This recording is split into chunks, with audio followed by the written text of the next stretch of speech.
October 10th was just another normal quiet day in the Hidden Leaf Village. Everyone, civilians and ninjas, were walking around enjoying the cool air of the night. However, all good things must come to an end. A voice yelled in a private room of the hospital. "Damn it, Minato, you did this too. When this is over, I'm going to castrate you, I swear," the voice yelled again. "I'm sorry, Kiyomi-chan, but just hang in there, it will all be over soon, you're almost there," said Minato. "If you are wondering, yes, this is the same Minato Namikaze, the Yellow Flash and Konoha 4th Hokage. You may wonder what's going on. Well, long story short, Minato and Kiyomi are having a baby. You may wonder why the room is private. The answer is simple. The Uchiha clan are against relationships between an Uchiha and non-Uchiha. However, Minato and Kiyomi have been seeing each other in private since they became Genin. "Okay, we're almost there, just one more please, Kiyomi-san, and this will all be over," said one of the doctors. "You hear that? One more push, Kiyomi-chan, come on," says Minato. Yells Kiyomi as she gives one more push. The next thing you hear is a baby crying as loud as he can. You can see the tears of joy on Kiyomi's face as the doctors hand her their baby. "Congrats, Hokage-sama, Kiyomi-san, you have a healthy baby boy," says the same doctor from earlier as he looks at the happy family hugged together. "Minato, look at him, he's so handsome," says Kiyomi as she kisses the baby's forehead. "Yeah, he sure is," says Minato as he wipes tears from his eyes, being overwhelmed at the fact that he is a father now. He looks at his newborn son and notices his features. He has a head of black hair from his mother. However, he notices his son has his bright blue eyes. This may cause some stir within the Uchiha clan when they see him. "I don't want to have to take out some of my wife's own family to protect my child," Minato says. "Don't worry, Minato, I'm from a branch family, the elders, main house families, and the clan head doesn't pay attention to us. The only one who actually talks to us outside of the branch families would be Mikoto." "Mikoto, huh? Is she still mad at me about the Kushina situation?" "No, she isn't mad at you anymore. I talked to her and explained everything." You see, back when Minato, Kiyomi, and Kushina were Genin, Minato saves Kushina from a group of Kumo shinobi sent to kidnap her, and let's just say Kushina didn't take the rejection from Minato too kindly. Flashback. Minato was out late at night training his taijutsu katas and speed when he noticed a trail of strands of red hair, and he immediately knew it belonged to Kushina. He follows the trail and sees Kushina tied up surrounded by 3 Kumo shinobi, who Minato suspects are Chuunin at the least and High Jonin the most. Minato decides that stealth is his best option of attack. So he takes to the trees and conceals his chakra as low as possible just in case they have a sensor in the group. Once he is close enough, he pulls out a kunai and makes his move. His first victim is the tallest one, bringing up the rear. The unexpected shinobi is walking thinking about the amount of money he is getting from this mission. He was so in his thoughts that he didn't recognize the mop of blonde hair sneaking up on him until it was too late when he felt his throat get slit and stabbed in his temple before the assailant was gone. All the 2 shinobi in the front heard was a thud and looked back to see their leader on the ground dead. "Shit, we were followed," said one of the Kumo shinobi. "Quick, back to back so whoever it is can't sneak up on us," said the other shinobi. They stand back to back and hear a whizzing sound and barely have any time to dodge the kunai. One shinobi managed to jump out of the way, however the other was not. As soon as he was about to jump, it was too late, the kunai was already embedded in his skull. "Damn, that was my last kunai I had. I was hoping to take them both out at once," Minato thought as he looked at the last Kumo shinobi, who was on the branch below him armed with 2 kunai looking around. Minato needed a plan to take out the last shinobi, so he could grab Kushina, who was still walking ahead not realizing what's going on. Minato notices a thin branch that looks easy to pull, so he takes it, pulls it back, and lets it go as he falls down to the same level as the Kumo shinobi. His prey make a mistake that would cost him his life. He looked up to the sound of the branch snapping. All he knew next was a foot connecting to the side of his face, sending him flying into another tree with a sickening crunch sound as his skull hit the tree and his neck snapped. Minato, landing on the ground, watched as the last shinobi lifeless body hit the ground. He made his was to Kushina, who was still walking aimlessly ahead in the same direction. "Kushina," Minato says. Kushina looks up at the sound of his voice, gives a weak smile, and before she can speak her legs give out and Minato rushes forward and catches her, and unties the ropes, picks her up bridal style, and leaps into the trees. "Hey, what are you doing?" Kushina says while trying to hide her blush, as she looks up at Minato and notices how handsome he looks with the moon shining on him. "I'm rescuing you. What does it look like I'm doing?" You're hurt and can barely walk. This is the quickest way to get back to the leaf and have a doctor check you out, he says with a smile on his face. No, I mean, why are you saving me? Everyone thinks I'm an outsider and picks on me. During the academy you never stood up for me, only stared at me with a look of pity and always looked away when I saw you staring. How did you even find me? She replies. I'm helping you because you are a leaf shinobi and we always stick together and help our comrades. I never stood up for you in the academy because I knew you could handle yourself against those bullies. I always stared at you because you were cool and I was hoping we could become friends one day, but you looked at me as if you wanted to hurt me as well, so I never bothered, and I found you because I seen the trail of red hair you left behind and I immediately knew it was yours. While he is talking, she is looking up at him with a slight blush on her face that he doesn't see due to him looking ahead, leaping through the trees. Hey Minato. Yakushina wa. He was cut off by her lips meeting his eyes are wide while she stops and has a huge blush on her face. After a moment of silence due to him getting his brain functioning again and her looking away with a nuclear blush on her face, Minato speaks. Kushina, I'm sorry, but I can't be with you if that's what you were hoping for. I'm sorry. At this she explodes. What do you mean you can't be with me? You were the only boy I've kissed and I love you, but you want to reject me? Are you serious? I'm sorry Kushina, but I have somebody else and we've been together ever since we became Genin. I'm sorry, but if I never met her I would be open to dating you or seeing where this goes, but for now all I can give you is friendship. Kushina, still mad, replies. Whatever Minato, just take me to the damn hospital. After Minato takes her to the hospital, he heads home but stops at a training ground where he sees his girlfriend Kiyomi training her shuriken jutsu, and before she can start again she notices Minato, but the look on his face is a look of sadness and guilt. She asks what's wrong and he breaks down and tells her everything. She comforts him over his first 3 kills, and although she was originally mad at the kiss, it wasn't his fault and she couldn't blame Kushina since she didn't know. After Minato calms down, he thanks him with a kiss and goes home. The next day he is at the academy waiting for his team assignments when an enraged Makoto comes up to him and yells at him, accusing him of using Kushina to try and get in her pants, calls him a loser and a horrible person, and walks away leaving a stunned Minato and crowd. Flashback end. After that, Makoto became cold to Minato and had a deep hatred towards him even after Minato and Kushina made up. They even became friends. Actually, they were more like brother and sister. That's good. I was hoping our kids would be friends. She recently had a son a couple months back, right? Yes, she named him Sasuke, she replies. Well, congrats to her. We will have to. He is cut off by a loud roar. What the hell was that? A shinobi has busted through the doors he was guarding. Hokage-sama, this is horrible. It's the Kyuubi no Kitsune. What, how? Never mind, get all Jonin and Umbu on the front lines to fight. I want all Chuunin and Genin to get the civilians to the bunker. After the civilians are safe, tell the Chuunin to come to the battlefield, except Kakashi. He is in charge of watching the Genin guarding the civilians. Hurry up. Shei. Komi-chan, I know Minato, go, I'll be waiting. He kisses her and disappears in a yellow flash. Battlefield. Minato is standing on his face on the Hokage monument when the Kyuubi starts gathering red and purple chakra into a ball.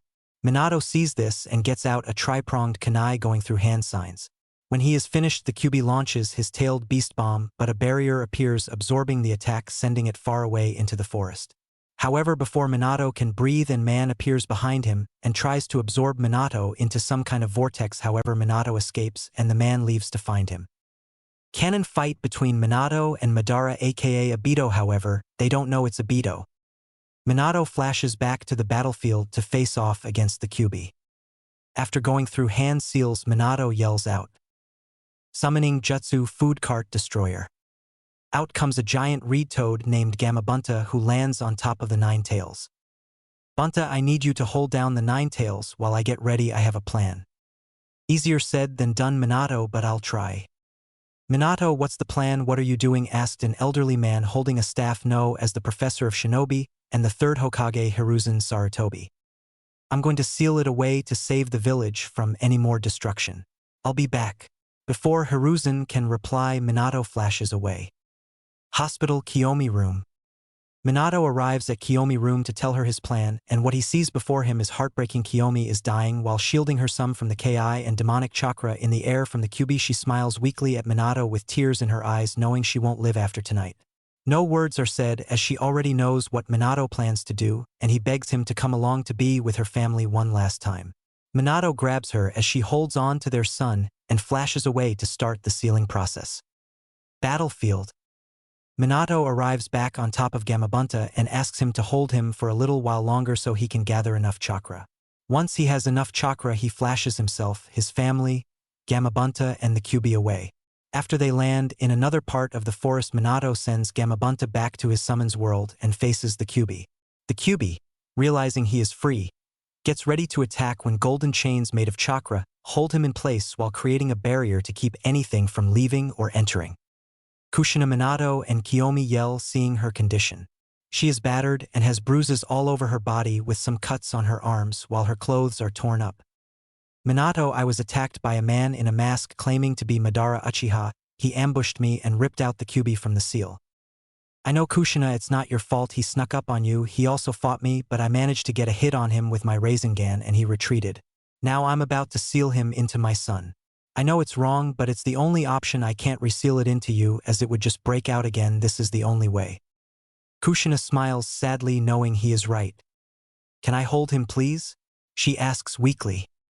Kiyomi smiles and hands her their son. What's his name? Kushina asks. His name is Naruto, they both reply. The Kyuubi roars as he fights against the chains, but they won't budge. Minato, seeing this, summons an altar and places Naruto on it. He begins going through hand seals to start his plan. Reaper Death Seal. Hiruzen arrives at the sealing area and recognizes those hand signs and tries to stop Minato from summoning the Shinigami, but it's of no use as he can't enter the barrier. He can only watch on as his successor and two of the best kunoichi sacrifice their lives to save the village. After Minato finishes the hand signs, a spectral of the Shinigami appears. Mortal, why have you summoned me to this world? The Shinigami asks. Shinigami, I would like to seal the Kyuubi into my son Naruto, Minato says.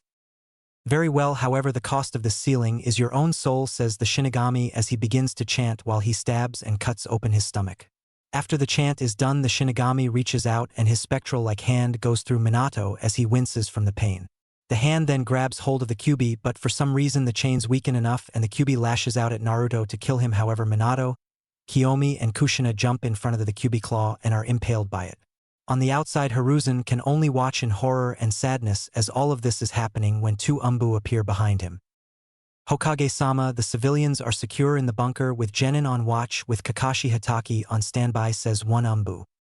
Good, I want you and all available Chuunin and Jonin Umbu to start looking for any and all casualties while you two stay with me.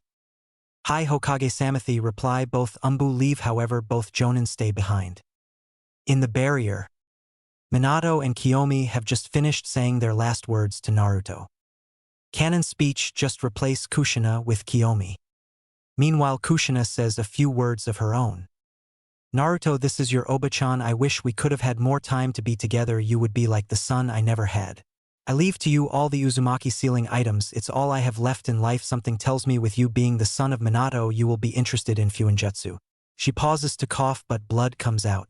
I know how the life of a Jinchuriki is. It will be hard, but you can't let the hate and anger of the Bijou take over. You must counter it by love and happiness. So please, no matter what happens, do not go down a dark path in life. I love you. I wish you the best in life, she finishes with tears coming down her face. Minato looks on sad that neither will be allowed to live to raise his son but trusts the Sandaime to look after him. He smiles as he says his finals word. Seal, the Kyuubi roars one last time as he is sealed inside Naruto. After the seal is complete, the Shinigami removes his hand from Minato while removing his soul. At the same time, Kushina and Kiyomi both fall to the ground on their last breath. The barrier drops and Hiruzen and the two Jonin with him come rushing in. Kiyomi, Kushina, hang in there.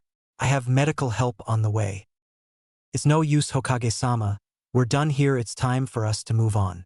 Kiyomi says his name is Naruto. She says, motioning to her baby boy, I want you to give him Kushina, last name of Uzumaki. I don't want him to be used as a weapon for the Uchiha clan if he awakens the Sharingan, and he can't take Minato last name due to IWA being willing to do anything to kill him or his legacy. Wait until he is a Chuunin or Jonin to tell him about us. Unless he awakens his Sharingan, you can tell him about me, but you must not tell him about his father until he is Chuunin or Jonin or when you deem him worthy of knowing. I left him all my notes on my taijutsu style. If he is like me, he won't be really good at the Uchiha style of taijutsu even with the Sharingan. She reaches in her robes and pulls out a scroll. This is for him from me. I want you to give this to him after you tell him about me. Minato has one as well, but it is sealed in your office with a blood seal only able to be opened by Naruto. Please take care of him, Hiruzen, that's all I ask, please. I love you, Naruto. She kisses her son one last time before she takes her last breath. Hiruzen looks down in sadness with tears in his eyes. He looks over at Kushina and sees that she is no longer breathing but has a scroll in her hand and assumes it's for Naruto, so he takes it and puts it away. As that happens, the Jonin appear and help him with the bodies, looking down in sadness and hatred at the bodies of the Hokage and two of the most powerful kunoichi from the Leaf Village and the newly born Jinchuriki who they wish they could kill. Hiruzen, seeing the hatred in their eyes, can only sigh as he knows he would have to retake the mantle of Hokage to protect Naruto. They collect the bodies and leave to deal with the backlash of the attack. Kill the demon. Why would you bring that thing in here? Let's burn it alive. Throw it in the forest of death to be eaten. These were some of the things being said by the civilian council. You may wonder why. Well, Hiruzen Sarutobi just announced to the council about Naruto being a Jinchuriki, and as you can see, things did not go so well. Having enough of the bickering and screeching of the civilian council, he lets out an enormous amount of Ki which causes everybody to be quiet and stare at him scared. While the civilian side of the council is scared, the shinobi side ANS clan heads are smirking or openly laughing except for two who have stoic looks on their faces, these two being none other than Fugaku Uchiha, the head of the Uchiha clan, and Hayashi Hyuga, head of the Hyuga clan. Naruto will not be killed, and that is final. If you kill him, then the Kyuubi will just be released again, and we don't have another seal master like Minato or Kushina around to seal it. That is when a man with pineapple hair and a lazy look on his face that makes him look like he is sleeping spoke up. Hokage-sama, not that I am against Naruto, but we still have Jiraiya as our final remaining seal master, says Shikaku, head of the Nara clan. Yes, we do have Jiraiya, however, as great as he was at seal something like sealing a tailed beast as powerful as the Kyuubi at best, he would be able to suppress it with another seal should it try to break out. Compared to Minato and Kushina, Jiraiya was an amateur in sealing despite him being a seal master. He hasn't mastered the Uzumaki level of sealing like Kushina has, and Minato was well on his way to mastering them before he perished. Hiruzen responded. Suddenly a man with bandages over his right eye, short, shaggy, dark brownish hair, with a scar on his chin, speaks up. Hiruzen, what has happened to the Uzumaki Fuinjutsu scroll? If you would like, I can hold on to them for safekeeping for you and keep them out of the wrong hands, he says while barely hiding his hunger for knowledge. That is a question I cannot answer. Danzo, for Kushina was the only person who knew where they were and what would happen to them should she die. Hiruzen calmly replied to the now named Danzo, who had to hide his frustration at not being able to get his hands on something so powerful. Hiruzen, however, had a good idea where all the Uzumaki Fuinjutsu notes and scrolls were, and it might have something to do with the scroll he found in Kushina's hand. Getting over his anger, well, hiding it rather well, Danzo makes a suggestion. Very well, however, this brings up the question of the Jinchuriki. If you want, you may hand him over to me, and I can give him the proper training and conditioning to use his powers, make him a powerful tool. He was cut off by Hiruzen. No, Danzo, you will not be getting Naruto to turn him into a mindless weapon to use at your own disposal. Now, with the passing of Minato, I will be taking over as Hokage once again, starting now. He says there were no objections except from Danzo and the two elders, but he ignored them. Now the status of Naruto being a Jinchuriki is now a S-class secret, and nobody will speak on it. No one of his generation shall know about it, nor will any harm be done to the boy. Minato wants him to be seen as a normal boy, and not the beast he contains. The punishment of revealing this is death. Do I make myself clear? He yells out the final part, adding Ki to get his point across. Everybody nodded. However, the civilian council and elders have already begun plotting ways to harm the Jinchuriki or break him mentally to become a weapon for the village. Now onto the casualties and repairs we need to make for the village, he say while on the inside he is thinking, I'm too old for this shit. For years later. And stay out, demon, yelled a lady who looked to be in her mid-30s. That was what he has been called since he can talk and understand what people were saying. Why they called him this he didn't know, and nobody would tell him. He had no friends in the orphanage except a girl with two buns in her head. However, she was adopted a little over a year ago, so he was alone now. He knew his name only because of an old man he liked to call his. Gigi always reminded him of his name and showed him kindness. This man was the third Hokage and the only other person in the village to treat Naruto with respect and showed him love. Now, however, little Naruto is walking through the village late at night hungry and tired when he smells something lovely. He follows the scent and finds a small little restaurant called Ikaraku's. However, Naruto, having been treated bad by all adults, he sees, turns and walks away until he bumps into an older man with a chef hat on his head. The man looks down at Naruto and smiles sadly. He knows who Naruto is and who his parents were because they were close friends. Hey young man, I'm Teuchi. Are you hungry? You look like you could use some food. He says as he introduces himself, but couldn't help but be angered by how frail Naruto is, so he offers some food. I would, but I don't have any money, mister. I'll be fine. I always go a week without eating food at the orphanage, sometimes two, so it'll be okay for a couple of days. Naruto responds in a small yet shy voice. Now Teuchi was pissed. How dare those idiots at that orphanage treat Minato's son like that? Wait until Hokage-sama find out about this. He thought to himself. However, he cleared those thoughts away as he looked back at Naruto. Nonsense, come on. It's on the house. I couldn't charge you even if I wanted to, he says, and grabs Naruto by the hand and leads him into his shop. When Naruto sits down, he is greeted by a girl, maybe 5 to 6 years older than him. Hi, welcome to Ikaraku's. I'm Ayam, the girl says with a smile, holding her hand out. Naruto, he responds while tentatively taking her hand. Teuchi sees this and smiles. He wished he could have adopted Naruto, but the council banned anybody from adopting him.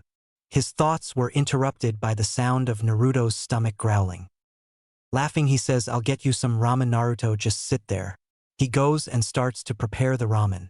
Meanwhile, Ayam is talking to Naruto a lot, and he seems to have gotten over his shyness and is laughing with her at some of the jokes they share. So Naruto, what is your dream for you when you get older? Ayam asks. I want to be Hokage and maybe start a family with a girl I love. I don't want to marry anybody I don't love or have a lot of women. It's not really my style, he says, which is weird for a 4-year-old to say. Naruto, how do you know about love and marriage? She asks.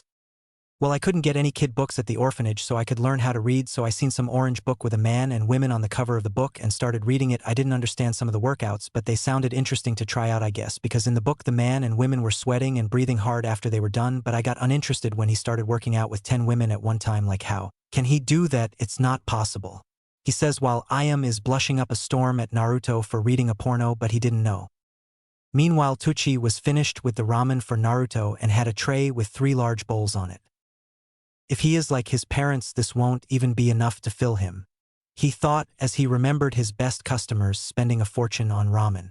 However, he pauses when he hears Ayam ask Naruto what his dream was and couldn't help but cry, as those were the same words Minato said when he became a genin. However, he did almost burst out laughing as Naruto described the book he learned to read from.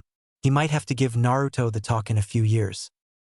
Alright, 3 large bowls of miso ramen. Naruto on the house, eat up, Teuchi says as he comes out the back with the tray of ramen bowls. Naruto is intoxicated by the smell and couldn't help but drool at the food in front of him. Itadikamasu, Naruto says, and after 5 minutes the 3 bowls are gone and he asks for more, causing Teuchi to laugh as he heads to the back to make more. After another 10 bowls, Naruto bids farewell with a sad look on his face and begins to walk out. However, a hand on his shoulders causes him to look back and he sees Teuchi smiling down at him. How about you stay here tonight and tomorrow morning we can go see the Hokage about your living arrangements? Naruto, not being used to such kindness, stares at him in shock and rushes to hug him, thanking him over and over. They close up shop and Naruto helps. They go through a door in the kitchen that led upstairs to their apartment. It was a decent-sized apartment with 3 bedrooms, a bathroom, a kitchen, and living room.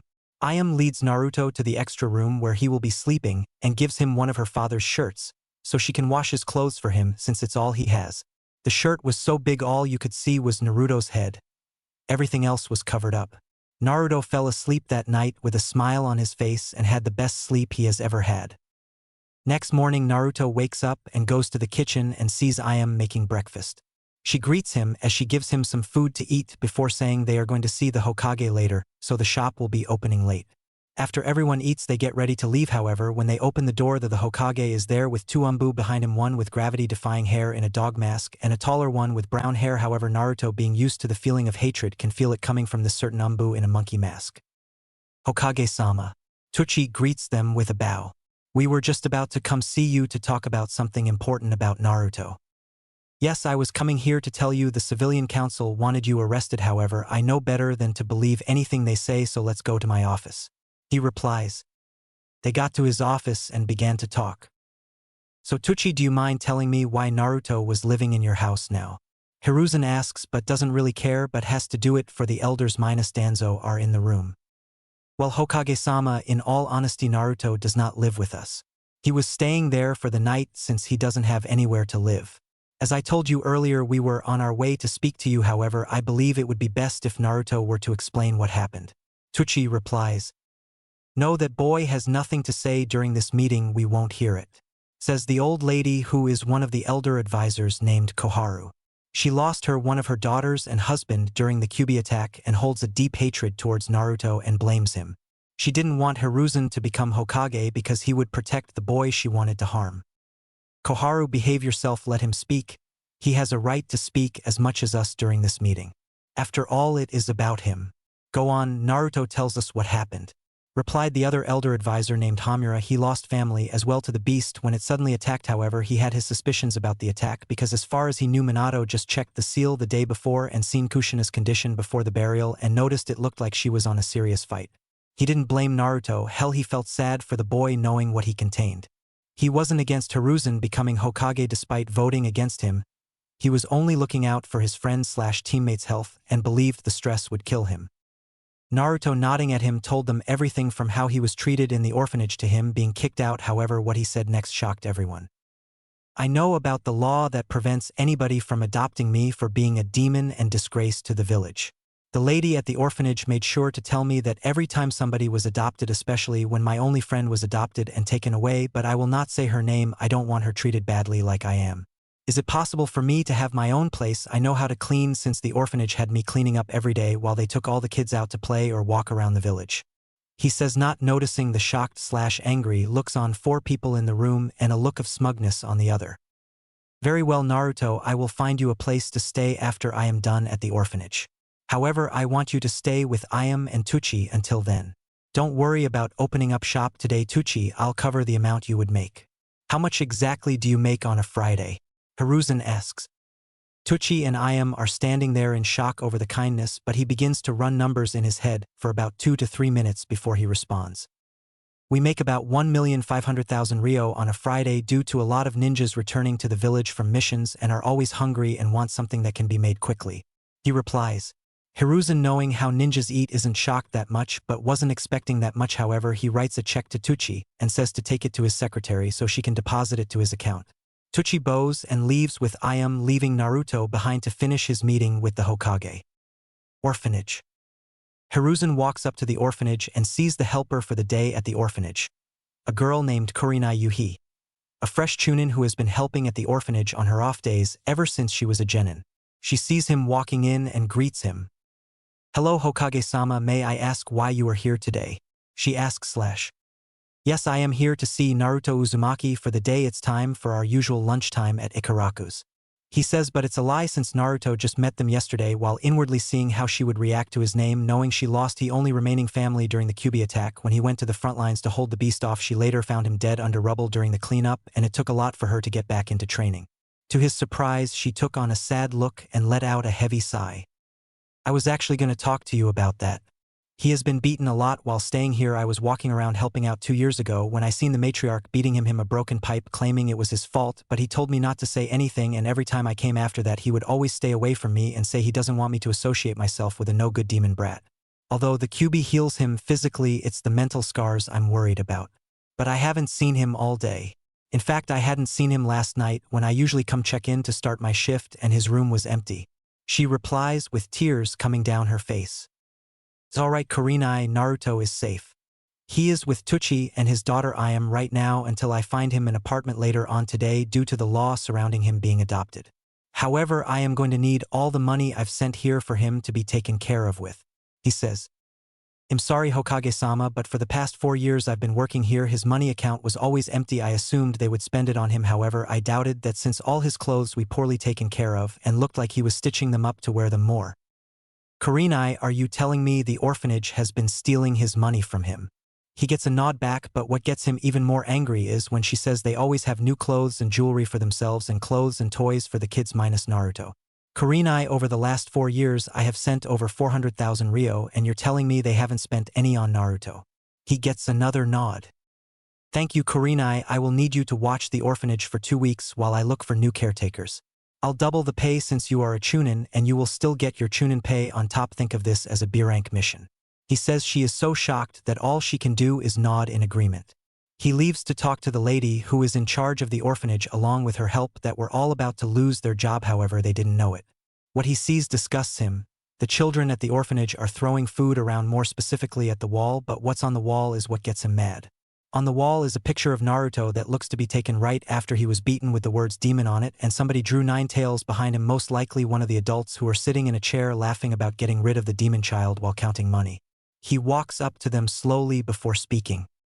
Good afternoon ladies, how are you today? He says with a fake smile, scaring them in the process. Gigi, good afternoon Hokage-sama, how may I help you? She replies while inwardly scared because she knows why he is there after looking at the clock. Oh, I'm just here for Naruto. It's time for our daily walk that we do. I figured I would take him to get some lunch, anything that gets me away from my paperwork. He says while this was true, he wanted to get away from paperwork, he was still setting them up. I'm sure you are Hokage-sama, paperwork is indeed troublesome. Always having to make every single thing as accurate and on point, she says while laughing, not realizing she fell for his trap. So do you mind if I go up and get him now? I'm sure he is getting impatient. He says. No, that's okay Hokage-sama, we can go grab him, she says as her and the rest of the helpers rush up to Naruto's room. What are we gonna do? He is here for the demon brat and we kicked him out last night, says the lady from the front desk. After a while, one speaks up. I have an idea, he gets the demon brat and we keep our jobs, she says, then explains the plan and they all grin. After a while they all return with Naruto and they start along with the plan. Everything was going good and fine until Hiruzen asked a question. Naruto, are you ready to head out and grab some lunch at a ramen stand that I'm sure you'll love? He says with a smile. Naruto responds in a tone too happy to be him, and that's when they fall into his trap. Hiruzen snaps his fingers and suddenly 4 Umbu appear and release the hinged orphanage worker who was a former ninja. Now did you really think I would fall for a simple hinge? I know Naruto isn't here and I know you have been stealing his money that I've been sending for his care. Now Umbu, take them to the TI department. I want to know everything they've done to Naruto and how much money they have stolen. He turns to Kurenai and smiles at her. Kurenai, I will be sending some help for you over the next 2 weeks until I replace the workers and head of the orphanage. After that, I have a request that has come into my office that I think you would like. Thank you Hokage-sama, she says with a bow. Naruto was over at the Ikaraku's learning how to cook from both Ayam and Teuchi, making sure he knew the basics of cooking at least since he will be living by himself from now on. Then there was a knock on the door and Teuchi opened it to see Hiruzen with a smile on his face. Hokage-sama, come in. Thank you Teuchi, however I only came to show Naruto his new apartment. I'm sure you know which one I'm talking about. He says, and Teuchi smirks at this. The building, although in the red light district, has been renovated by Minato along with 3 to 4 blocks surrounding it. Minato was in the process of cleaning up the slums of Konoha before he died, so the people there respected Minato the most. He added stores which created jobs, however some things never changed a lot with the brothels and crime rate. Teuchi saw the way the apartment was that Minato set up for Naruto, for when he moved out he didn't have to pay rent since Naruto technically owns the building. However, he can't collect any rent from people yet, he has to wait till he can publicly claim his inheritance. Naruto's apartment was set up with 2 bedrooms, 2 bathrooms with one being connected to the master bedroom, a kitchen with everything included and a living room that already has couches in it and a coffee table. Naruto, come along now, we have to get to your new apartment. Hiruzen says. Naruto nods and gives Teuchi and Ayam a big hug and goes to his new apartment with his Gigi. 2 years later. It's been 2 years since Naruto moved into his own apartment. He still talks to the Ikarakus and visits them almost every day, as well as his Gigi, as he likes to call the Hokage. However, right now we find young Naruto running for his life from an angry mob. He doesn't know why this happens. All he does is mind his own business, but the people still chase him and beat him whenever they can due to him constantly running. He is as fast as a high Genin shinobi and he is only 6. That usually is enough to outrun a mob. However, these aren't just civilians, there are some Chuunin and Jonin in the crowd throwing kunai and shuriken at him while civilians throw bottles and rocks at him. While Naruto is running sweaty and out of breath, he makes the mistake of running into an alley thinking he was at the corner of his street where the apartment is located. Nowhere to run now, you little demon. It's time to get you back for killing our loved ones and comrades, you little shit. Yeah, you stupid fox, it's time to die. Dude, we're not supposed to speak about that, you know the law. So what, it's not like we will be punished. The umbu who was supposed to watch over him hate him, so they will let us get our hits in and let him bleed out. Oh yeah, that is right. Let's begin the punishment of the fox. Naruto, hearing this, starts to think, why are they calling him the Kyuubi and saying he killed their loved ones? He hasn't killed anybody, he's sick for Kami's sake. During his thoughts, he doesn't see the weapons. Rocks and bottles being thrown at him, however, to the shock of everyone throwing things, he starts to dodge them like they are nothing. What people see are his eyes turn silver for a split second before returning back their blue color, thinking it's the Kyuubi gaining his powers back. The Jonin in the group throws more at Naruto, who stops dodging, getting a kunai to the shoulder, and see more coming towards him. He sees them coming, however he can't dodge them all and gets hit by 3 more kunai, 1 more to the chest and 2 in his stomach. He sees a shinobi throw 1 more kunai but notices him going through hand signs. Ninja art, kunai shadow clone. The 1 kunai turns into 12 and they are coming at him, however they slow down and he moves out of the way. What everybody in the mob sees shocks them. His eyes turn red with 1 tomo in his right eye with 2 in his left eye. That's when things get worse. Do you see his eyes? Is he an Uchiha? No, it's a trick. The demon must have killed an Uchiha and stole his eyes. Let's kill him. They proceed to punch, kick, and stab Naruto with the kunai they found, however they are all stopped by an enormous amount of ki and the sound of chirping birds. They turn around and see the Hokage with Umbu Captain Dog next to him are Raven and Weasel, both with the Sharingan activated. Nbu Hiruzen barks out. Hi Hokage-sama, they say together. Kill them. Next thing they know is a complete massacre of civilians and ninja alike. After the massacre is over, Hiruzen looks at Dog and asks him. Dog, who was supposed to be guarding Naruto tonight, he asks. It was Boar and Mouse, Hokage-sama. I want them found and sent to the T&I department to get everything out of them, then kill them. Hi. Dog vanishes in a shunshin to find them and take them to the T&I department. As this is going on, Weasel and Raven have finished cleaning up and disposing of the bodies, however they turn to look at Naruto, who is being helped up by a blonde girl that nobody realized was there. He looks at her and smiles. While she looks away blushing, she says her name is Samui, which he tells her his name, however she has to leave due to her parents looking for her. Once they find her, they see the Hokage and Umbu and bow to them, however they sneer at Naruto, which causes him to flinch and look away. Before Samui leaves, she tells him to meet her in a certain clearing in the forest in 2 days if he wants to play. He smiles and thanks her as she leaves. He looks up at the Umbu and they gasp at his eyes and look at the Hokage for answers, who only said 1 word. Shit. Hiruzen mutters, grab him and go back to my office. Hokage office. Okay, I know all 3 of you have questions, so I'll start with Raven and Weasel. However, Naruto, what you are about to see and hear cannot be spoken of. Do you understand? He says, getting a serious nod from Naruto. He sighs. Weasel and Raven, remove your masks. They do as told and reveal 2 black hair boys, however one has 2 long marks on his face with 2 bangs framing his face and the rest of his hair tied in a ponytail going down his back.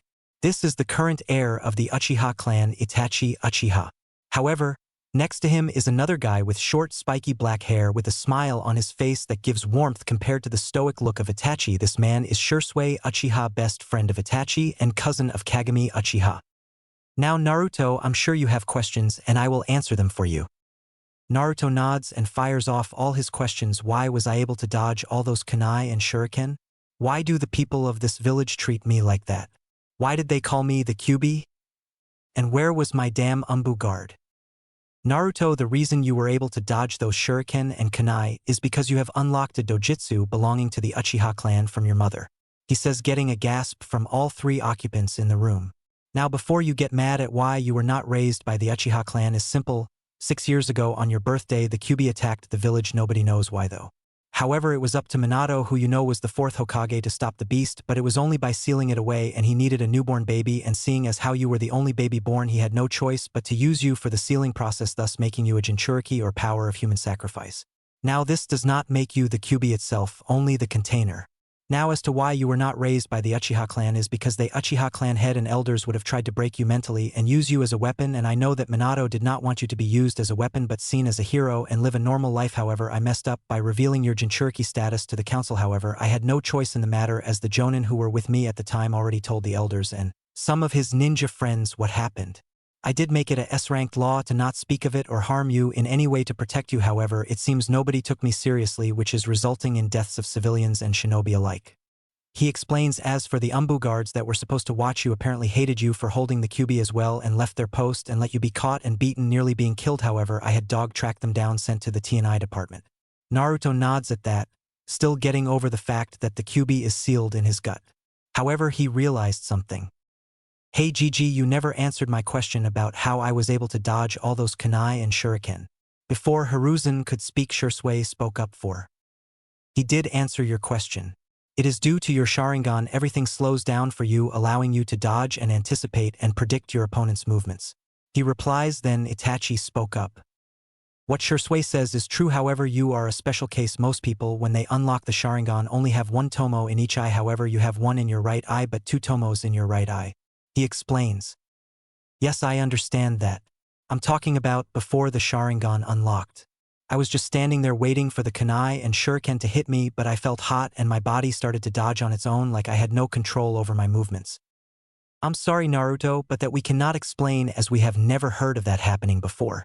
Hiruzen says, getting nods from Itachi and Shursui. Okay, I doubt it would happen again. So who was my mother? You mentioned she was an Uchiha but never said her name. He sighs as he knows this will cause a problem. Your mother's name was Kiyomi Uchiha. He says, getting a wide-eyed look from Itachi and Shursui. What? Shursui yells as his Sharingan flared to life. Yes, it is true Shursui, he is your sister's son. The reason I didn't tell you is because despite you both being half-brother and sister, she was moved to the branch family because she refused to marry Fugaku because she met Naruto's father, and despite him not being a part of the Uchiha clan, which is frowned upon, she didn't want to marry or have kids with anybody but him, so it was either be banished to the branch family and become one of the most hated Uchiha or be in a loveless marriage and pop out babies whenever the clan head wanted. She obviously chose to become hated rather than marry Fugaku. After that, she kept seeing Naruto's father, and a few years later she became pregnant, and the day that was supposed to be the happiest moment of her life was turned upside down as she died due to the QB toxic chakra and Ki mixed with the stress her body went through during childbirth. She was shielding you from the chakra and Ki but was killing herself in the process to protect you. I'm sorry Shursui, but I can't allow you to have custody over Naruto, but I can give you a long-term A-ranked training mission until he starts the Ninja Academy in 2 years. He replies with a smirk. Shursui looked back with a smirk of his own, catching on to what he is implying. Of course Hokage-sama, but just to be sure this will not interfere with me and Itachi's current S-ranked mission, will it? He says. Hiruzen tells him it will not. However, Naruto has a couple questions.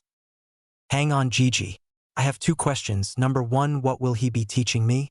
He asks with a smile on his face. That will be up to Shursui, however you can sort that out when you guys see me next week to iron out the details. Now what was your second question? He asks, and he was not ready for it.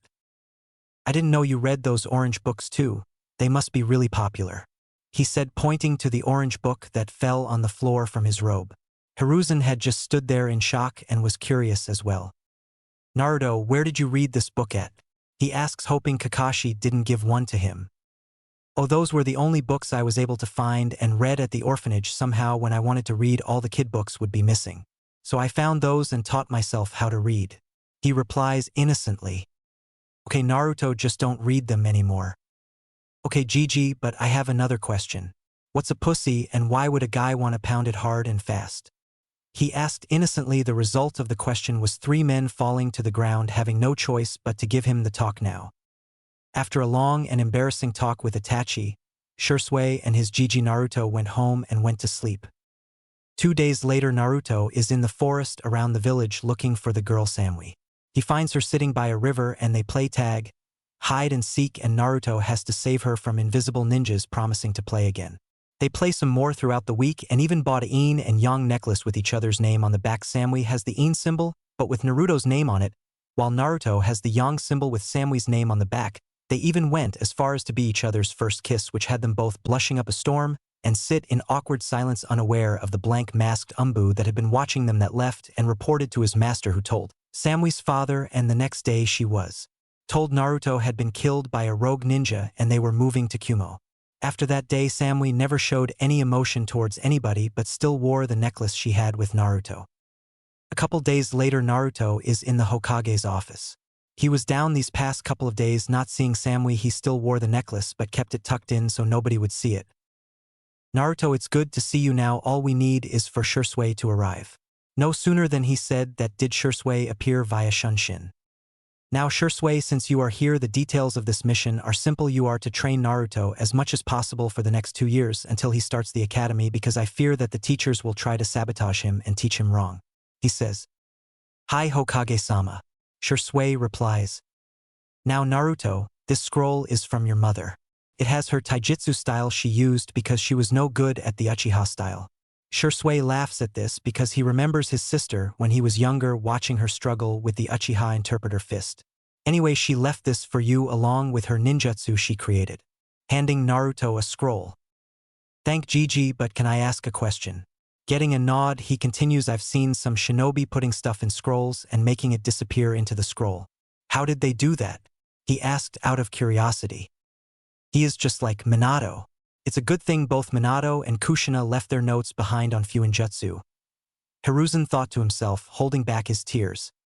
That Naruto is called Fuinjutsu, it is an extremely hard skill, and there has only been 4 sealing masters in Konoha history. We only have 1 left, but he is out of the village. However, I do have some books on Fuinjutsu if you would like them to study. He gets an eager nod from the boy and chuckles, handing him a book on Fuinjutsu.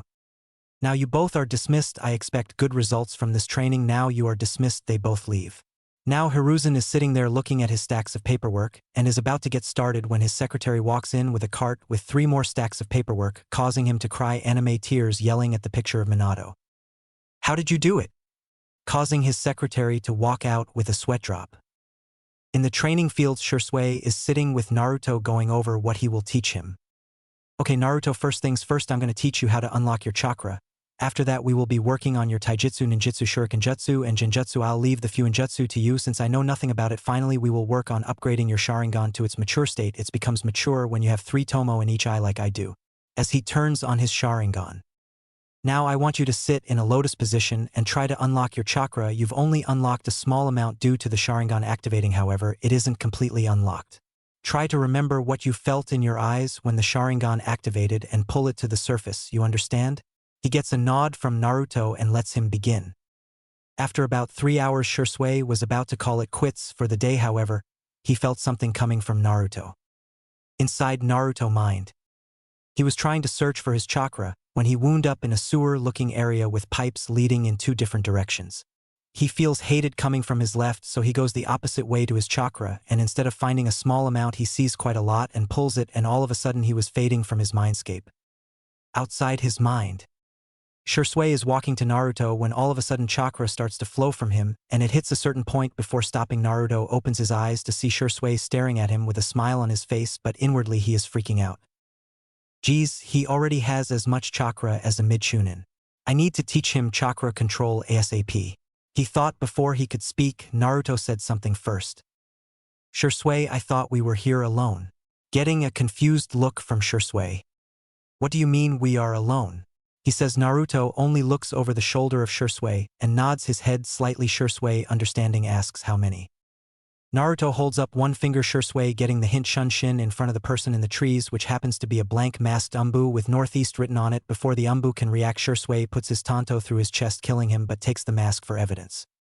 He teleports in front of Naruto and tells him they're going to the Hokage's office. They get there to see Hiruzen reading his orange book while giggling perversely with blood coming out of his nose. Naruto gets an idea. He walks slowly behind him, looks over his shoulder and yells, "Hiei Yorojiji," causing the professor of shinobi to jump up and land of his desk in a battle stance with a serious look on his face. However, he feels a hit to his pride as he sees Naruto and Shursui laughing on the floor with tears in their eyes. He sighs, gets off his desk, clears his throat, and asks what they need, trying to save himself from further embarrassment.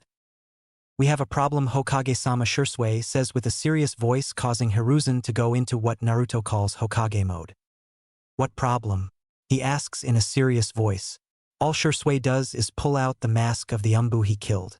Hiruzen gets pissed and Naruto asks what that mask means, and they tell them about a secret Umbu division that was around during the Third Shinobi War who were trained as emotionless shinobi who would go out and take the most dangerous missions and would complete them no questions asked.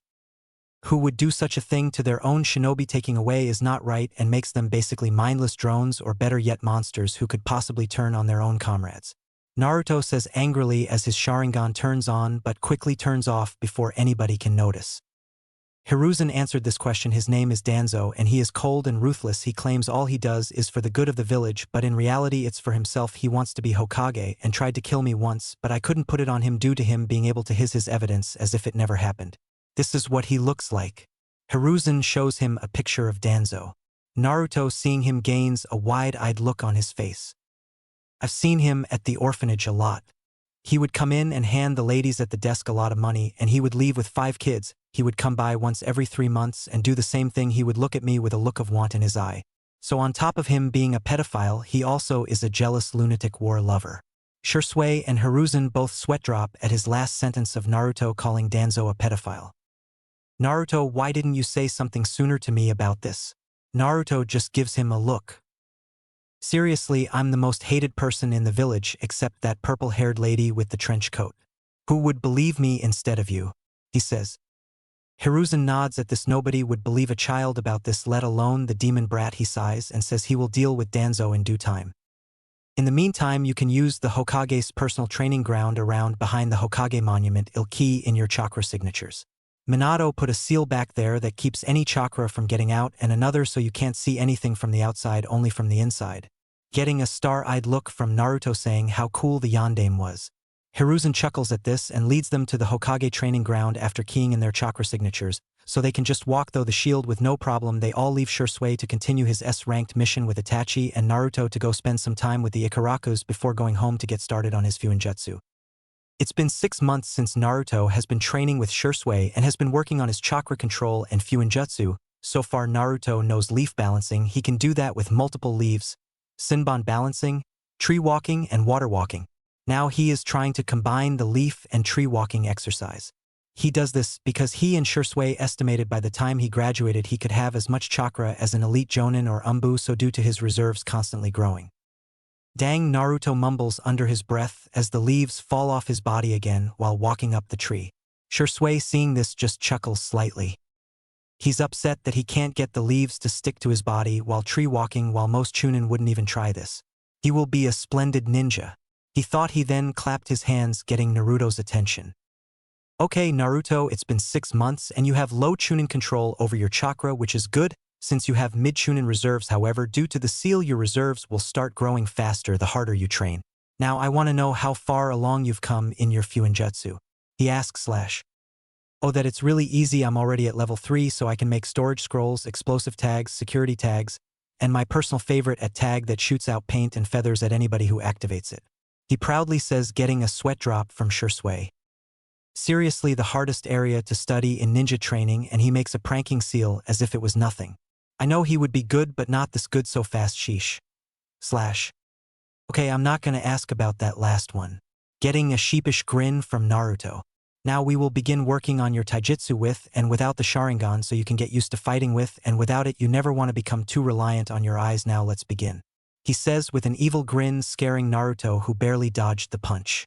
You have good reflexes. That's good. Now get out the taijutsu scroll your mother left behind for you. I can tell by the way your body moves. The Uchiha style would not fit you. It's all about anticipation, and you don't need to be very fast to use it since it relies on the Sharingan. He explains, getting a nod in return from Naruto, who gets out the scroll of the taijutsu style she uses.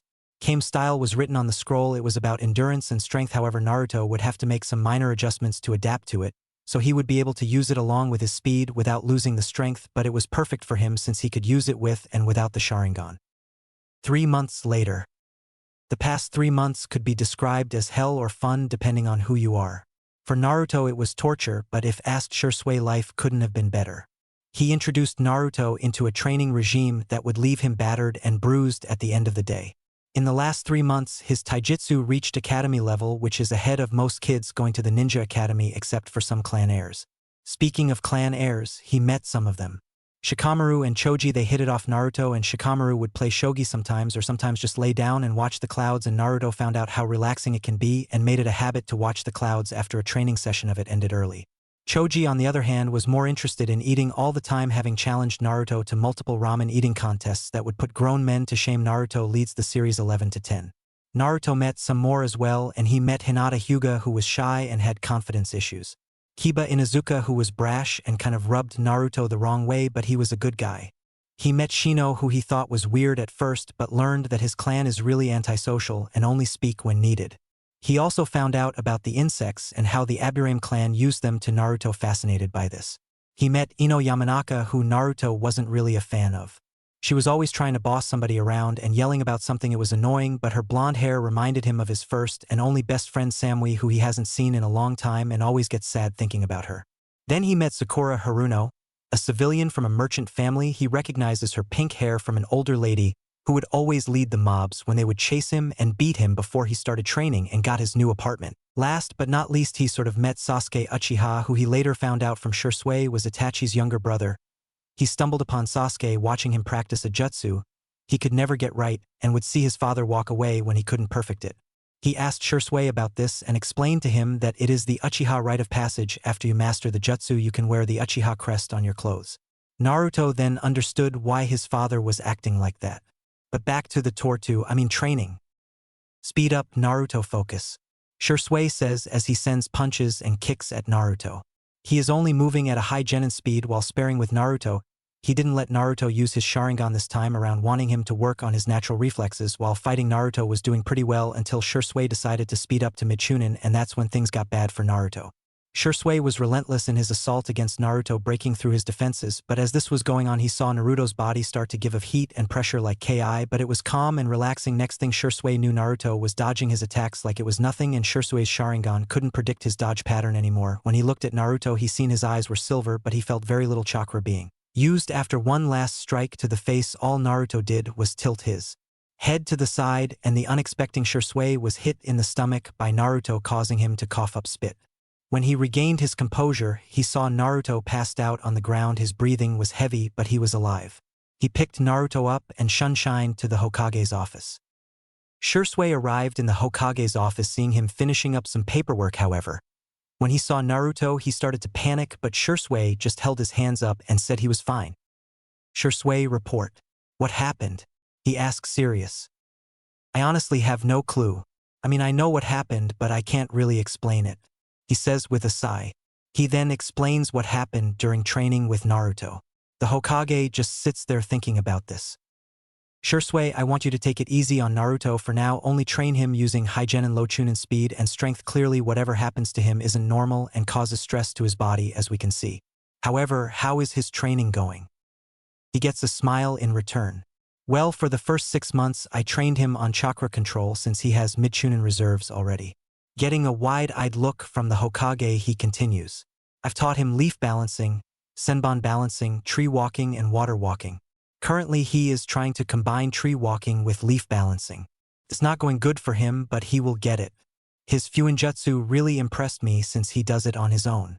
He's already at level 3 and makes his own storage scrolls, explosive tags, security tags, and he made a pranking seal that explodes in paint and feathers. He said with a laugh, causing Hiruzen to laugh as well.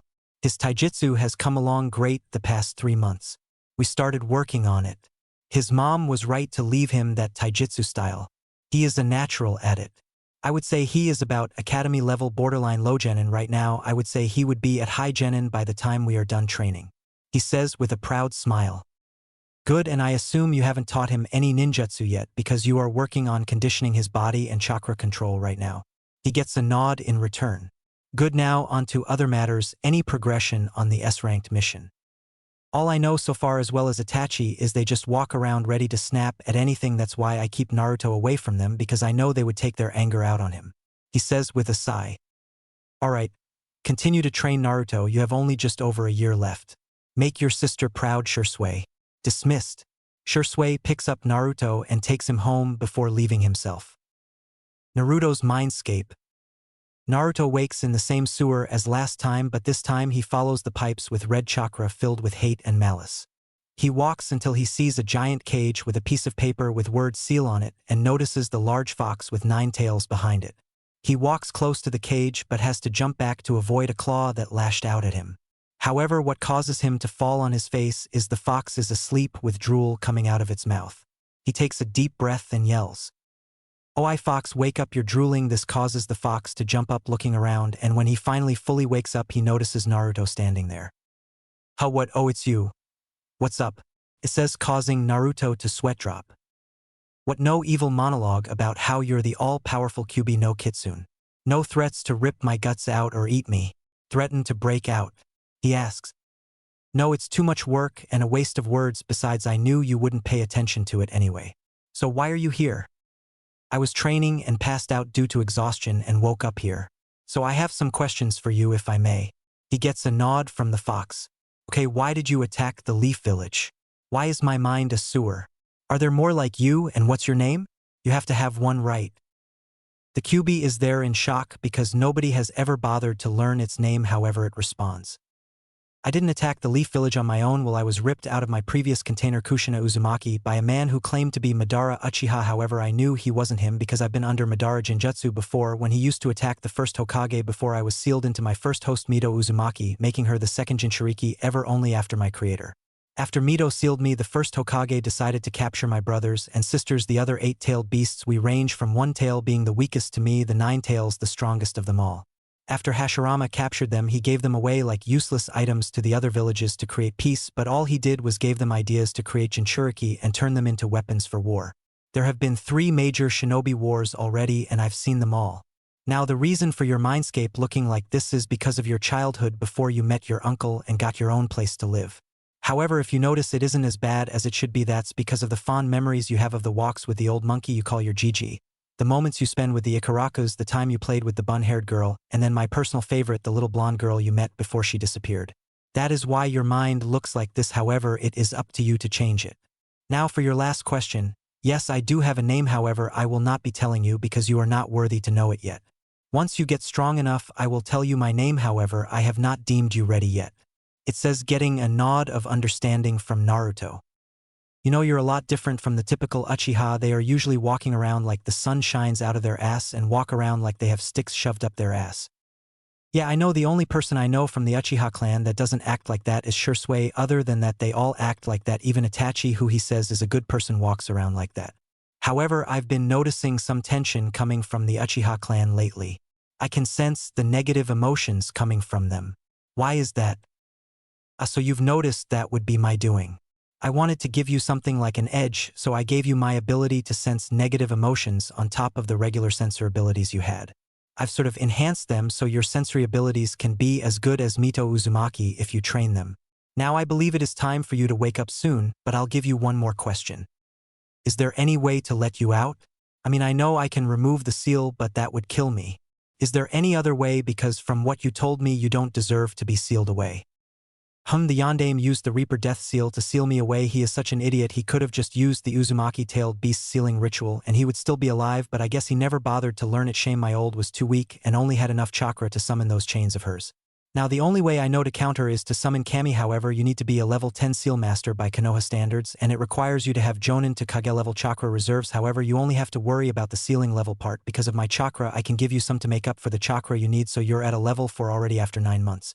Yes, I know you lied to your uncle about that, but I understand why now. If you keep studying at the pace you are, you may reach level 10 by your 2nd year in that ninja academy. Now go, it is time for you to wake up and start training. Naruto nods and fades from his mindscape. Good kid, I can tell he will do great things in life. Naruto woke up and looked at his clock. It was almost 7 in the morning. The fox was right. He needed to meet Shursui at the Hokage office for breakfast before training. He gets washed up and dressed and grabs his storage seal with his training equipment and leaves for the Hokage office. Naruto reaches the office and the secretary named Mina smiles at him and lets him in. He likes Mina. She was always nice to him and gave him candy sometimes. Naruto walks into the office and sees the Hokage Itachi, Shursui, and the 3 elders. The pedophile Danzo, as he likes to call him. The Sagat, its old hag Koharu, and the cool old man Hamura. He greets them. Good morning, Hokage Gigi, Itachi, Shursui, pedophile Danzo, Sagatits, and cool old man. Causing multiple reactions, Hamura, Shursui, and Hiruzen has to bite their lip to not laugh, but you can hear a slight snicker coming from them. Itachi had his normal Uchiha stoic look, but if you look close his mouth twitched upward a little bit. Koharu is seething and tries to attack him, but an umbu in a dog mask grabbed her. However, the most shocking was Danzo, who was supposed to be a master at hiding his emotions and was visibly seething at being called a pedophile. Naruto, you should show more respect to Danzo and Koharu. They are elders of the village and should be treated as such. Hiruzen said in a false scolding tone. Everybody but Hamura and Shursui believed, but to their shock Naruto wasn't even paying attention. He was reading the Hokage's orange book. When he looked up he saw everybody staring at him, so what he did next nobody expected. Did you say something? He says innocently. The Hokage drops his head on his desk. Shursui openly starts laughing. Itachi is well Itachi. The three elders' eye twitch in annoyance at having another Kakashi possibly, and a certain dog-masked umbu sneezed, causing everyone to look at him. Okay, you all are dismissed. We can finish this meeting at a later date. Everyone leaves to go their separate ways. However, Shursui comes back to have breakfast and start training. Naruto's sensor abilities go off when somebody else enters the room and is masking their presence like the umbu, but he can still sense them. Hokage-sama, how many guards do you have in your room? He asks quietly, shocking Hiruzen because he only calls him this when it's a serious matter. I have 3. Why? He asks. Instead of answering, Naruto grabs a piece of paper and writes on it, bookshelf closest to your desk on the left. Another person is there. Hiruzen reads this and signals the cheetah masked umbu to get the intruder, and it's a blank mask umbu with an E on it. He knocks him out and Hiruzen orders for him to go to the TI, but Naruto speaks up. It's a waste of time to send him there. GG, look at his tongue. He has a seal on it, which I'm guessing prevents him from talking. Making Hiruzen sigh and just had him killed. Naruto, how did you know he was there?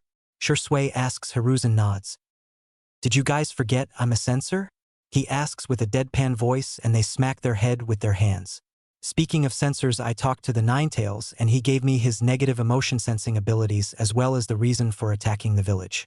All Hiruzen says is explain now in his Hokage voice. So Naruto explains everything except the releasing him part. To say everybody was shocked was an understatement. Now I do agree with him about Hashirama being a fool, and no, before you ask, this isn't the typical Uchiha and Senju hatred. This is just facts from me knowing the story. He was a fool and a monster more than the tailed beasts are made out to be. He knew Madara was controlling the Kyuubi, but still even after his control was released he held him down with his Mokuton ability so Mito can seal it in herself. Then she had the nerve to tell it to behave. Same goes for Kushina, but I can't really blame her since she was told Mito's feelings on the Kyuubi. They say treat a Jinchuriki with love, yet they treat the best like crap. Hashirama was a monster for hunting them down while they haven't done anything and just gave them away. He knew what the villages would use them for, but he let his naiveness take over and did it anyway. The blame for these wars and hatred between the villages can be blamed on him as well. After that, they are in silence until Shursui spoke up again and said they had to get training, leaving Hiruzen to his thoughts. Training field. Okay, Naruto, we have a year and 3 months left before you begin the academy, so we are going to start training you at low mid Chuunin level. He pulls out a set of weights that weigh about 15 pounds each. Put these on. These will help with your body conditioning as well as your speed. I got these from a Konoha taijutsu specialist. I hope you never have to meet him yet. Anyway, we are going to continue to work on your taijutsu and chakra control. However, we will be working on maturing your Sharingan. You still have 1 tomo in your right eye and 2 in your left, but that is because I trained you to not rely on them. Now we will work on them until they mature. I can feel you are almost at 2 tomo in each eye, so you might get that today after the training we go through. We will also be working on your ninjutsu, and if your Sharingan matures before time is up, I can teach you some Sharingan Jinjutsu. He explains, getting a nod from Naruto, and pulls out a slip of paper. This is chakra paper to tell you your natural element for ninjutsu. If it cuts, it's wind. If it burns, it's fire. If it gets soggy, then it's water. If it crumbles, it's earth. And if it crinkles, it's lightning. Now channel some chakra through the paper so we can get started. Naruto does, and both are shocked. The paper cuts into 4 pieces, however one is shredded to tiny pieces, another crinkles so much that it is a small ball, but you can see currents flowing. If of it, the next piece just turns into water like it came out of the air, and the last one burned, but the color of the fire was blue instead of the normal color. They stand there in shock at what happens. They look at each other and can only say one thing. After getting over the shock of the results, Shursui gains a psychotic look on his face. Now Naruto, the real training begins. First things first, I will be teaching you the substitution jutsu, the henge and clone jutsu. However, we may have to use a different clone because of how dense your chakra is due to the Kyuubi chakra leaking into your system, so instead of a regular clone you will use the shadow clones. He says, but I want you to practice hand signs before anything. I'll show you them. After he shows Naruto the hand signs, he tells him to practice them for 3 hours until he can do them without looking at his hands. He was expecting Naruto to take the full 3 hours to do them, however he had them down in an hour and used the remaining 2 hours to focus on his speed. He got his hand sign speed to a low Genin level, which was good for him at his age. Okay Naruto, it's time to practice the jutsus I told you about now. First the substitution jutsu. After 2 hours of practice, Naruto got the henge and substitution jutsu down, however due to his dense chakra, his henge was solid, and even came up with ideas for this jutsu with an evil gleam in his eyes which actually scared Shursui, but Naruto promised not to use it on him. Now for the shadow clone jutsu, the difference between these clones and the regular clones are these ones are solid and can move, however it takes just one punch to defeat them. The regular clones are basically a form of genjutsu. You can just wave your hand through them and it will disappear. Now let's get started on the shadow clone jutsu. He demonstrated the hand signs to Naruto and told him to practice. He was in for a shock when it took Naruto only 30 minutes to get the jutsu down. Naruto, it's been 5 hours, so go have lunch and meet me back here at 2 o'clock. Shursui says. Naruto hurried over to his favorite ramen stand where he sees Choji and Shikamaru eating. Choji, Shikamaru, how's it going guys? It's going good Naruto, I can eat food and take a nap here without my mom yelling and nagging me like does at home. Shikamaru replies while muttering troublesome mothers, getting a laugh from Naruto. Choji, what about you? Anything new? Naruto asks. No, not really, I've just been hanging out with Shikamaru. Choji said. You guys have been hiding from Ino, haven't you? He asks. Choji replies, no, we invited her, but she and her mother are hanging out with Sakura and her mother today. I see, well I'm hungry. Hey old man Teuchi, can I get 5 bowls of miso ramen with extra toppings? He asks. Sure thing Naruto, coming right up, Teuchi replies as finishes taking his order, however Teuchi goes to make the food as is running the register today, so she stays back but goes around the counter to give little brother figure a big hug. So Naruto, how have you been? We haven't really been seeing you around as much as usual. Nothing much I've just been hanging out looking at the clouds and reading some books. He replies only to get hit in the head with a ladle, wondering where it came from. He looks at who has a sickly sweet smile on her face that promises pain. But for some reason he can see the death god behind her. Naruto, you haven't been reading those orange books again, have you? She asks. Leaning into his face, he shakes his head, frantically looking for Choji and Shikamaru, who seem to have disappeared from the ramen shop. No, I'm not, I swear it's a book on the previous Hokages and some minor thing I should learn at the academy, I swear. He replies, scared out of his mind. Right now stares at him for some more time, be backing off. Okay, she says like nothing happened. Teuchi comes out the back with his ramen, seeing a scared Naruto and a smiling humming at the cash register counting money. He just shakes his head and doesn't ask any questions. Just hands Naruto his ramen. However, notices something. Naruto, where is your necklace you always have on? I took it off so I don't lose it during training. It's the only thing I have to remind me of Samui-chan, so I just take it off and place it in a storage scroll for safekeeping. He says while eating. They chat some more until Naruto realizes he only has 15 minutes to get to the training ground. He pays and hugs goodbye before leaving to head back. On his way he realizes he is being followed, so he takes to the alleys and loses his pursuer but keeps his sensor abilities sharp and can sense anything within 200 feet of him that is following him.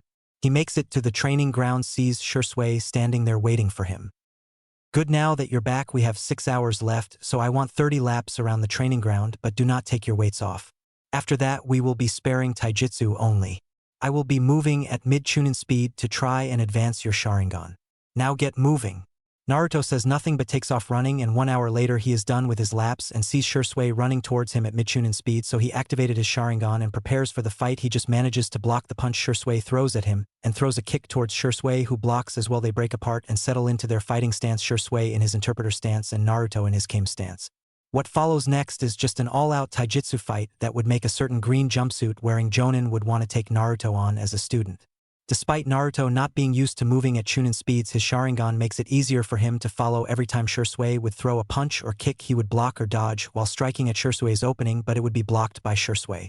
Unknown to Naruto, Shisui is purposely leaving openings to gauge if Naruto would see them, and to his surprise he does see the openings and takes them, but what has him impressed is while Naruto strikes at his openings he is making sure to keep his guard up. However, as the fight progresses Naruto does gain his second tomo in his right eye. However, he gets so into the fight that he is only focused on him, a Shisui sparing unknown to him his Sharingan turned silver while keeping the tomo in his eyes, and he begins dodging Shisui's punches and kicked. Even better, Shisui sees this and knows he has to end it now before Naruto's body starts to strain itself to hard. So he shuns behind him and gives him a chop to the neck, knocking him out. He picks him up and sits him under a tree to get some rest. He notices they still have about 2 hours left, so he waits to see if Naruto will wake up in time, so he can teach him a jutsu that every Uchiha must know. To his surprise, Naruto wakes up only an hour late and realizes his bruises are gone. Must be the fox's healing ability, he thought. Naruto, come over here. It's time to teach you a new jutsu that you must know as an Uchiha. He gets a nod from Naruto and they head over to a giant pond located deeper into the training ground. So Shisui, what jutsu are you teaching me? He asks. Turn on your Sharingan and watch, says Naruto does as told as Shisui goes through the hand signs and says, Fire style fireball jutsu. He breathes out a huge fireball and Naruto can feel the heat coming from it. I can make it bigger, however that size I did is the size you need to be able to pass the test and become considered a true Uchiha. Now you have 45 minutes to practice this jutsu before I end training, and as you know I can't help you with this, you must do it on your own, he says, getting a nod in response. Naruto walks to the edge of the pond and begins to practice. He slowly goes through the hand signs and calls out, Fire style fireball jutsu. What comes out is what you would call pathetic, if you can say, a small stream that makes a barely recognizable fireball, but unlike Shisui's, Naruto's flames were blue due to his unusual fire affinity. Naruto was expecting to see Shisui laughing, however, he had a straight face on and Naruto could see a small side of disappointment in his eyes. Naruto sees that he has gained a look of determination and does the jutsu again. Fire style fireball jutsu. This time the jutsu was not the right size, however it was close to half the size of Shisui's. Naruto, seeing this, gains a proud look on his face as he finds out the problem: he isn't using the right amount of chakra and isn't letting it build up properly. He practices a few more times before Shisui calls for an end of training. Naruto was able to get his fireball to half the size of Shisui's fireball and knows he needs maybe 2 more days of training this jutsu to get it down. Alright Naruto, that's it for the day. I have something to do tomorrow, so you have the day off, you can do whatever you want, he says, but pauses when he sees the evil gleam in Naruto's eye and knew what it meant. Somebody was getting pranked, which meant a headache for him and the Hokage. Despite Naruto being extremely mature for a 6-year-old, he still has his immature moments, which Shisui finds funny. I know that look, and please keep it to a minimum for me, that's all I ask, he says. All he gets is Naruto walking away giggling evilly, causing Shisui to inwardly cry at the problem Naruto is about to cause. Meanwhile, a certain old man who is relaxing reading his favorite orange book gets a shiver down his spine and narrows his eyes. Something tells me I'm gonna regret waking up tomorrow, he thought. Oh, how right he was. Next morning could be described as total chaos. All shops were covered in bright orange paint, feathers, and somehow filled with cats. And most, not all, of the Umbu has their gear turned pink with rainbows on it. The only shops that were not a wreck were the ones in the red light district and the Ichiraku ramen shop. So when Hiruzen woke up this morning, imagine how he felt when he opened the door to his office and seen stacks and stacks of paperwork as tall as him. If that wasn't enough, his secretary came in and told him the council has called an emergency meeting. All he could do is break down and cry. Why did Cammy have to put him through this? It wasn't fair. His secretary can only shake her head at this in pity. Sometimes she feels sorry for him, but then realized all that paperwork had to go through her first, so it was all in her office before he came in. Council chambers. Hiruzen walks in with a depressing storm cloud over his head, causing some of the shinobi council to snicker at this, and while some felt pity for him, with a sigh he very reluctantly starts the meeting. Okay, who wants to go first? He asks, already knowing why the meeting was called. A fat merchant stands up and speaks. Hokage-sama, this is an outrage. Somebody has broken into my bakery, put laxatives in my baking ingredients, and covered the shop in paint. Another stands up. Every single shop in the village minus the red light district and that ramen shop were hit. What are you going to do about this? Who could have pulled something off like this overnight? Suddenly everybody cringed when a certain pink-haired merchant spoke up. I bet it was that damn child. You should have let us kill him when we had the chance. I demand he pays for his actions. This is unacceptable. How am I supposed to run my business with paint, feather, and cats everywhere in my store? She screeched, causing the head of the Inuzuka clan ears to bleed. Hiruzen just sighs and motions for his umbu. Yes, Hokage-sama, said an eagle-masked umbu. Please bring me Naruto Uzumaki, he says, and the umbu nods and leaves. 20 minutes later, he returns. I am sorry, Lord Hokage, but I can't seem to find him, the umbu says. Hiruzen can only sigh and dismiss the umbu. But what gets everybody is that when the umbu turns to leave, he has a kick me sign on his back. I'll go get him, I might know where he is. Hokage training ground. Here we find young Naruto meditating in a lotus position, thinking about how his latest prank went and how he can finish the fireball jutsu. When he feels his GG chakra signature enter the barrier, so he stands up and greets him. Hey GG, what are you doing here? I thought you were in the office right now. Hiruzen, I can only twitch at this. No Naruto, I am not. I'm in the middle of a meeting with the council and I need you to come with me. He doesn't give Naruto time to respond and just grabs him a shunshin to the chambers. Council chambers. He and Naruto arrive and then shouting starts, however Hiruzen shuts them up with Ki so he can speak. Now Naruto, the civilian council is charging you with destroying property and breaching security throughout the entire village last night, as well as attacking an umbu officer. How do you plead? Not guilty, Naruto replies with a straight face. Liar, we know it was you who did this. Just because you have no parents and nobody to love you doesn't mean you can destroy our stuff, you little shit. I want him dead. The same pink-haired lady screeches again, causing everyone but Naruto to cringe, who wasn't even paying attention. He was too busy thinking about what kind of ramen he would eat later. Mabuki, please stop yelling. You've already caused the Inuzuka clan head ears to bleed any louder, and you may kill her due to scrambling her brain, and that can get you executed.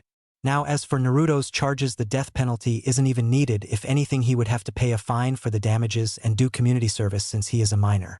He explains. Now Naruto, how do you respond to this? He gets no reply. He looks at Naruto, who is just staring off into space, and snaps his fingers in his face, getting his attention. Did you say something? Causing everyone to sweat drop and wonder if he met Kakashi before, while a gray gravity-defying haired shinobi sneezed. I asked, how do you respond to what Mabuki said? Naruto, not hearing what she said, simply says, do you have any evidence that it was me? Well, does anybody have any evidence or proof that it was him? Hiruzen asks. Well, no, but it was him. We know it was said one merchant that refused Naruto service when he entered his shop. Wait, so you mean to tell me that the entire village was pranked overnight? He gets a nod from Hiruzen. So you all blame me, a 6-year-old, for doing all this? I mean, seriously, I'm 6, how could I possibly do all this overnight? It doesn't make any sense. I mean, I know you all don't like me, but man, this is low even for you guys. He says with a fake hurt expression, but nobody can tell it was fake, not even the shinobi and elders could tell. Well, since nobody has any evidence that Naruto did it, the case is dismissed. Hiruzen says, secretly wondering how Naruto did it. What, Hiruzen, this is an outrage, you know, he did it, this boy is nothing but trouble, yelled Koharu. Hey Sagatits, I didn't know you would be here. How are you doing? What's up, one-eyed pedophile and cool old man? He says, getting 2 out of the 3 elders to bristle in anger, while the Inuzuka clan head lost it and started howling with laughter. That is too damn funny, she says while banging the table, getting snickers from the Yamanaka, Nara, and Akimichi clan heads, while the Hyuga and Uchiha clan heads have their normal blank faces on. Can I go now, old man? I'm hungry, Naruto said. He gets a nod from the Hokage and walks out, but if you looked you could see that he had a smug look on his face, knowing he got away with it. Later we find Naruto at the Hokage's training ground practicing his fireball jutsu. It's been 2 hours since his meeting with the council. After a quick stop at Ikaraku's, he only stayed for 30 minutes and ate 13 bowls. He came to train his taijutsu and his ninjutsu. He wanted to perfect the fireball and felt he was close. So here he is after an hour and 15 minutes of trying. Naruto feels like this time he has it. He takes a deep breath and exhales and starts going through the hand signs. Fire-style fireball jutsu. Out comes a huge blue fireball 3 times the size of the one Shursui showed him. He looked at it and was proud that he mastered it faster than he thought. He was cut off by the sound of hands clapping. He turns around and sees Shursui with a proud smile on his face. Good job on the fireball, Naruto. You are officially worthy of wearing the Uchiha symbol now.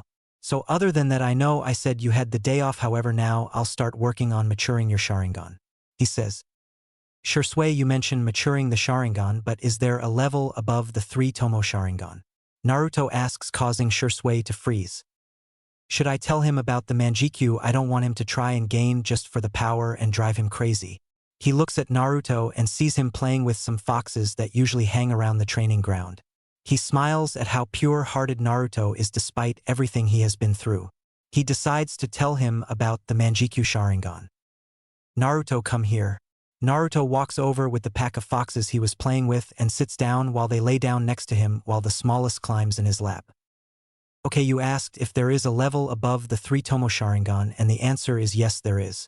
He activates his Sharingan, but what shocks Naruto next is his 3-tomo spin and morph into a 4-sided shuriken pattern in both eyes. This is called the Manjikyu Sharingan, the 4th stage of the Sharingan. To unlock these eyes, you must see your best friend or somebody extremely close to you die. The rush of emotions triggering something in the brain causes a surge of chakra to go into your eyes, thus causing the Manjikyu to activate. But these eyes come with a price. The more you use them, the light in your eyes deteriorates, causing the person to go crazy, and eventually they go blind. However, there is a way to avoid blindness. You must replace your eyes with a family member of yours to retain eternal light. However, this information is not known by anyone but me, and I am trusting you to keep this information to yourself. Not even the Hokage knows this. Can you keep this a secret for me? He deactivated his Sharingan and got a yes in return from Naruto. Great, we have a little over a year left, and I want you to be at least high Genin by the time the academy starts. Right now you are above academy level, but not quite Genin level. Now let's begin. He says as he activates his 3-tomo Sharingan and rushes at Naruto, who activates his 2-tomo Sharingan and rushes at Shursui. The sound of metal clanging against each other can be heard throughout the Hokage's secret training ground.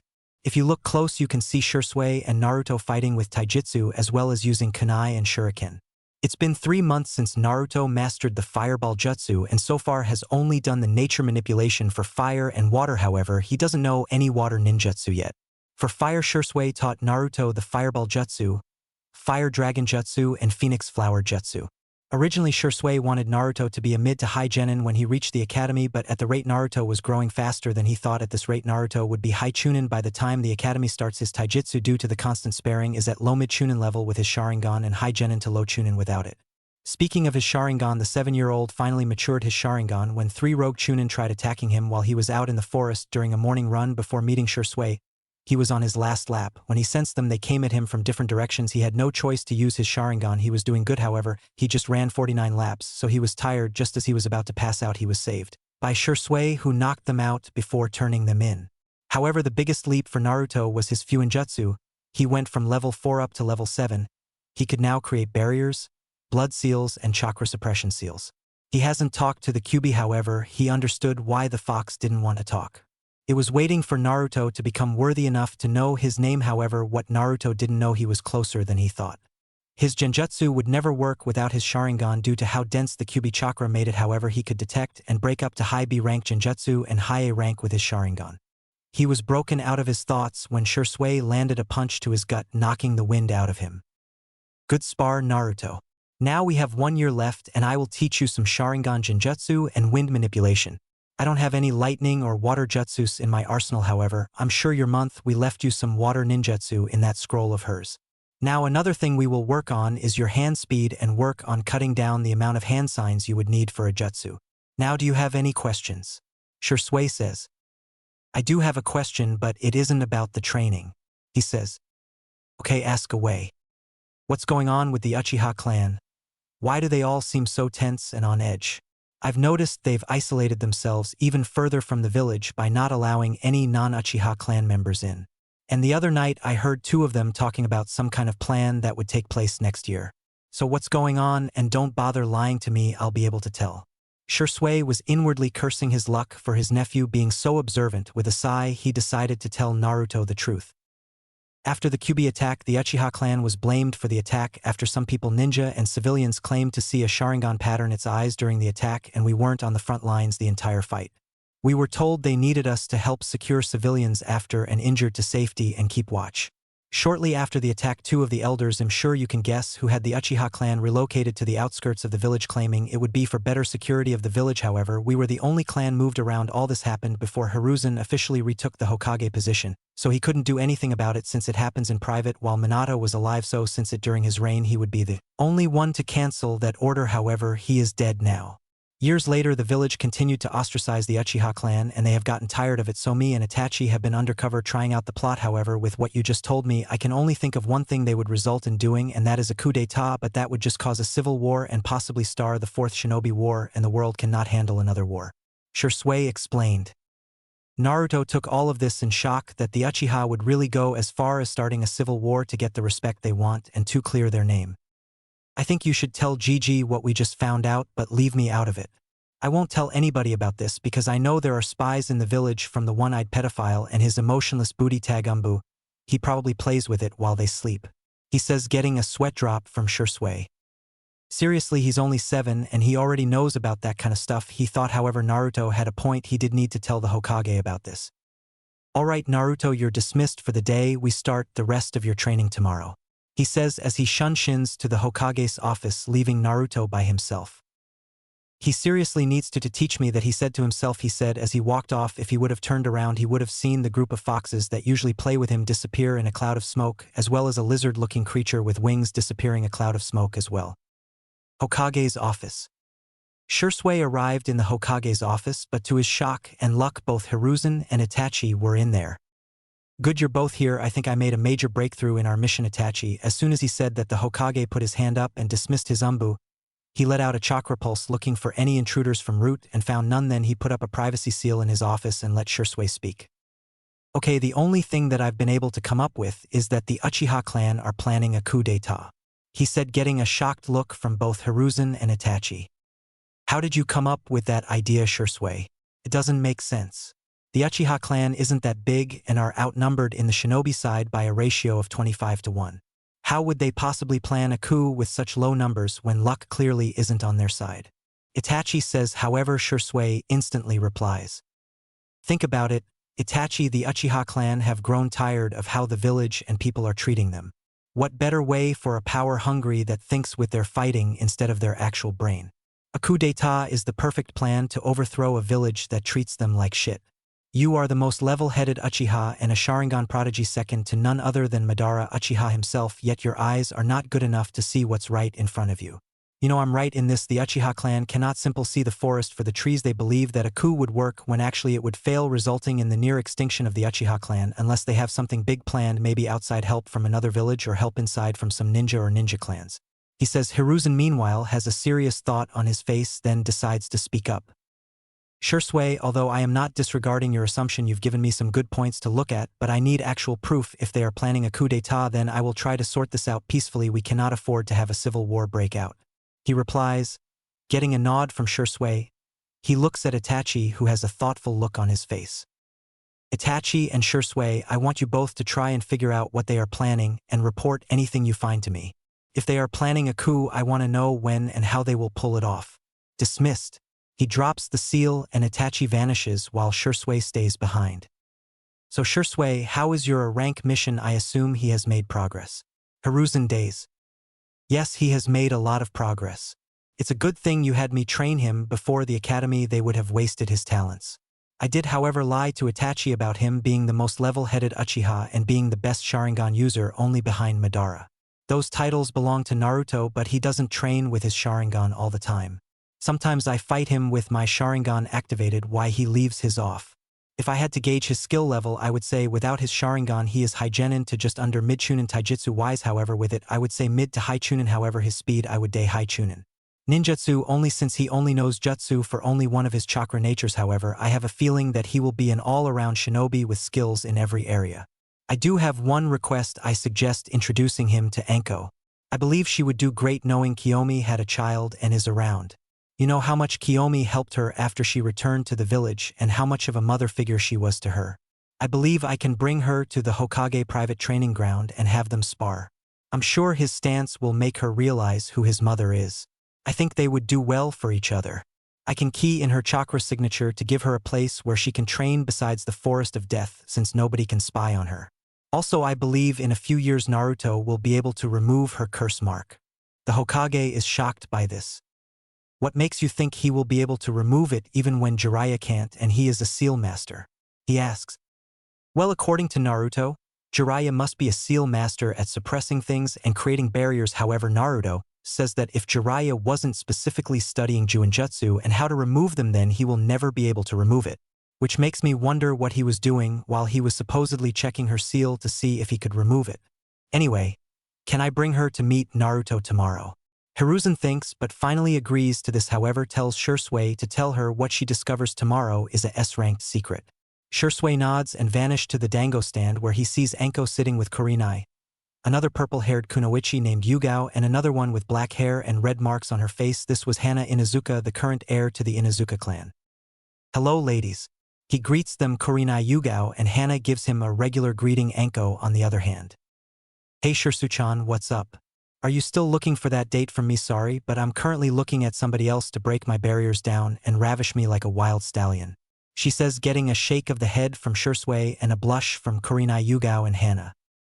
No, I'm not here for that. I'm here to tell you, I need you to meet me at the Hokage's training ground tomorrow, he says. Shursui, I told you I'm not interested, she says with anger in her voice, thinking, he is just looking for a quickie with the snake whore. Anko, he says, seriously shocking her since he never speaks to her like that. Meet me at the Hokage training ground tomorrow morning at 8 a.m. Please, he says. She nods her head and he vanishes. What do you think he wants, Anko? Asks Yugao. Yeah, from as long as we knew him, he was never serious with you like that, says Kurenai. I think you should go and not treat this like the dates you say you'll go on and stand them up, says Hana. I was going regardless, and those men only wanted one thing from me, to get in the snake whore pants. I don't want that. I want a man that wants to actually get to know me, have a future with me, raise a family. I may dress like this, but it's to get a certain man's attention. If he gives me a chance and we work out, I will stop wearing such revealing clothing, you know. No more mini skirts that show off my panties or see-through shirts with only a little padding that covers just my nipples, you know. She says. Her friends nod at this. They know Anko only dresses like that for attention, but what only they know, she is as pure as the day she was born, never even kissed a guy. She has problems trusting men after Orochimaru betrayed her. However, she has her eyes a certain shinobi with a scar across his nose, but she rarely sees him in the village. What she doesn't know is that her crush is in the Umbu due to her going missing, so he doesn't even know she's back in the village. I'm gonna get going, guys. Apparently I have to be up early tomorrow, even though it was supposed to be my day off. They all hug her and she leaves to go home for the night. Next morning, Naruto arrives at the training ground at 5:30 a.m. to get so light early training, and he begins with some stretches, push-up, sit-ups, and finally some laps around the training ground, 30 with his weights on and 30 with his weights off. After that it was 7 a.m. so he decided to start making a resistance seal for his body that would make it harder to move around. He wanted to use gravity seals, however, he was stopped by a note that says it would stunt the growth of somebody if they were not finished growing, so he figured he would just use it to weigh his opponents down. After creating the seal and applying it to a shadow clone, however, he got the memories from the clone about how the resistance seal felt like. He would have to ask Shursui about that later. So he creates another clone and has him draw the seal on his body, and it feels like he has a 30-pound bodysuit on. He looks the clock he brings with him, and it shows 7:15 a.m. so for the next 45 minutes he is jogging around the training ground until he senses Shursui enter the barrier. However, he has the same purple-haired lady with the trench coat he sees walking around. Okay Naruto, this is Anko. I brought her here to meet you and spar with her, Shursui says while Anko gets pissed. You brought me here to spar with some gaki? Are you fucking serious, Shursui? I don't have time for this, it's my day off. She turns to leave but feels somebody grab her shoulder. It's Shursui. Anko, just do it please, you'll understand why I brought you here, he says softly to her. She sighs and nods. Alright gaki, let's just get this over with, she says, getting into her taijutsu stance while Naruto drops into his kame stance, causing Anko to freeze and tears build up. How do you know that stance? She whispers. How? She yells. Before Naruto responds, Shursui beats him to it. He knows because it belongs to his mother Anko, he says, causing her to break down. I'll leave you two alone, I'll let you two spend the day together. Naruto, you have the day off today, spend it with Anko, you'll understand why, Shursui says and leaves them alone. Naruto walks to her and sits down, and she stops crying but still has sniffles. You knew my mother. He gets a nod from her. What was she like? She was the nicest person I knew and took me in after a tragic incident happened. I was what you would call a prodigy during my years in the academy, so of course I caught the eye of a lot of people willing to train me.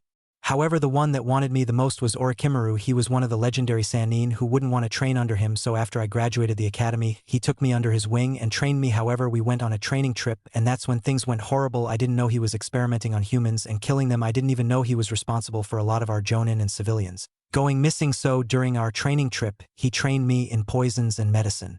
However, the medicine was his way of covering up for his experiments and had a hidden section of his lab where he would take what I made and inject them into humans, and none of them would survive. One day he made a breakthrough in cursed seals in his search for immortality, and since he ran out of guinea pigs, he strapped me down and bit me on the neck, giving me the very first curse mark. She pulls down her trench coat and the left side of her shirt, showing him the cursed seal on her shoulder. I was branded and left alone to die. However, he came back a week later and I was still alive.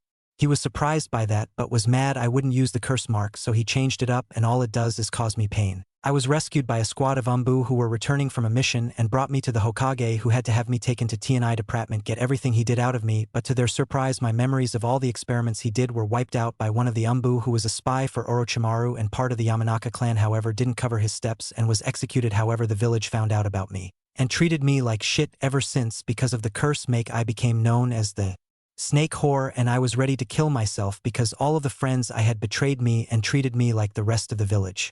That's when I met your mother, who took me in and placed me on her Genin team with Kurenai and Yugao.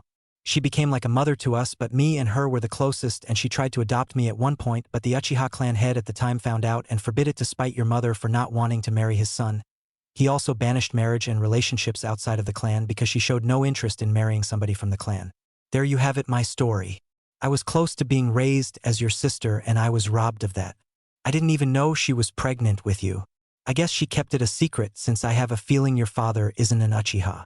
So tell me about your life. He sighs and tells her everything from his life in the orphanage, the beatings they gave him, his first friend with the two buns in her hair and his best friend Samui meeting the Ikarakus, and then about the beating from the villagers and meeting Shursui and some of his training. Anko, I know we don't know each other, but I wouldn't mind having you as my friend or sister. He gives her a hug as she starts crying again, saying thank you over and over again. After she gets done crying, she speaks. Naruto, with your training, I can teach you a jutsu your mother taught me, but first, have you learned all the steps to fire manipulation and learned the fire dragon jutsu yet? He nods. Great, now watch me. She goes through 20 hand signs and calls out. Fire style dragon rain jutsu. What happens next leaves Naruto in shock, and she breathes out a huge flame in the air, but it doesn't go away, it stays there. Then large dragons made of begin to fall out onto the ground and explode on contact.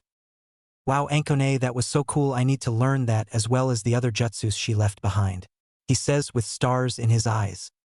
Her heart flutters at him calling her that, but she smiles fondly at him and gives him a hug and kiss on the cheek. Don't worry, Naruchan, I'll teach you this and one more jutsu she made that requires water affinity like me. Do you have that as well? He nods and tells her his 4 affinities. She is shocked but gets over it. Okay, good, I can only help with your fire and water, those are the only 2 I have, but I'll teach you what I can for the next year, she says. Now this jutsu requires a high water affinity due to the fact that it's an offensive and defensive jutsu at the same time. She goes through 20 hand seals. Water style Octo Shield Jutsu. What happens is she is surrounded by a large body of water acting as a shield. However, there are 8 tentacle whips of water at the top of the shield. She moves her hand and one of them moves towards a small tree, knocking it over. Whoa, cool. But do you really need to use all 20 hand signs? Shursui told me I can perform jutsu with less hand signs if I practice. You must have known these jutsus for at least 10 years. How come you use all 20 hand signs? Still, I don't get it, he says. Oh, my dear little Naruchan, I can do the Dragon Rain Jutsu with 3 hand signs. However, I need 5 for the Octo Shield Jutsu. I should be able to get the fire down to 1, but the water will stay at 5 since my fire is the strongest of the 2 affinities. Okay, that makes sense, I guess. Now let's eat before we start training. We have about 8 hours left until my training is done for the day, he says as he unseals 2 bento boxes with chicken teriyaki, rice and vegetables, and 2 bottles of fruit juice. Why do you have 2 bento boxes and bottles of juice? She asks. Well, one of them was for Shursui, but he left, so I figured you can have it. He says they began eating and Anko is shocked at how good it is and compliments him. As they eat, they talk about dreams for the future and whatnot, and she can't help but smile at his dream. After they finish, she stands up and stretches. Alright, Naruto, time for Tortuai mean training, she says with a certain glee and sickly sweet smile on her face, making Naruto regret this. Oh shit, what have I done? He thought, crying anime tears. 1 year later. It's been a full year since Naruto met Anko, and it's been hell for the last year. He has been coming home with bruises that even the QB had some trouble healing for a while until it was used to healing them and only took a few minutes. Anko trained him in dodging, poison, and some water ninjutsu outside of the jutsu his mother created. She taught him water dragon jutsu, water wall, water prison, and water clone. However, them hanging out also got Anko kicked out of the dango shop. The result was a prank done by Anko and Naruto so bad that the shop still isn't open again yet. So now she usually eats at the Akimichi barbecue shop or the Ichiraku's ramen shop, which now sells dango and sake. Of course, the civilian council tried blaming Naruto and Anko for the prank. However, like last time, it resulted in Naruto getting off with no punishment along with Anko, who openly laughed when Naruto openly insulted Danzo and Koharu to their faces. Now, however, we find the 8-year-old sitting at the training ground working on his wind chakra nature by splitting a rock in half, but can only get it halfway. He would use shadow clones, but he rises to use them except for jutsu practice and not chakra control or nature manipulation. Shursui taught him 4 wind jutsus from scrolls he collected. He taught him wind-style gale palm, wind-style vacuum blade, wind-style wind bullet, and wind-style sonic boom. This is Naruto's favorite wind jutsu because you clap your hands and it creates a tunnel of wind while crescent-shaped blades of wind move around in the tunnel and cut the opponent up. It's been an interesting yet hectic year for Naruto. The last nurse alive that helped deliver Naruto revealed who his mother was to the public, thinking the Hokage wouldn't do anything to her because he was old and too kind. What happened to her was she was tortured by Anko, who managed to torture her for 48 hours straight non-stop while keeping he alive before she finally killed her when news got out that he was the son of Kiyomi. Uchiha the village treated him even worse, knowing she was the most hated Uchiha since Madara Uchiha, all because she didn't want a loveless marriage. The Uchiha clan started to act like they cared, but Naruto knew otherwise. They just wanted the Sharingan to remain in the Uchiha clan. However, they also wanted the QB under their control, but they were stopped by the law stating Naruto can never be adopted or taken in by anybody. He also met Sasuke, who tried to belittle him every chance he got, but each time Naruto would look at him with a blank face and walk away. He also met Kurenai, who he recognized from the orphanage, and she became somewhat friends with her, only somewhat, because he told her he learned to read from the Ika Ika books and Kurenai hated those books. He also met Yugao and Hana. He didn't mind Yugao since he knew she was the same cat-masked Umbu that used to watch him. Now Hana was a different story because she tried to tease him, not knowing he already had the talk. After she got done teasing him, he told her if he was a few years older, he would put a ball gag in her mouth, cuff her hands, and fuck her doggy style while pulling her hair and slapping her ass and destroy her insides until she couldn't feel her legs anymore, like the dirty little bitch in Heat that she was. The result was Hana being put in the hospital via a severe nosebleed causing blood loss. After that, she never teased him again. She did say she was willing to let him do it, but he said he was saving himself for the love of his life, but wouldn't say who. Only Anko knew who he was talking about. After getting rid of those thoughts, Naruto got up and made his way home since he would be starting the academy tomorrow, and Anko said she would walk him. Next morning, Naruto wakes up and gets ready for his first day at the academy. Naruto knows he is well above academy standards. He was taught a lot by Anko and Shursui, and Anko said without his Sharingan overall he can take on most high Chuunin, and with the Sharingan he was able to take on a mid-jonin opponent. His ninjutsu, they put him at low jonin. His genjutsu was non-existent without the Sharingan. However, due to some training with Kurenai, he can break out of a ranked genjutsu now. His taijutsu was high Chuunin level, and his fuinjutsu he was a level 9 seal master and was currently working on level 10, but he was learning very slowly because this level would cover juinjutsu as well and how to create seals with your own chakra and marking people with seals by just touching them. He wondered how Jiraiya was a seal master if he couldn't do any of these. He was interrupted by a smoke bomb coming through his window, exploding, showing a banner stuck to his ceiling with the great sexy and single Anko Mitarashi has arrived with a chibi Anko in the corner holding up a peace sign. He can only shake his head at this, but he knows he wouldn't trade Anko for anything in the world. Are you ready, Naruto? The academy entrance ceremony starts in 5 minutes, she says. He looks at the clock in shock, and it does start in 5 minutes, so he puts his shoes on and they leave via Shunshin. Anko via a leaf Shunshin, and Naruto just disappears. It helps when you have Shursui the teleported teach you the Shunshin jutsu. However, Naruto's working on adding elemental nature to his to give it more flash. They arrive just in time for the speech to begin. They see the Hokage, who starts talking, but Naruto tunes him out and looks around. He notices he is in a class filled with clan heirs and a lot of civilians. 1500 Rio says none of the civilians bothered to even train. He thought to himself, He was broken out of his thoughts when the sound of a bell rang, not knowing what was going on. He looked at Anko, who sighs, knowing he wasn't paying attention. "You are in room 103. You are, with all the clan heirs and some civilians in the room you will be in for the next 4 years, so get used to it," she said, and kneeled down to give him a hug, much to the shock of everybody around, and whispered about how the demon brat and snake whore began, in which she stands up and yells, "Do you have a fucking problem, huh? You got some shit to say." Nobody spoke up. Everybody was quiet and kids were crying. Hiruzen, seeing this, can only sigh at this. "That's what I thought. Now have a good day, Naruto-chan." She leans and kisses him on the head and leaves, not seeing the look on a certain scar-faced Chuunin. Inside the classroom, the teacher is doing roll call and gets to his name and says it with venom. Naruto Uchiha.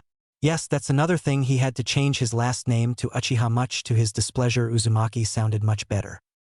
He gives a 2-finger lazy salute. The teacher marks him down and begins the lessons for the day, but not before kicking Naruto out of class for some dumbass reason. He didn't really care though, so he just left with no arguments. A few months later, Naruto was sneaking around the Uchiha clan compound and found out when and how the Uchiha clan are going to attack. He goes to Shirsue's training field and finds him standing there. "Shirsue, I just found out how the Uchiha clan are going to pull off the coup, and when they are doing it," he says frantically.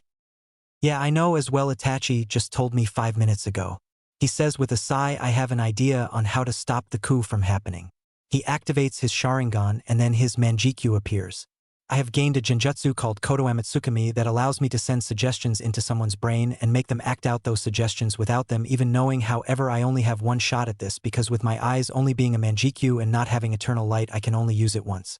I want to run this by the Hokage since it seems his peaceful talks will no longer work," he says, deactivating his Sharingan. "That sounds like a good plan, Shirsue. I don't think he would have a problem with it. It's to protect the village and ultimately the world from another war," Naruto says. Him and Shirsue talk some more before Naruto goes home, and Shirsue does the same.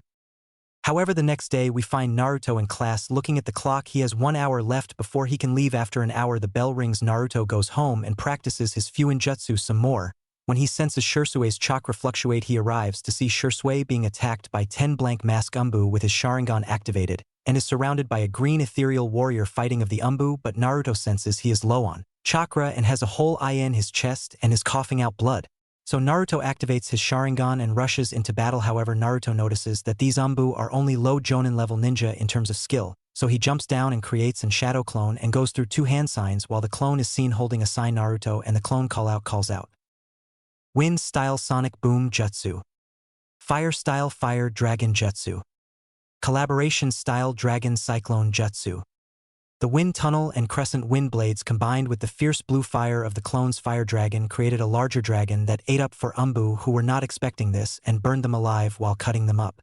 Seeing the other 6 Umbu distracted momentarily, Shirsue uses his Susanoo to kill them. However, one escaped before he could get hit but was intercepted by Naruto, who caught him in a Sharingan Genjutsu, paralyzing him, and before Naruto could do anything, the Umbu but down on a pill and began to foam out the mouth, falling to the ground dead. "Damn it," he swore until he seen Shirsue barely standing up, and Shirsue tells him follow him to a cliff and tells Naruto to stay hidden in the trees and do not come out. Naruto does as told, and few seconds later Itachi arrives concerned for his friend, and Shirsue explains everything to him, planning on using his Manjikyu Sharingan Genjutsu to stop the coup and telling the Hokage, and him approving of the plan to Danzo trying to steal his eyes with 25 root Umbu backing him up, but failing he didn't mention Naruto at all. After all that is done, Shirsue summons a raven that produces a scroll, and Shirsue creates a clone and has it remove his eyes and put them in a container with liquid in them before handing it to the raven, who disappears in a puff of smoke, already knowing what to do. Shirsue steps back to the edge of the cliff and tells Itachi he is sorry he failed in his mission to stop the coup and entrusts him to stop the coup now. By now Itachi has his eyes closed, and Shirsue looks in Naruto's direction and gives him one last smile before falling off the cliff, ending his life. Shirsue, Itachi yells as he tried to stop his friend from doing this and fails. He closes his eyes and blood starts to come from his eyes. He opens them to reveal his 3 pinwheel Sharingan eyes and leaves, not even noticing Naruto up in the tree crying his eyes out. He opens them to reveal his Manjikyu Sharingan. His has 4 choke tomo spinning around his pupil. Imagine Madara's Manjikyu but with 4 instead of 3. A week later, news has gotten out that Shirsue was dead, and everybody mourned for his death via suicide. They couldn't believe it, but it was true. But some people within the Uchiha clan claimed it was Itachi, even after finding Shirsue's suicide note, causing him to lash out and attack 3 members of the police force before his father stopped him.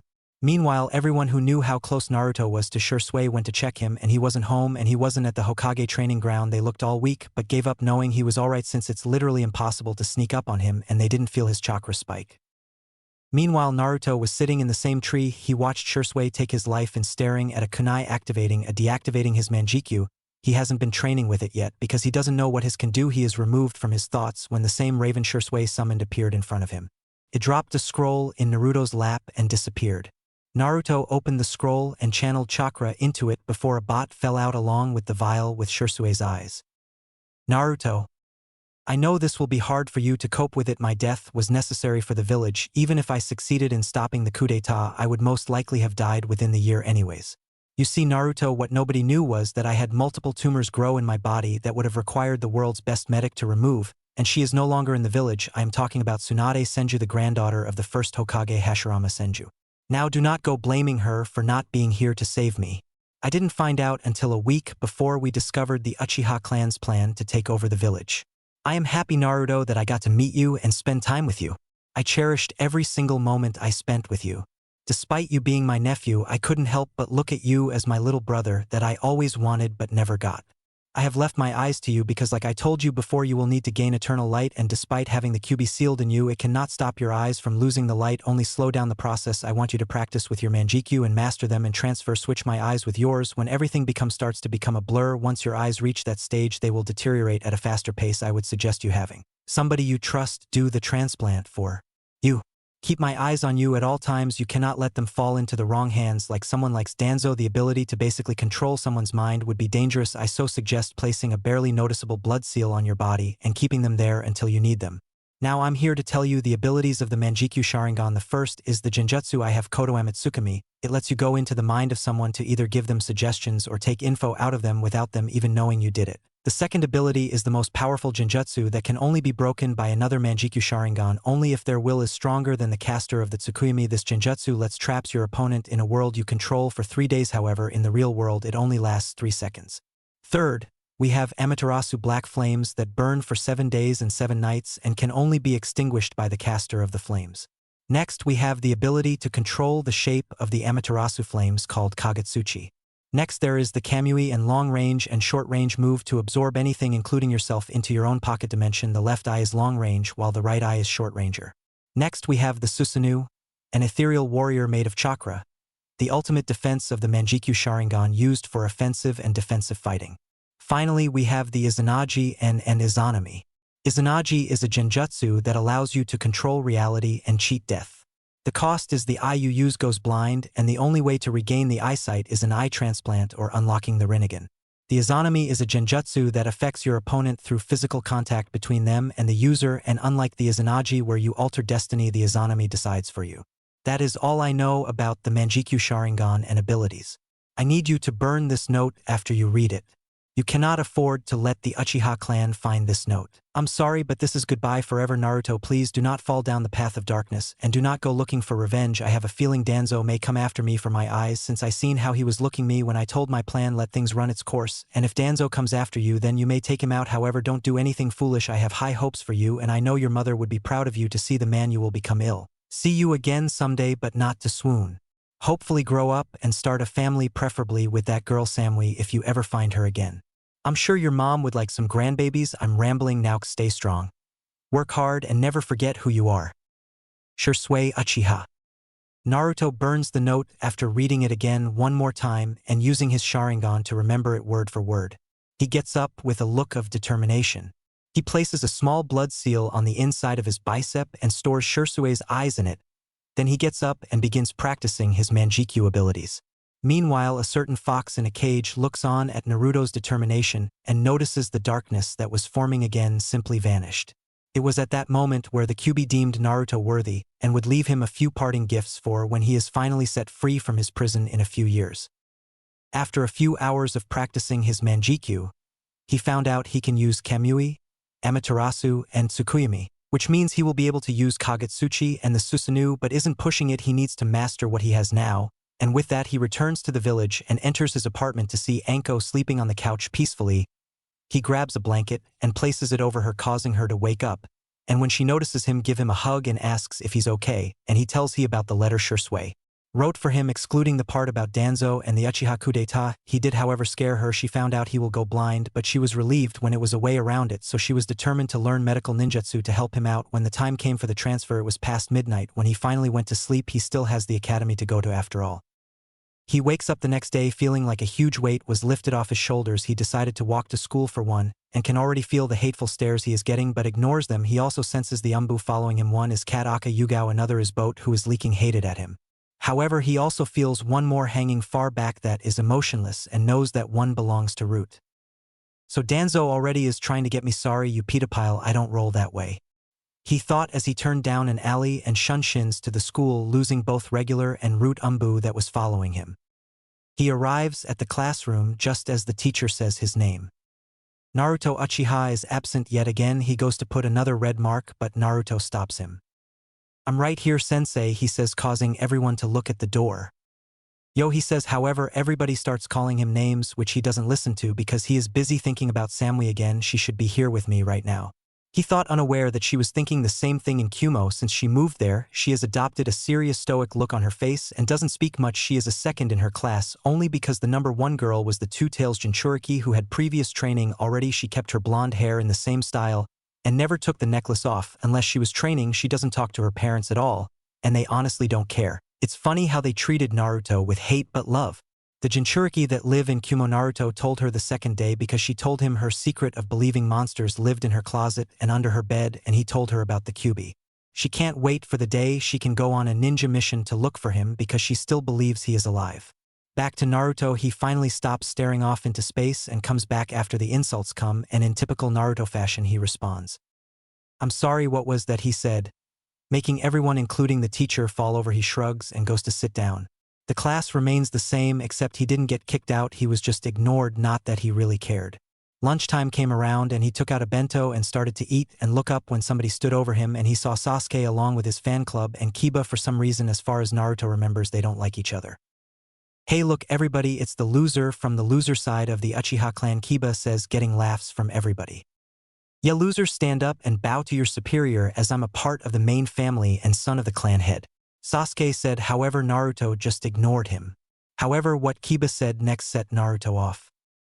Yeah, you heard him, stand up and bow to your superiors. You could be like us, but you're nothing but a branch member because of your mother, instead of her obeying the clan like a good little bitch like she should have. She decided to go out and whore around with random men and just had to have you.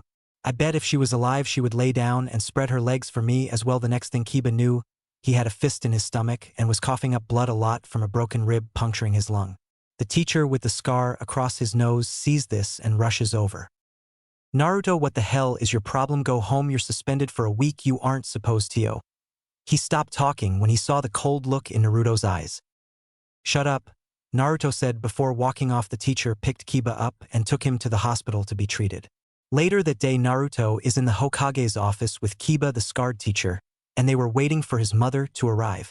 There was a knock on the door. Come in, Hiruzen says, and in walks a lady he recognized from the council meetings, and Hana, who blushes when she sees Naruto again, remembering what he said to her last time they talked, getting a raised eyebrow from Hiruzen and her mother.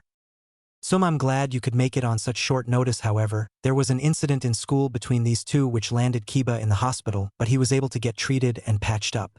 He says. Tsuna nods at this. I'm aware there was an incident at school, however, I want to know what happened because I've met Naruto before and it would take Kiba doing or saying something stupid for Naruto to react like that. So what happened? Kiba stayed silent and refused to answer, so Naruto said everything that happened, which Kiba denied. So Tsum asked if Inoichi can come search his memories, and within 20 minutes he came and searched Kiba's memories for the incident and revealed what Naruto said was indeed true. Kiba had a scared look on his face from the looks his mom and sister were giving him because they knew who his mom was. Kiba then starts throwing insults at Naruto, who of course once again isn't paying attention and is reading a book on Fuinjutsu, and looks up with Kiba pointing at him and everybody waiting for his response, and simply replies, what was that, pissing Kiba off, and Hiruzen was hoping Naruto doesn't start showing up late to everything. Hiruzen dismisses everyone, but Tsum asks a question. Naruto, why was Hana blushing when she looked at you? She asked, curious of what was going on, so Naruto whispered in her ear what he told Hana, and the said loud enough. With my stamina I can make that happen too. What happens next is Tsum gets a nosebleed but manages to stay conscious. However, she gets weak in the knees and Hana passes out from blood loss again from another nosebleed. Hiruzen is silently cursing his luck for not knowing what was said, as it could be used in the next Ika book.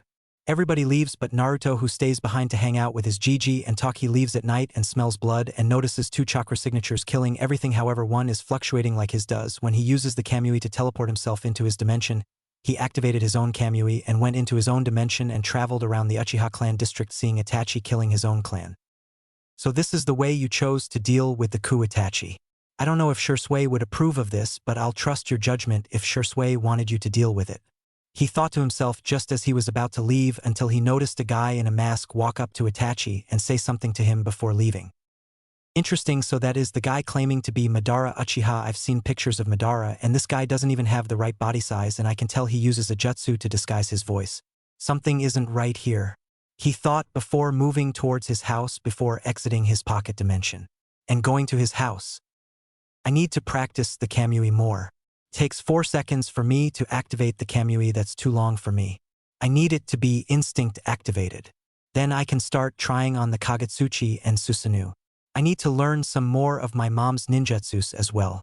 I heard she had a lighting jutsu she couldn't handle due to her lighting affinity not being strong enough to handle it despite her doing all of the exercises. He said to himself before falling asleep. He wakes up in the morning walking. He can hear the people talking about the Uchiha massacre, but he remained calm because it didn't affect him when he was asked why. He said the only person he cared for from the Uchiha clan was dead before the massacre happened, but would never tell who it was. He gets to the classroom and the teacher comes in and says both Uchiha have the entire week off from school to deal with the massacre. All Naruto did was packed a week's worth of clothes and stayed at the Hokage training grounds and trained his manjikyu techniques and begin on lightning manipulation. The following week he was supposed to return to school. He was walking when he saw an old lady struggling with her bags and decided to help her out, but she lived on the other side of town and arrived at school 3 hours late. Naruto, mind telling me why you're late? The teacher asked, knowing he wasn't paying attention. To his surprise, Naruto answered right away. However, the answer is what pissed him off. Well, you see, I was on my way when I spotted an old lady struggling with her bags and I walked her home, but I had to take the long, easy back due to a black cat getting in my way, he said. Silence, everybody but the teacher and Sasuke, who was brooding, had the same thought. Does he really expect us to believe that? Chin. Damn it, I have a Kakashi in class. This was going to be a long 4 years. 5 years later. Naruto was walking down the streets of Konoha on his way to the academy for graduation. It was finally time for him to graduate and become a genin. It was 5 years because the Sandaime decided to add an extra year in not wanting to send kids out at 12 years old on dangerous missions. He wanted to add 2 years, however. He had to make it 1 year due to being outvoted by the civilian council who had children in the academy, and with the vote of the Uchiha clan not being counted anymore, he lost the vote. Naruto was excited even though his skills are way above Genin level. Without his Sharingan he is at low mid Jonin. However, with his Sharingan activated he can take on a high Jonin, but it would be close. Now if we were to use his Manjikyu he can take on a mid-Umbu level opponent. Speaking of his Manjikyu, Naruto was able to summon the Amaterasu flames almost instantly. His Tsukuyomi lasted the full 3 seconds in the real world. He got the Kamui down to 1 second, however it was still too slow for him. The guy who used it at the Uchiha massacre used it instantly. He unlocked Kagetsuchi and was a natural at it. However, he has yet to unlock his Susanoo yet, but he isn't worried and doesn't want to stress his eyes yet. His relationship with Anko has grown, and it was like they were together his entire life. She even took over his second bedroom and made it her own, although he didn't mind. Kurenai was finally able to get over her issue with Naruto and they became close. Hana tried to convince him to let her take his virginity when he became a genin. However, he turned her down but introduced her to Genma, who he was cool with after meeting him during one of his pranks on a civilian shop that Genma didn't really like because the merchant was a major douchebag. They have been together for 3 years now. He met Hayate through Yugao and asked him why he was always coughing.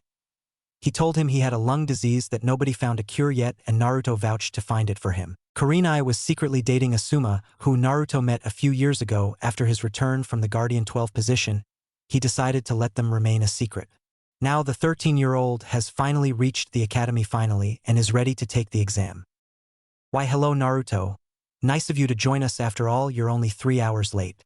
Irika said with an eye twitch and barely contained anger. He took over after Naruto's second year after he decided to retire from Umbu. After seeing Anko back in the village, he tried to talk to her, but both of them would stutter and blush before saying goodbye. Naruto found it pathetic and decided after he graduates he will get them together as he already had a plan. However, Iruka's assistant Mizuki was pissed that Iruka waited for him to show up. He wanted the demon brat to fail and he would make sure he did. Well, you see, Iruka-sensei, I was walking to school when I must have taken a wrong turn along the road and got lost. He says, which was true, however, nobody believed him. Whatever, just sit down. He said, now since Naruto is here we can begin the first test, which you have 45 minutes. The first test is a written test. The sound of a head hitting the table was heard and it was Naruto who did it. It wasn't a secret, he hated written tests, he found them pointless even though he always passed. 45 minutes later, all the tests we completed. Alright, everyone outside for the next portion of the exam. Kunai and Shuriken throwing followed up by a taijutsu spar against Mizuki in which you have to last at least 2 minutes. The clan heirs all did good except Ino Yamanaka, who got a 4 on kunai throwing and a 5 on the shuriken throwing. The only person who did worse than her was Sakura Haruno, who got a 3 on the kunai and a 2 on shuriken. Naruto was wondering how she was the best kunoichi in the class with skills as pathetic as hers. It was now Sasuke's turn, in which resulted in high-pitched squeaking from the Sasuke fan club. Okay, Sasuke, go ahead, Iruka said. Sasuke says nothing and just throws the kunai land in 9 out of 10, causing his fangirls to scream, then throws the shuriken and hits 9 as well. Sasuke-kun is so cool. Marry me, Sasuke. Look at Sasuke-kun go. The fangirls screamed out. Alright, last up Naruto, Iruka says. Naruto walks up and throws one kunai out. A pulse of chakra from Mizuki causes it to move to the left and he completely misses. Everyone laughs, but Naruto releases Ki, shutting them up. Hey Iruka-sensei, can I restart? Apparently Mizuki can't control his chakra, and it interfered in my test. Mizuki agrees because he also felt the chakra pulse Naruto throws at kunai and shuriken and hits all 10. He cheated. Yeah, there's no way he is better than my Sasuke-kun. Your Sasuke-kun, he belongs to me. Know me. Shut up, Iruka yells with his big head jutsu. Now everyone inside, for the genjutsu portion of the test you have to break out of a D-rank genjutsu, then we move on to the final part of the test. However, Mizuki will be doing the genjutsu while I grade them. However, I will be in charge of the ninjutsu portion. He says. Everybody breaks out of the genjutsu portion until it's Naruto's turn. Mizuki goes through hand signs for an B-rank genjutsu, however Naruto still breaks out of it faster than most did on a D-rank genjutsu. Iruka, not knowing it was B-rank genjutsu, past Naruto, missing the smug look Naruto gave Mizuki for knowing what he did. Alright class, everybody wait here and I will call your names for the ninjutsu portion and determine if you passed or not. He explains. After the ninjutsu portion is over, Naruto will put his plan into motion to get Anko and Iruka together. After a while, all of the class had taken the test except Naruto, which baffles him how Ino took hers before him, and her last name begins with the letter Y, but he doesn't dwell on it. So after Ino comes in, it's finally his turn. Okay Naruto, for this I need you to perform the substitution jutsu, the henge, and make at least 3 clones. Naruto shocks them by doing the first 2 without hand signs, substituting himself with Mizuki's chair, causing him to fall and switching back, making the chair fall on his face. He then henged into Shursui even with the Sharingan activated when he released the henge. Iruka noticed the sad look in his eyes and realized Shursui was the person Naruto cared about the most in the Uchiha clan. Okay Naruto, I need you to make at least 3 clones for me. Naruto nod and uses the one hand sign. Shadow clone jutsu. 3 perfect copies of Naruto appear and Iruka has his jaw on the floor but recovers from his shock. I'm sorry Naruto, but we can't pass you since you have to make a regular clone. Mizuki says with a smirk, however that smirk goes away when Iruka speaks. What are you talking about, Mizuki? Of course, if he passes he could have used an elemental clone if he wanted to. All the test said was to create 3 clones, it never mentioned what kind. Congratulations Naruto, you passed. He hands him his headband with a smile. Shursui would be proud of you Naruto, he thought to himself. Meanwhile, Mizuki had to come up with another plan to get the forbidden scroll to take to his master. Naruto puts the headband in his pocket and slips a piece of paper into Iruka's pocket before leaving. Hokage monument at the top, 8 p.m. Don't be late, dress nice. Iruka only looks at the note before burning it and wondering why he should go, but trusts Naruto and walks back to the classroom. Naruto enters and Kiba has to open his big mouth. Ha, I guess the loser couldn't pass a simple exam, what a idiot, he says, causing everybody to laugh at Naruto except Shikamaru and Choji, who can see the headband in his pocket, and a certain pale lavender-eyed Hyuga who watches him from afar. Iruka enters and shuts everyone up with his big head jutsu. Congratulations to everyone that passed the test. Tomorrow will be team assignments in the morning at 8 a.m. However, before Iruka can finish, Naruto leaves. Well, once again, congratulations and good luck in your ninja careers, he says as he goes home, having 3 hours to get ready. Naruto arrives at Anko's house with a black dress she left at his house that showed off her womanly figure that would have made any man pass out with a nosebleed, but Naruto didn't mind, he only had eyes for one person.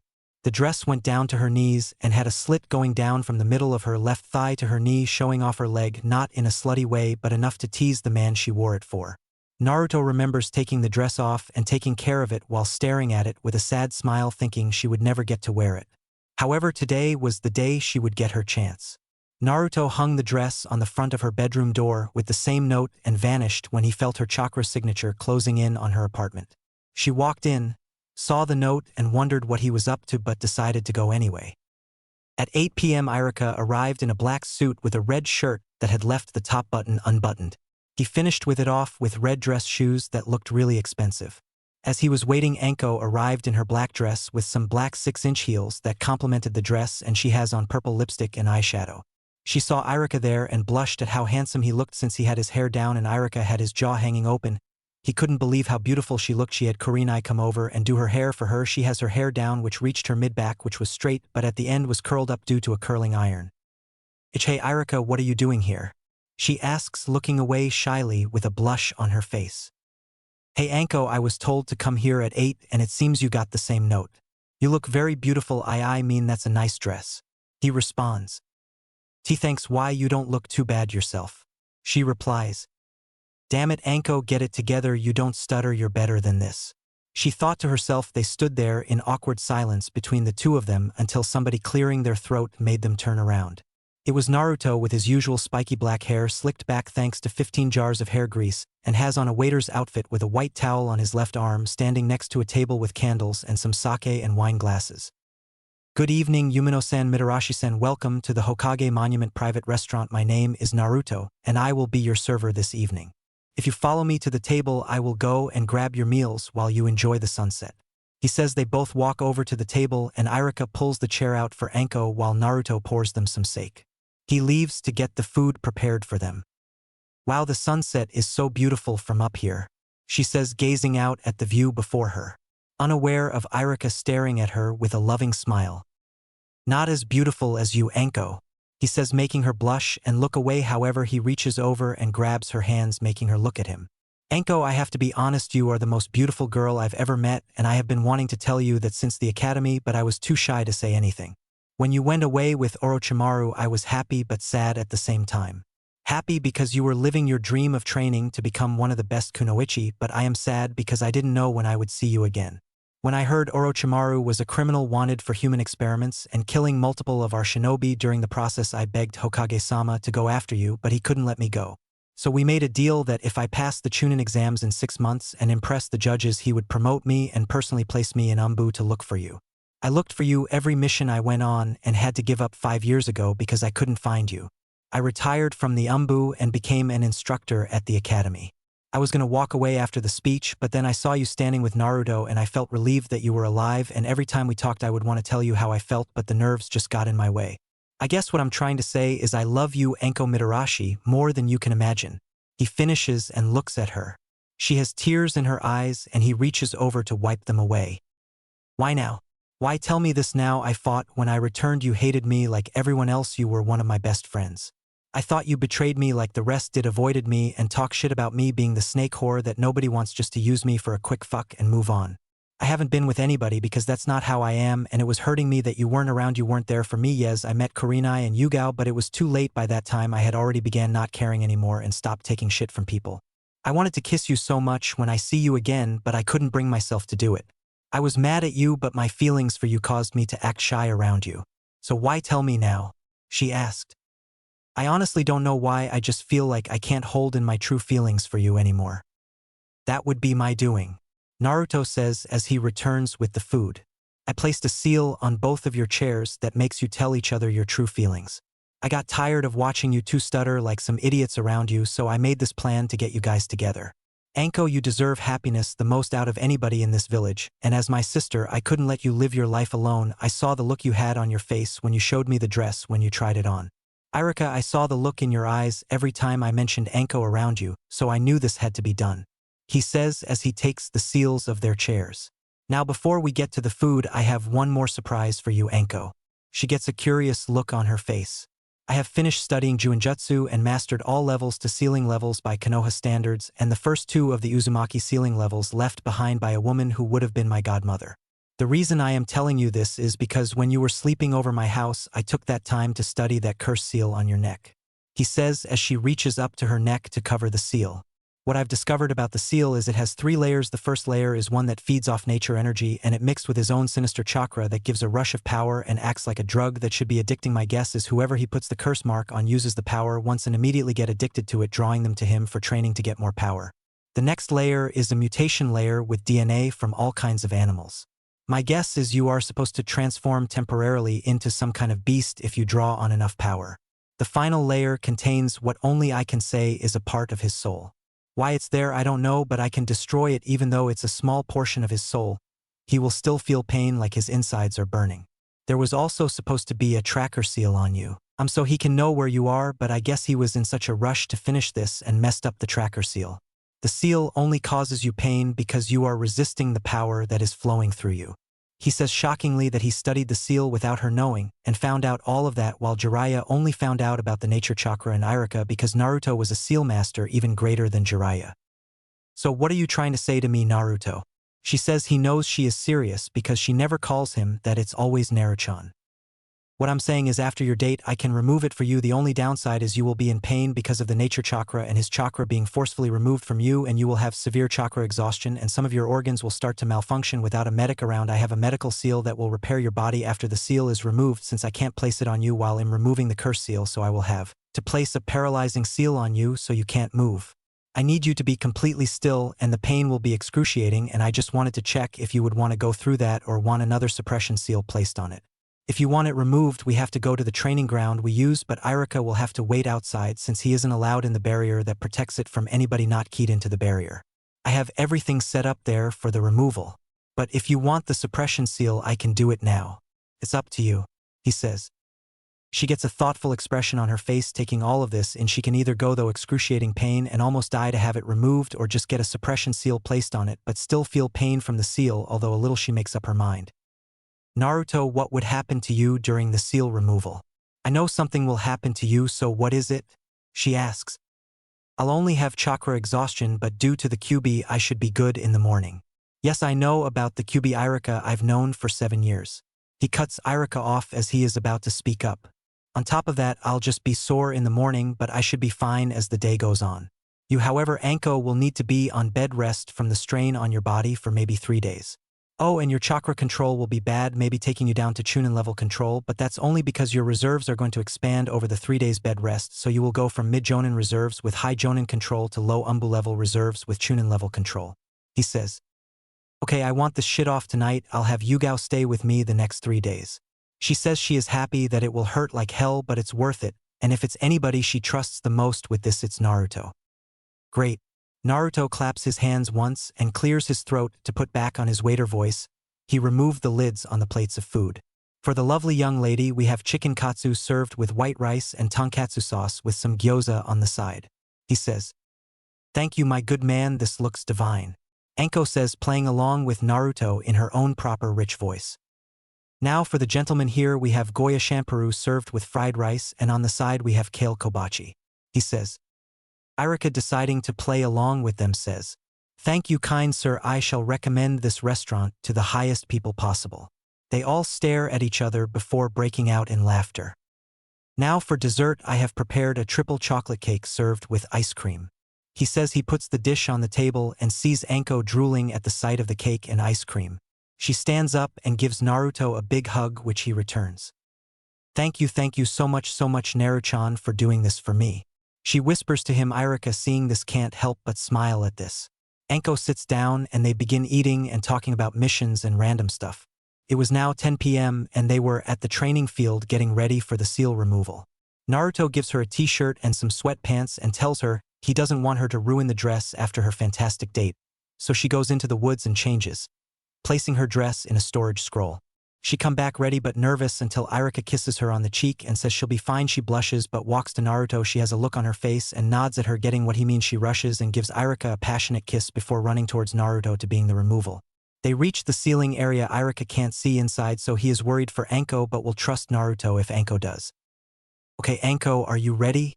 Naruto asks as she nods. "Okay, I need you to take your shirt off and lay on your stomach so I can get started." She does as told, and when she lays down she can't move anymore and she realizes it must be the paralysis seal Naruto size and begins to rapidly go through about 50 hand signs and call out, "Cursed seal, removal seal, obliteration." He channels a huge amount of chakra and touches her curse mark, and she screams out in pain that she has tears coming from her eyes. This continues for 5 minutes, but she passed out after 30 seconds of pain. The first 2 layers of the seal disappears, and the third one turns into a small white snake that tries to slither away. He activates his Manjikyu Sharingan. Amaterasu. He sets the snake on fire, killing it, and then cancels the flames after letting them burn for an extra 10 minutes to be safe.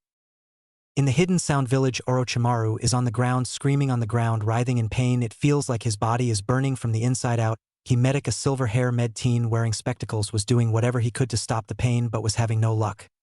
Naruto finished removing the seal, and you can't even see that it was there. He removes the paralysis seal and Anko's body begins to go into shock, and her breathing speeds up. Naruto hurries up and places the medical seal on her, and after 10 minutes her breathing returns to normal. Although she is still passed out, he puts her shirt back on her and carries her to Iruka, who had a worried look on his face, but Naruto told her it was a success, and that she was just sleeping, and asked him to take her home so he can clean up. After all, he still had one more promise he needed to keep.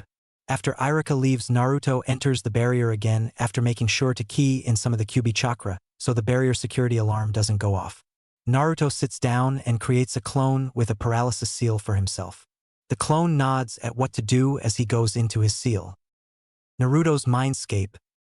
"Hello Kyuubi. Are you ready for your freedom from this prison now?" "Of course I'm ready, although you took an extra 3 years," Kyuubi said with an eye twitch. "Sorry about that. I learned to summon Kami, but that process of removal would take 5 hours, and I know you want to be out as soon as possible, so I learned the first 2 levels of Uzumaki sealing. Since it covered sealing and unsealing tailed beasts, the process only takes about 30 seconds, but it will hurt like a bitch on my end," he says, rubbing the back of his head, reminding the Kyuubi of a certain blonde-haired Hokage. "Wow, you've really outdone yourself. You came along farther than I expected," Kyuubi said. "So do you deem me worthy of your respect and knowing your name?" Naruto asks. "Oh, you've been worthy and had my respect since the death of your uncle. Before you interrupt me, I will explain. Now, the day he died and you awaken your Manjikyu Sharingan, a darkness formed inside of you that always comes with the awakening of the Manjikyu. When you read that letter and saw that the pedophile Danzo tried to kill your uncle for his eyes and was ultimately responsible for his death, you were thinking about getting revenge, causing that darkness to grow. However, when you read that he doesn't want you to go out looking for revenge and falling down the wrong path, when he mentioned your mother and Samui, how he wants you to grow up and have a family, you started to think about that Ichiraka family as well as Anko and the old monkey you made. Your resolve right then and there, and the darkness that was forming in you completely disappeared. From then on, I had given you my respect and deemed you worthy of knowing my name and something else, however, that will have to wait until I am free," the Kyuubi says. "Well, alright, let's get this party started then. I'll see you on the outside, my friend," he says and disappears from his mindscape. Once outside, Naruto begins going through 100 hand seals at the speed of and mid-level Umbu. Uzumaki sealing, tailed beast removal. He then laid down on his back and had the clone place the paralysis seal in him before dispersing itself. 5 seconds later, all Naruto could feel was pain from the Kyuubi being freed from the seal. 30 seconds later, the Kyuubi was out, standing at all its might. Naruto was thankful for the seal around the training ground, or everybody would have felt the Kyuubi chakra and then seen it standing there. The paralysis seal wore off and Naruto was in pain all over his body. It's good to be free. Now for my 2 gifts. The first is, you may have noticed the seal still in place now, within that I've left all but 1% of my chakra in there for you to use. But I would recommend not touching it yet. In order for you to use it, you must separate the hated within the chakra. When you separate it, you need to lock it back up and let it regenerate before you can take the rest. Once you separate it, you will gain a chakra cloak that is a yellowish-orange color. When you do that, you will be faster than you can ever imagine and will be able to use the tailed beast bomb, but I would have to train you for that. You will also be able to create chakra arms. However, once the chakra regenerates that you resealed, you should go and absorb that as well, and everything I just described to you will be enhanced by 100. Now onto the second gift. I left you the same healing ability that I have, which will be able to get passed down to your kits if you have some. Now your third and final gift from me will be this. A scroll almost the same height as Naruto appeared before him. What is this? He asks. This is the fox summoning contract. I've been keeping any eye on you from both inside and outside the seal with my little helpers. The QB motions to the 3 foxes coming out of the forest that Naruto always played with. One was all black with a red patch on its chest. The second one had the orange fur, but its paws were covered in white fur, and the tips of its 3 tails were white as well, and the final one, the one that always climbed into Naruto's lap to sleep, was still small enough to sleep in his lap and had red fur with a white patch on its chest, and its eyes were silver. These are 3 summons that I had watched you and saw your progress, although I gave you my respect and found you worthy of knowing my name. It is up to them if they find you worthy of the fox contract. So do you 3 find him worthy of signing the fox contract? After 3 nods of the heads, the scroll unrolls and the QB tells Naruto to prick his fingers and sign with blood, and make sure he has blood on all of his fingertips and make his hand print. Naruto does as told, and the scroll then disappears. So now what? He asks. Now you must try to summon the boss of the foxes. Your chakra should be replenished by now to do it. The QB says. Naruto nods, pricks his thumb, and goes through hand signs. Summoning jutsu. Nothing happens. Naruto's eye twitches and he tries 3 more times. What the fuck am I doing? WRONG, he yells. Meanwhile, the foxes, including the smallest one, is laughing at him. Oh, you're not doing anything wrong, I'm already here. The QB says, causing the foxes to laugh even harder. Naruto's eyes begin to twitch at dangerous level, making him look like he should be locked in a cell. Okay, enough of the jokes. The foxes that are currently with you don't talk. However, the smallest one will be able to talk. As she grows a little bit more, she will become your personal summons. However, you must name her. The other 2 are both messenger foxes. However, the black fox prefers to work at night, while the orange fox prefers to work during the day. Now Kurama, the strongest of the tailed beasts and boss of the fox, summons, hereby welcoming Naruto Uchiha as the first person worthy of signing the fox contract. Now name your personal summons so she may return home. Kurama says. Naruto thinks of a name and finally decides. He looks at the fox kit, who is staring at him, waiting for a name. Scarlet will be her name. Naruto says, getting a happy yip from the fox, who starts to run around Naruto. While this is going on, Kurama notices the same small lizard creature with wings that was watching Naruto before. It makes eye contact with Kurama before looking at Naruto and back to Kurama, as if asking a question without speaking. Kurama nods and the creature disappears in a poof of smoke. So they want him as a summoner as well.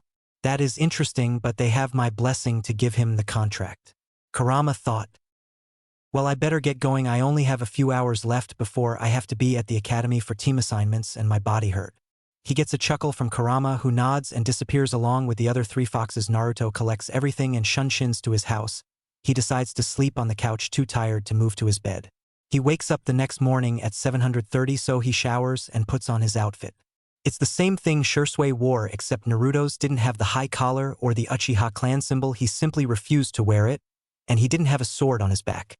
His headband was on his forehead, brushing the bangs out of his eyes, but he had 2 of them going down the side of his face. He walked to the academy, ignoring the stares and glances towards him, and he made it to the academy. 45 minutes, gets to the classroom, and of course Kiba speaks up.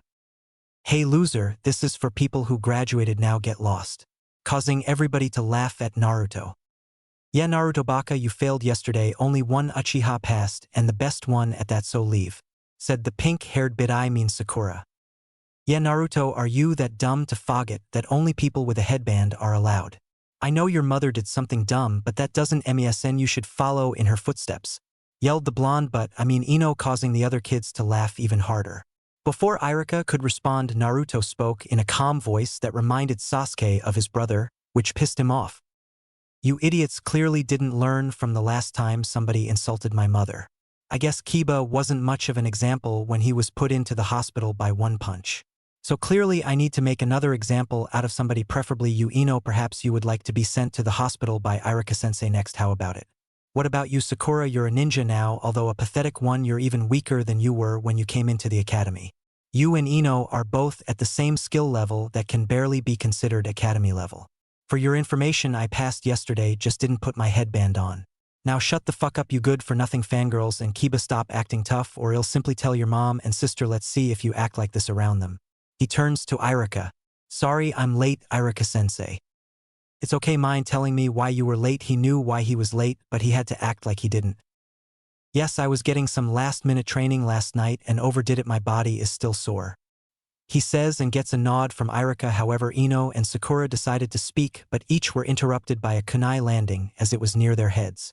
Shut up, Naruto said with a cold glare. Okay, yes, as you've heard, Naruto did in fact pass yesterday. Why he didn't put his headband on, I don't know. Now, before the teams are assigned, I have to announce Rookie of the Year, Kunoichi of the Year, and the dead last. Rookie of the Year is Sasuke Uchiha. Immediately squeals and cheers were heard from his fangirls. Kunoichi of the Year belongs to Sakura Haruno. She screams. I don't know why you're happy, you only got it because the academics and you're motherfucking some of the teachers to boost your physical grades. The real Kunoichi of the Year should be Hinata. Naruto says. Shut up, you baka, I'm better than her, she screams at Naruto. That's enough, Naruto. Sakura is Kunoichi of the Year and that's final. Even if what you said is true. He mumbled that last part under his breath, but Naruto heard him and smirked at Irika, who smirked back at him. Now dead last belongs to Kiba Inuzuka, he said. How am I the dead last? That loser slept through basically every single lesson, he said, pointing at Naruto. Yes, Naruto did sleep through the lessons, however all his grades were higher than yours. In fact, I don't even think he was trying. And he finished first in all the physical tests, however his written test scores kept him in the middle of the class. He said. Now Team 1. Teams 1 through 6 are pointless. Team 7, Sasuke Uchiha, Sakura Haruno, and he was cut off by Sakura yelling. Yes, take that, I know, pig, true love prevails. Sakura, shut up. Now, as I was saying, Team 7, Sasuke Uchiha, Sakura Haruno, and Naruto Uchiha, your squad leader is. He finishes and looked at Naruto, whose eye was twitching. What the fuck, JI, I had stayed in the middle to avoid being on a team with them. Okay, you want to put me on their team, alright fine, get ready for a whole lot of PPRWRK. He thought to himself before he started chuckling like a madman, and somehow lightning started to appear and crackle behind him, scaring everybody near him, causing them to back away except Shikamaru and Choji, who was used to it and knew what was coming. Meanwhile, all the Jonin waiting for the teams to finish being named all looked at Hiruzen, who was crying, saying sorry over and over again. Pops, you alright? Asked a beard Jonin, his son Asuma Sarutobi. No, I'm not okay. Would one of you mind being my stand-in for tomorrow? He asked, and they all shook their head, making him cry some more. Back with Irika after Naruto finally calmed down, he continued. Team 8 is Shino Aburame, Hinata Hyuga, and Kiba. Team 9 is still in rotation, so Team 10 Ino Yamanaka, Shikamaru Nara, and Choji Akimichi. Why do I have to get stuck with fatty and lazy bones? Ino said. I am not fat. Choji yells and would have done something if Shikamaru didn't hold him down with his shadow possession. Inwardly, he was thinking what Ino's problem was. Out of everybody, she should know better than to call Choji fat. Don't worry, Choji. She isn't much of a ninja and dresses like a prostitute anyway. I'm sure if you get the urge to have some release, she would spread her legs for you. Of course, you would have to pay, since the only person she would open her legs for free is her precious Sasuke over there. So just make sure you use protection. We don't need any more of her kind running around. Same goes for you, Shikamaru. If you pay her enough, she might let you both in at the same time. Naruto said, sticking up for his friend made Ino cry. Naruto, that's enough, it wasn't called for. Irika said. Neither was her calling Choji fat and Shikamaru lazy, yet she still did it. I was only sticking up for my friend. Now tell us who our Jonin sensei will be. I have to go check on Ankone, he said, pissed off. Oh, alright, Team 7 Jonin sensei is Kakashi Hatake. Team 8 Kurenai Yuhi. Team 10 is under Asuma, will be here at 12 to pick you up, so you have the next 3 hours to yourself. He says. Naruto just shins out of there, surprising everybody in the classroom that he could do that. Naruto arrives at Anko's house and uses his key to enter her apartment. She gave him a key to check on her house when she was out on missions. He walks to her room and sees her still sleeping and can sense an Umbu, who he recognizes as Cat, in the room, but in the shadows, however, her chakra is fluctuating like she is pissed. He walks over to where he senses her at and stops, but doesn't take his eyes off Anko. What happened? He asks. Some rude Umbu tried to kill her, but I killed 2 of them and 1 got away. Coincidentally, I get a message from the Hokage stating that I have a 2-day mission and the amount of time Anko still needs to recover. Something is not right, the message had his official stamp on it. She says as she hands him the note he read and also gets curious because as far as he knows the Hokage knew Anko needed some rest, he just didn't know why, and Naruto personally asked him to assign Yugao to watch over her. I'll be back. He shuns to the Hokage office with the letter in hand. Yo Gigi, why did you assign Kat a mission if she was supposed to be on Anko guard duty for the next 3 days? He asked, showing him the letter. Naruto, I didn't assign her any mission, this is a fake letter. This mission was from last year and was completed by a squad of Jonin. He replies, okay, I'll tell Kat once I go back to check on Anko. Another thing, can you tell Hayate to pack him and Kat some clothes to stay at Anko's house until she is better? He gets a nod in return and begins to leave. However, he gets a mischievous grin on his face, scares the old man, causing him to sweat a little bit. Naruto does one hand sign. Sexy jutsu. He transforms into a slender lady with long black hair tied into a ponytail with breasts that are DD and wide hips complementing her shapely ass and long slender legs, much to the dismay of the old perverted Hokage. Smoke surrounding her upper and lower body parts, but it still causes him to pass out from a nosebleed. Naruto takes out a camera and takes pictures of him before he wakes up. Naruto, I am labeling that an A-rank kenjutsu, never use it again. He says while wiping his nose. Well, you may want to add my harem and reverse harem jutsu to that scroll of yours as well, label them S-ranked kenjutsus. He says. He gets a blank look from the Hokage. Shadow clone jutsu. Harem jutsu. What happens next makes the Hokage pass out again with a much bigger nosebleed. Standing in front of him are 20 naked ladies, however much to his disappointment again smoke is covering their upper and lower body parts. Naruto one again pulls out his camera and takes pictures. The Hokage wakes up and immediately puts them big in the scroll as A and S ranked kenjutsus. He calls for Mina, his secretary, who falls victim to the reverse harem jutsu. Now this shocked Hiruzen because Mina was a woman who openly hated perverts and did not like that kind of thing. So Hiruzen made it an SS ranked kenjutsu since it works on someone who isn't a pervert. Okay, Naruto, never use those again. Hiruzen says. Alright, by the way, why wasn't Mizuki at team assignments this morning? He asked. Oh, he was caught trying to steal the forbidden scroll and Ibiki had his way with him. Too bad Anko missed out on it. But it turns out he was working for my former student Orochimaru, who gave him the curse seal. He was going to take him the forbidden scroll to join his ranks, but he won't be doing anything since he was executed. Hiruzen said. Oh well, later, and don't forget about Hayate. He says and vanishes from the office back to Anko's house. The letter was a fake, but I asked him to send Hayate over later with some clothes for you two to stay here overnight with her for the next couple days until she wakes up.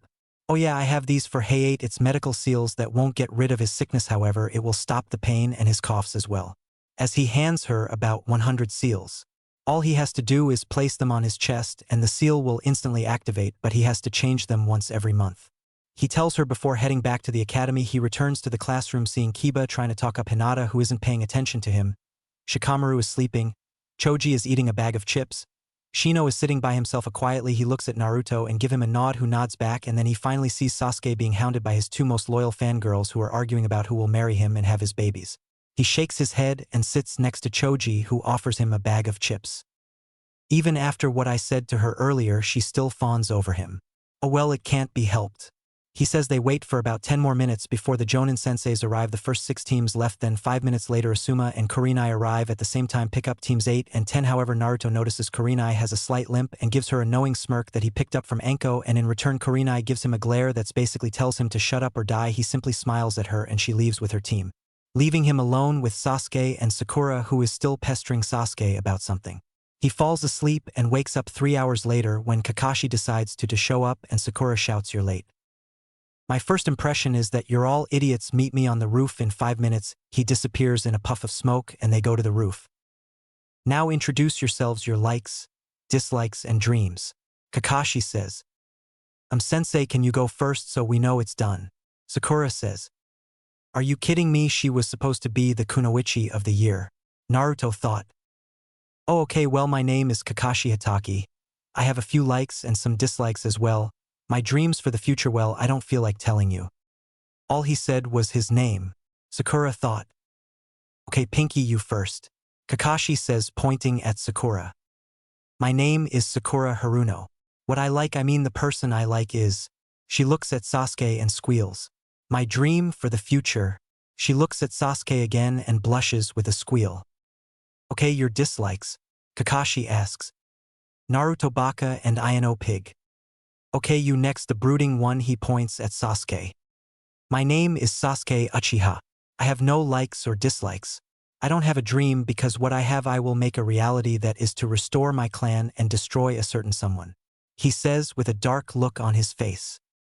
Sasuke-kun is so cool, Sakura thought. Just as I expected. Kakashi thought.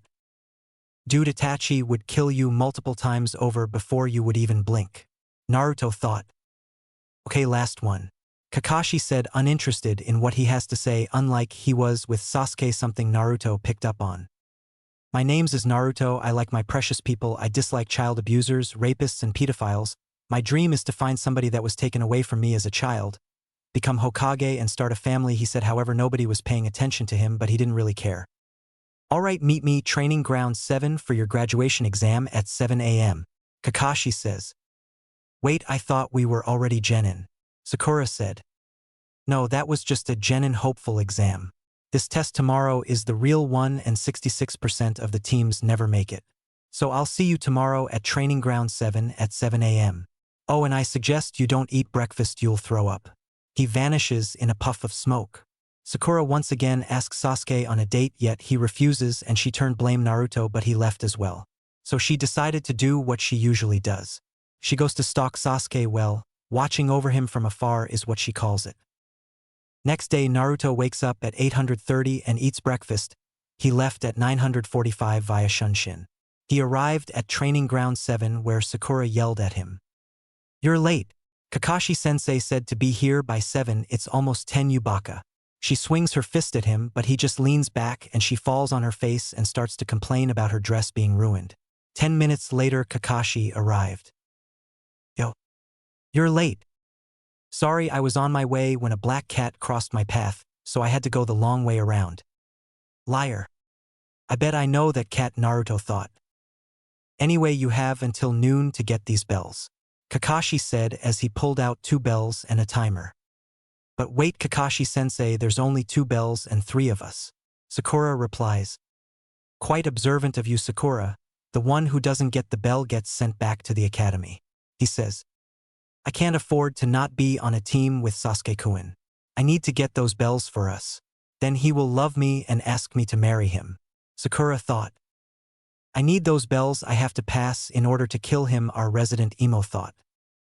I wonder what Samui is up to right now. I know she's still alive out there. I can't feel it. I hope she's taking care of herself. Naruto thought. After the 2 bells are collected, whoever has them can eat these bento boxes. Kakashi shows 2 bento boxes and 2 out of the 3 stomachs growled, and they looked at Naruto, who was lost in thoughts until Sakura yelled in his ear. Hey baka! Which resulted in her getting back-handed to the ground. Will you stop yelling? Damn it, it's not necessary. What are you looking at me for? He says. You ate breakfast. Kakashi stated. Yeah, and what's the fucking problem, Cyclops? He said, still pissed at Sakura for yelling in his ear. I thought I told you not to eat breakfast. No, you made a suggestion. If I suggested you go make out with that green spandex wearing freak, would you listen? No, you wouldn't, so let's continue. I need to get my fucking ear checked. Which was a lie. He wanted to check on Anko and see how she was doing, but they didn't need to know that. I guess I wouldn't listen to your suggestion. Okay, you have 2 hours, time starts. Now. All 3 of them vanished. Let's see. Sakura is in the bushes to my left. Sasuke is in a tree about 50 meters out, and Naruto is. Wait a minute. Where is Naruto? I can't sense him or smell him. Kakashi thought. He pulled out a certain orange book and began walking through the forest. Okay, I have wires set up that should wrap him up, and I'll be able to grab the bells and give one to Sasuke. She said out loud, not even noticing Kakashi right behind her. Pissed Sakura. She turns around and Kakashi puts her in a D-rank genjutsu that she should break out of easily. Inside the genjutsu, Sakura is walking in the middle of the forest looking around. Sakura. She turns around and sees Sasuke, but he has multiple kunai stabbed in his back. Help me. Sasuke says and collapses and Sakura screams. Back in the real world. Sakura screams and passes out. Kakashi shakes his head at her and leaves to find Sasuke and see what he can do. Sasuke is walking through the forest when he hears Sakura scream. Kakashi must have gotten to her already. Shinobi Battle Skill Lesson 2. The illusion skill Sakura learned that in the academy and was said to be the best at breaking them, but I guess I was wrong. That won't work on me. I'm far better than her and Naruto. Say that after you get a bell, alright Sasuke. Kakashi and Sasuke stand off before Sasuke throws some shuriken at him, which Kakashi dodged. Sasuke threw a kunai at a rope that Kakashi didn't see and it released more kunai that shot out of the trap at Kakashi. Sasuke took the time Kakashi was focused on dodging and appeared behind him going for a heel kick to the side of his head, which Kakashi blocked and grabbed his ankle, so Sasuke tried a right hook to the face, which Kakashi blocked with his hand. Sasuke used this opening to throw an overhead kick with his right leg, causing Kakashi to drop Sasuke's fist to block the kick with his forearm. Sasuke, seeing this, reaches out and touches one of the bells before Kakashi jumps back. Sasuke beings going through hand signs, shocking Kakashi that he can use a jutsu. Fire-style fireball jutsu. He shoots out a ball of fire towards Kakashi and after a few seconds releases the jutsu and Kakashi is gone. He looks left, right, and behind but doesn't see him. Earth-style headhunter jutsu. A hand comes out of the ground, pulls Sasuke into the ground, leaving his head visible. Shinobi skill number 3. Ninjutsu. You were right, are different than the others, but different doesn't mean better. With that, Kakashi walked away. Looking for Naruto, he finds him at the memorial stone criticizing the food he brought. I mean, seriously, this food looks like it was taken straight out of a box. It's dry as hell and has no nutrients. Why not just give us a piece of cardboard to eat, Kakashi? And what is in this one chicken teriyaki? It looks like dog food on top of mush. Naruto says he closes the food and sees because Kakashi was behind him. What do you want? Naruto asks. You're in the middle of a test and you have 10 minutes left and you haven't even tried to get a bell. Kakashi states. Okay, well, can I have a bell? No. Oh well, I tried. Naruto, you need to actually try. Why, this whole test is farce. We both know the elders and council pressured you into taking a team with Sasuke so you can train him to use his Sharingan when he unlocks it, and you aren't a Sannin so you can't take an apprentice, so even if we fail the council will reverse the decision somehow and pass us by the eye. I did help. I released Sakura from that pathetic genjutsu you put her. Now I believe the test is about over with and I will let you tie me to the post. A couple minutes later they are all sitting down while Naruto is tied to the post. Kakashi tells them they all fail because they couldn't look underneath and says the actual goal of the test was teamwork. Sasuke attacks Kakashi, but Kakashi moves faster than he can see and pins him to the ground. You are all little kids, you wouldn't last long in the shinobi world. For instance, Sakura kill Naruto or Sasuke dies. He says, putting a kunai on his neck. Sakura freezes up and Kakashi gets off Sasuke and tells them about the memorial stone having the names written off all or most shinobi who have died in battle or protecting the Leaf Village in some kind of way. Now I will give you all a second chance. Sasuke, Sakura, you can have a bento box, but Naruto doesn't get any. With that, he vanishes, but Naruto can sense him in the trees in front of them. Sasuke and Sakura have an internal debate if they should feed Naruto. In the end, Sasuke offers Naruto some food and Sakura, wanting to impress Sasuke, does the same. Kakashi appears angrily. I thought I said you couldn't feed Naruto any food. You disobeyed my orders. Do you have anything to say for yourselves? We're a team and we need him to be at full strength to take you on, so if it means failing then so be it, Sasuke said. Yeah, we're a team and we stick together. You fail one of us, you fail all of us. Naruto nods while inwardly waiting for this to be over. Well, if the case then you all pass. Kakashi says, confusing Sakura and Sasuke. You pass. Remember these words, those who abandon their mission are scum, however those who abandon their comrades are worse than scum. With that, he left to report his team passing. Sasuke left and Sakura followed him. Naruto activated his Manjikyu to Kamui out of the rope. He left to begin training. Kakashi arrived as soon as the Jonin for Team 6 failed his team. Team 7 passed. He said. Everyone looked at him. Explain, was all Hiruzen said. Well, Sakura is pathetic. She couldn't break out of a D-rank genjutsu and was more worried about Sasuke than anything. Sasuke is at a high Genin level, maybe low Chuunin. He actually forced me to try a tad bit and managed to touch one of the bells. Naruto, on the other hand, didn't even try. He asked for a bell and I told him no and he didn't care. He actually spent most of the time criticizing my food saying he might as well eat cardboard. That causes Kurenai to start laughing. What's so funny? Of course Naruto would criticize your food he was taught to cook by the Ikarakus, and we all know how seriously they take food preparation. I've actually had some of Naruto's food before at Ikarakus. It's actually really good, she says, and everybody nods at that explanation. They all knew how the Ikarakus were. When it came to food, they were almost as bad as an Akimichi.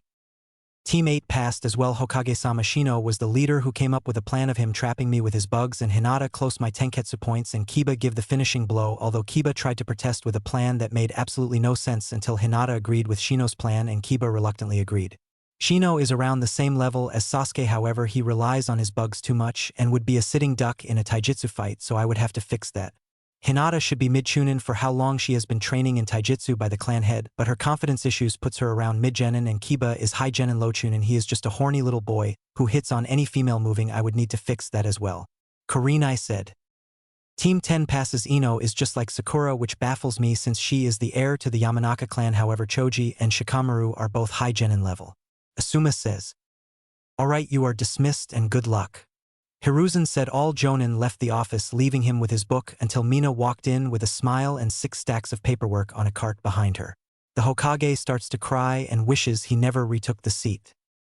Meanwhile, Naruto stopped at Ikaraku's and talked to them for about 20 minutes while eating some ramen before getting the Anko special for takeout, which included 20 sticks of dango and an extra large bowl of red bean soup with a bottle of sake on the side.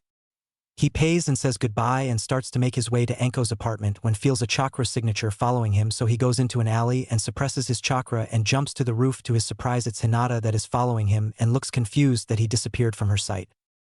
"You've got to be kidding me. I have a fangirl and she actually stalks me. Sheesh." This reminds of Sakura and Ino stalking Sasuke. He thought as he watched her leave. He shuns to Anko's apartment. He unlocks the door and to his shock and surprise, Kurenai is there as well as Hana, Irika, and Hiruzen with Yugao in her normal clothes.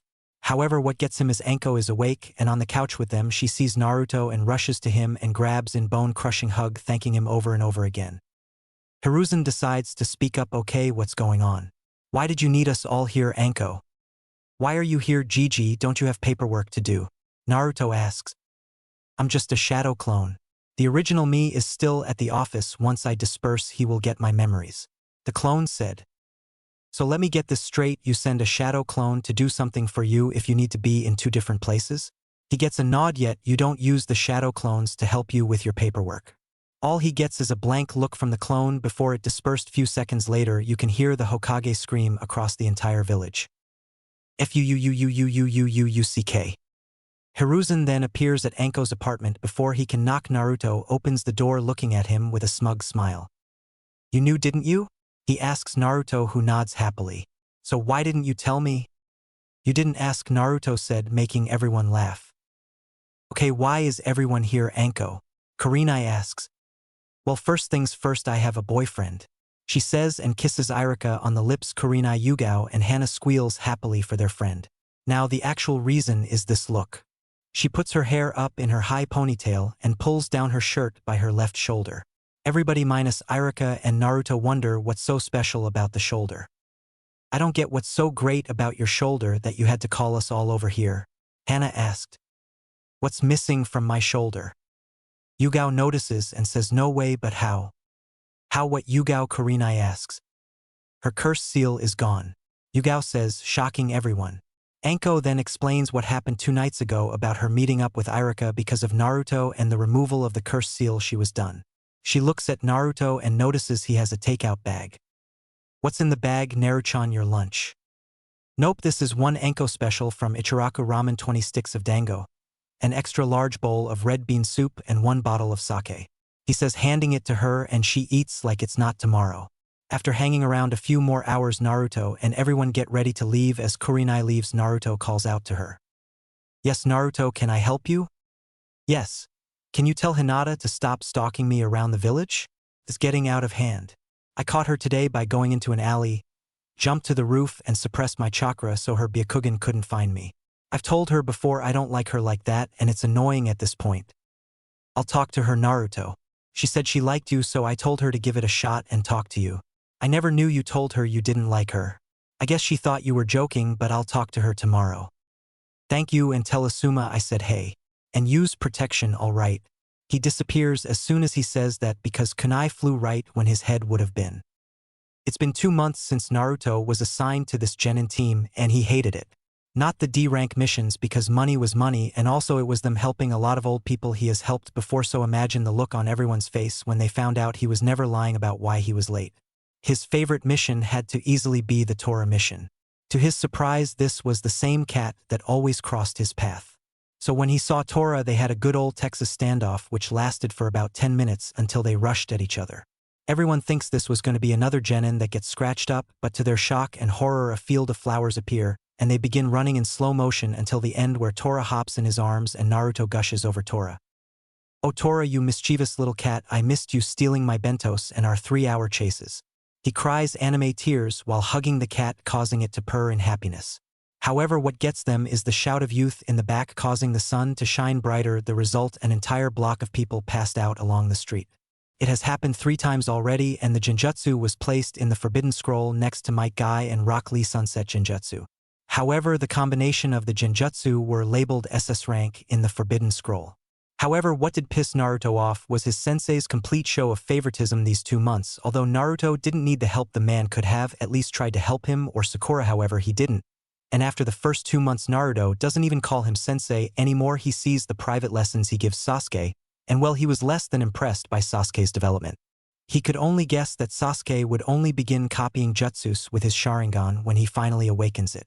That's another thing, Naruto has yet shown them any skills really, or that he has his Sharingan. Now here we find Team 7 returning from another D-rank mission. Naruto's favorite, the Tora mission. "Yo old man, we're back from the mission," Naruto says as he is petting Tora. "Baka, show the Hokage some respect." Sakura says and gets ready to swing at Naruto, but Tora hissed at her with claws out and she backed off. Hiruzen chuckles at Naruto. "It's quite alright, Sakura. I allow Naruto to call me that because he is like a grandson to me. Now Tora rescue mission is complete," he says and walks in a fat lady who they also recognize as the Fire Daimyo wife. She grabs Tora and begins to squeeze the life out of her. "Oh Tora, mommy has missed you so much, you need to stop running away from me," she says, hugging the cat to death. "That's right, squeeze that little demon cat till she pops," Sakura thought. If she keeps this up, no more Tora missions, which means no more daimyo breathing down my neck about the stupid cat, thought the Sandame. HN thought our resident brooder. Why hasn't Sasuke unlocked his Sharingan yet? Actually, I think already has during the massacre but can't reactivate it yet. Kakashi thought. Everyone was cut from their thoughts by Naruto. "What the hell are you doing?" he says as he grabs Tora from the lady. "Young man, do you know who I am? I am the daimyo's wife. I demand you show me some respect when speaking to me," she says with a rich snobby voice. "Respect is earned, not given, fat ass, and you were about to kill Tora if you kept squeezing her. I'm sure she hasn't been taken to the vet to check for injuries. Perhaps the way you squeeze the cat is why the daimyo always pulls out while having sex with you. You would just kill the damn baby from squeezing it to death. Now you wait here, I'm taking Tora to the vet." He vanishes to the Inuzuka compound and sees Hana. "Hey Hana, can you do a checkup on Tora for me?" he asks. "Sure, set her down on the table for me." He does, and her hand is surrounded by medical chakra. After 5 minutes her hand turns to normal. Well, all her ribs are bruised and her spine is slightly bruised and out of place a little bit. But minor surgery and 1 month of rest should do wonders for her, she says, but Tora screeches at the sound of that. "No need, I'll just place an animal medical seal on her. She should be fully healed in about 10 minutes. Shocking Hana. "Is it possible that I can have some of those? I can really use them for our Ninken after missions," she asks. "Sure, they don't work on broken bones, though I've tried it and it didn't work. I'm the reason you have less stray animals that get cuts and bruises, freeing you up for more major injuries and have more free time. They all come to me and only go to you if a bone is broken. I've even set up a compartment at my complex where they don't have to walk up the steps to my apartment. They just go and lay on the seal in a cubby and it automatically puts the seal in them. The compartment holds 5 animals up to the size of your mother's partner," he says as he unseals a large scroll from his wrist. He pulls and unseals a tag and places it on Tora, who purrs at the feeling of the medical chakra going into her system. He gives the large scroll to Hana. Inside of the scroll is about 200 medical tags and the instructions on how to make them. Don't worry about adding chakra to seal other than to complete it, since it converts nature chakra into medical chakra using the correct dosage. I'll come by and build the compartment another time, or just request it from the Hokage if I'm busy. Well, I have to get back to the mission room to finish yelling at the daimyo's wife, so I'll see you around. Oh, and just between us. He means toward her ear and whispers.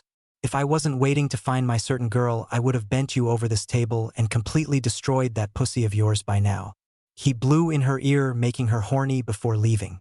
Hana was sure of one thing: Genma was definitely getting laid tonight after he returned from his mission. Naruto arrives back at the mission office with Tora in his arms, glaring at the lady. Now let me tell you how much you are hurting Tora. All of her ribs were bruised and her spine was bruised and slightly out of place. Now I had her fixed up, so I'm not going to take her from you, believe it or not. Tora likes the palace, however she hates when you squeeze her. It hurts. You are too damn big for that, and stop dressing her up. I've seen the pictures, the outfits are horrible, and please get her a male cat. She only leaves the palace when she is in heat, but sadly all the cats in the village are slobs. He says. So what are you telling me? She asks. Are you fucking stupid? I just told you stop squeezing her, pet her gently like I do. Stop dressing her up in those dumbass outfits and get her a male cat so she can get laid. You do all that and you don't have to worry about her running away. She says okay and pays quadruple the amount for the mission. I like him, Hiruzen. Not many have the courage to talk to me like that. I'll keep an eye on you and give a word to the fire daimyo. You may get a recruitment letter if you ever take the Chuunin exams and can fight as good as you talk. With that she bows and gently takes Tora, wags her tail goodbye at Naruto. Everyone minus Sasuke is looking at Naruto in shock that he just got away with talking by the fire daimyo's wife like that, and put an end to the Tora missions for good. The two Chuunin who were in the room walked in front of Naruto and kneeled down and bowed their head to him. We appreciate all your hard work, Naruto-sama. We bestow to you the king of the Tora mission. Out of nowhere they produce a crown and place it on his head. And bow once more. Everyone's sweat drops at this, even Sasuke. Okay, now that whatever that was is over with. Kakashi, are you taking another mission today? He gets a nod in response. Okay, we have painting some fences, cleaning a river, or... He was cut off by Sakura screeching. No, I demand a higher ranked mission. You are holding me and Sasuke-kun back from being great. Give us a higher mission now, so dash. She was cut off by Naruto placing a silencing seal on her neck. Thank you, Naruto, Hiruzen said. No problem, old man. However, although we have different reasons, I would like to also say we should take a C-rank mission since C ranks are relatively harmless. Although if you need to be persuaded, I can do that as well. So how are we going to do this, the easy way or the hard way? He asks. Hiruzen wouldn't budge. I'm sorry, Naruto, but I can't allow you to go on a C-rank mission 2 months out of the academy, he says with a no-questions tone. Sasuke looked ready to explode, but Naruto held a hand up for him to stay quiet and let him handle it. Sakura was yelling, but no sound was coming out, and Kakashi, although aware of what was going on, was thinking of ways for Sasuke to unlock his Sharingan. That's too bad, old man. It would be a shame if these got out to the public and ruined your good image. He said he produced photos of the old man at a brothel in the red light district and some of him after seeing the sexy jutsu and harem jutsu. After seeing the photos, Hiruzen coughed. Well, due to some rather compelling evidence, I will allow Team 7 to take a C-ranked mission, however. He was interrupted by Team 8 walking in. Sorry, Hokage-sama, we were just coming to hand in the mission report. We can wait outside, Kurenai said. Actually, Kurenai, you arrived just in time. I'm assigning Team 7 to an C-rank mission and I'm adding your team onto the mission as well, he said, shocking her. Are you sure, Hokage-sama? They've only been out of the academy for 2 months, she says. Yes, I've been produced with some rather interesting evidence, so I'm allowing it, he said, glancing at Naruto, who was smiling innocently, which Kurenai knew was fake, having spent time around him and Anko quite a bit. Send in Tazuna. In walks a man with a straw hat and a sake bottle that was half empty. This is it. A bunch of kids and 2 adults. The pink-haired girl looks like she can't lift a damn twig. The one with the dog looks as dumb as a bag of rocks. The girl with short hair looks blind and seems she would cry if she spills her ice cream. The one with the duckus hairstyle looks constipated and has a pole shoved up his ass, making it look worse. The only 2 I can tell has some skill is the blue-eyed boy with the cool hairstyle and the one with the coat covering his lower face. He looks at Kakashi. Can you even see where you're walking? Then looks at Kurenai and giggles like a pervert. How about during the travel me and you grab a hotel room or share a tent and make some babies? Faster than anybody can see, Naruto grabs Kurenai, who is about to kill the client but is struggling against Naruto's grasp. Hiruzen, seeing this, spoke up. Your mission starts tomorrow at 8 a.m. Dismissed. Naruto shunshin him and Kurenai to her apartment where she finally calms down. Thank you, Naruchan, but how do you know where I live? She asked. I brought you here a couple times after you Anko and Hana had your drinking nights at my house since Anko has a room there and could never be left alone while drunk. He says. She nods. She remembers those nights but never remembers going home. Well, thank you for that as well. Now get going, we have a mission to pack for. She leans and kisses him on the forehead like always and goes inside Naruto shunshin home, not seeing the shock and anger on a certain Hyuga face. Next day, everyone is on time except for Naruto, who is an hour late. They see him walking up to them but is surrounded by about 20 animals. I'm sorry guys, but I have a mission. It's my job now. But L left enough food for each of you for 2 months as well as the medical area. I've restocked it and added a heating compartment to it as well so you all have somewhere to sleep at night now. He leans down and they all nuzzle you to him, walking off sad that he was leaving for a long time. Kurenai smiles at that scene, knowing how Naruto took in the stray animals. Kiba, seeing this, openly mocked Naruto. Ha, I guess you need all those animals after all, you're a street rat just like them. Causing Sakura to join in. Yeah, Baka, nobody wanted those animals like nobody wanted you, it's fitting they find comfort in you. Sasuke smirks at that one, causing Sakura to squeal and fangirl over him. While Kiba openly laughs. At him, Kurenai looks at Naruto and sees him going through hand seals. Now Kurenai, having been around Naruto quite a bit, recognized those hand seals and immediately grabs his hand and shakes her head no. He sighs, shunshined away from them, walking towards Wave. It took them an hour to catch up to him. When they do, they see him tying up 2 shinobi who Kurenai and Kakashi recognizes as the demon brothers of the mist. Naruto looks at them and sees the shock on everyone's face except Kurenai and anger on Kakashi and Sasuke faces and lust on Hinata. Kakashi started to berate him. Naruto, what the hell is your problem? Why did you go off on your own? You could have been killed. I should write you up or have you suspended from the ninja program. Kurenai was about to speak up, but Naruto beat her to it. Shut up, Kakashi. We all both know you are only mad because you couldn't see your precious Sasuke in action. Don't act all disciplinary now like you actually care, since there is another Jonin around and a client to protect you. Never discipline the other 2 members of the team. Let me guess, you see Sasuke and see a spitting image of yourself from when you were younger, and Sakura's whore of a mother must have let you fuck her again or paid you off to tolerate Sakura. He says. He gets no response. TCH, that's sad. A well-respected shinobi like yourself can be bought, that's a shame. Now I've already interrogated them, you have some explaining to do, Tazuna. He says in a tone of voice that reminds Sasuke of his brother again, making him pissed off. After Tazuna explains his story, they decided to continue on and later they set up camp for the night. Naruto is sitting by a river when he feels Kurenai walking to him. He doesn't move her because she is allowed inside the invisible barrier. He can sense Hinata in the trees looking at him, but she can't get through the barrier. She is shocked when Kurenai gets tough and sits next to him. Naruto, are you okay?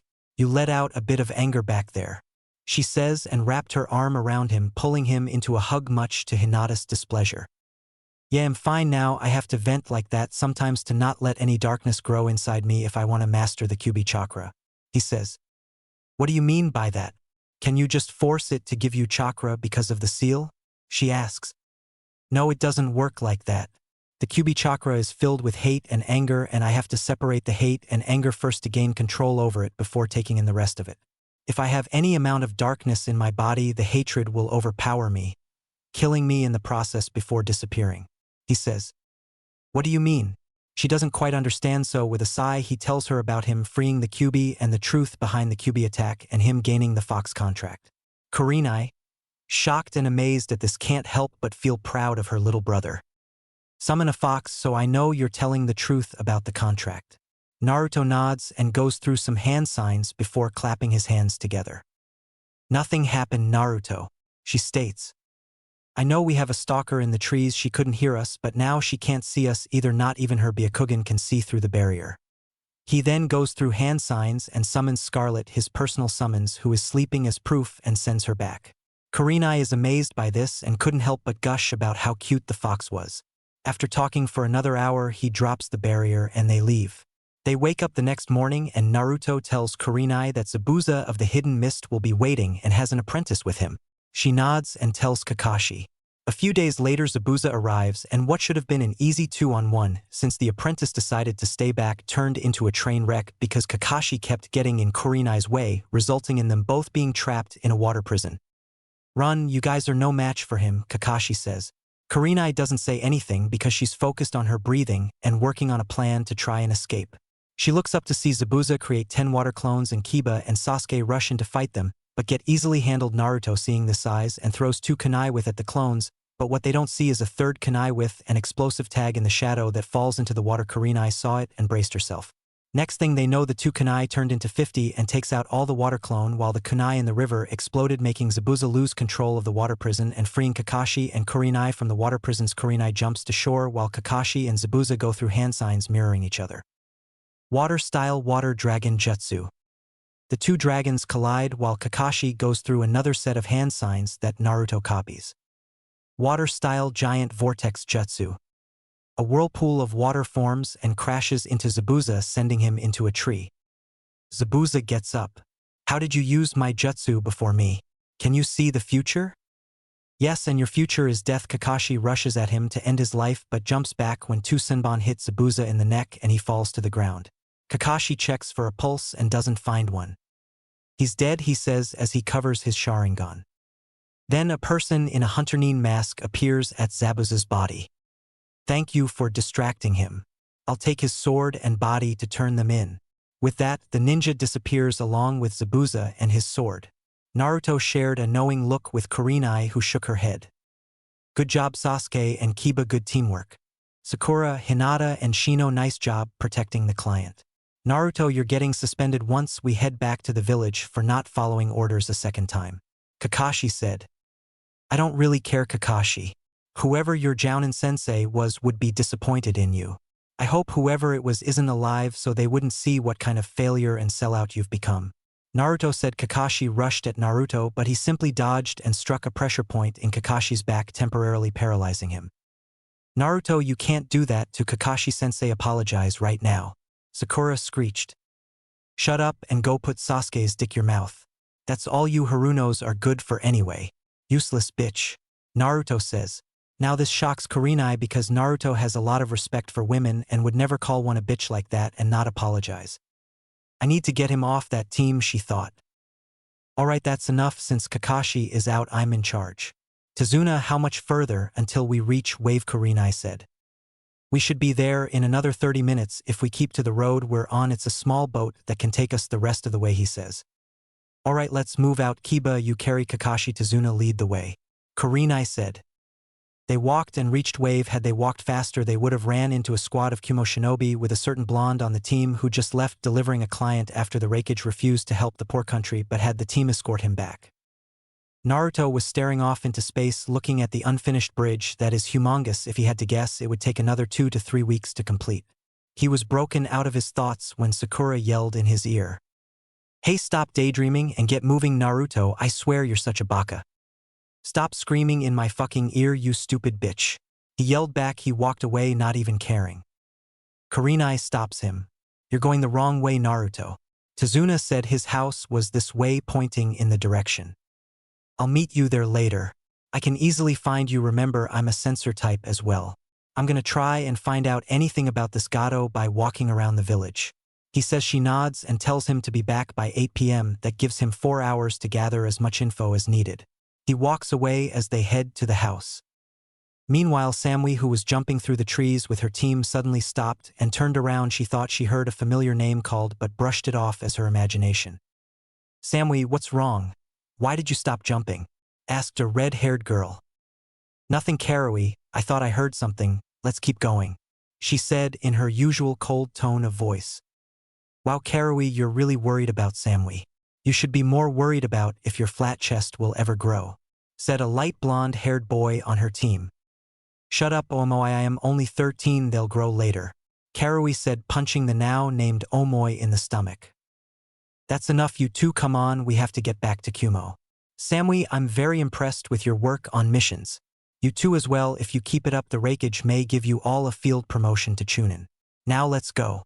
said their Jounin sensei who had blonde hair but had it in a long ponytail going down her back. It looked almost like a cat tail. Hi sensei, they all said, and three of them took off. However, Samui stayed behind a little longer and pulled out her half of the Inyang necklace and looked at Naruto name on it. A tear fell from her eye and she hurried up and wiped it away before putting back on her cold stoic face. She takes off catching up to her team. Meanwhile, Naruto is walking through the wave village and is taken back by what he sees. Everything looks poor and has no money.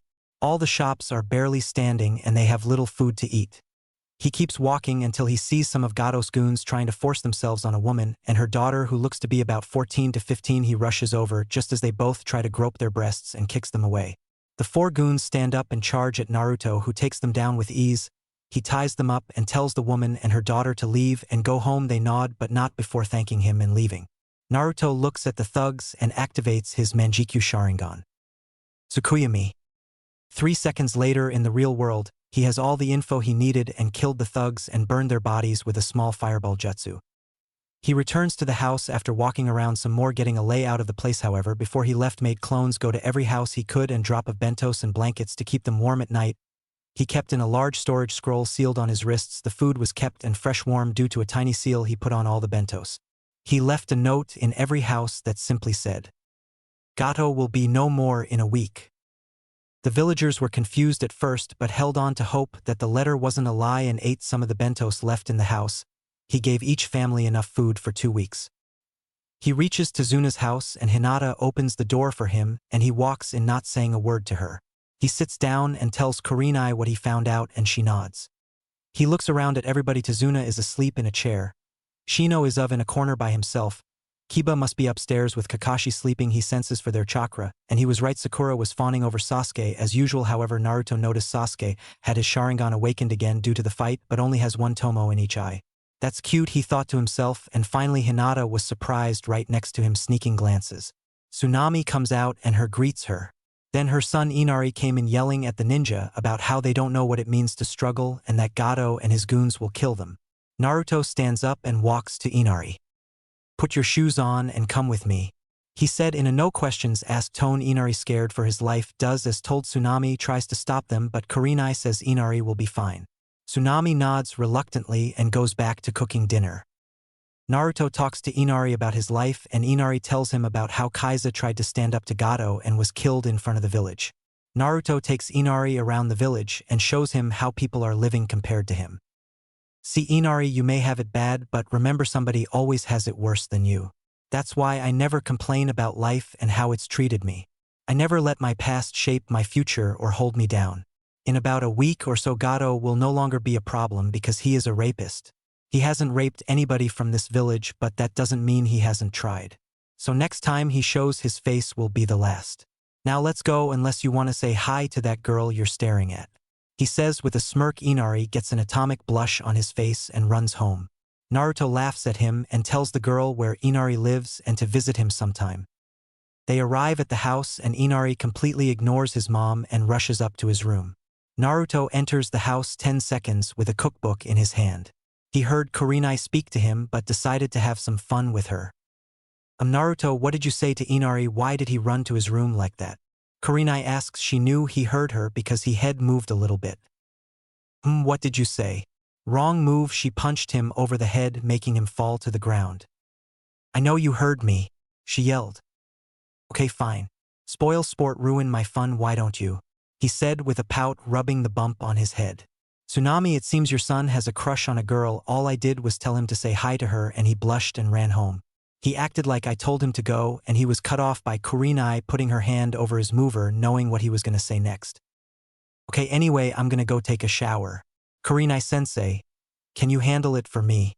He glances at Hinata and she understands but waits for him to get in the shower. 2 minutes later, the shower is running and Hinata activates her Byakugan but is mad she can't see him in the shower for some reason. Kurenai, seeing this, sighs.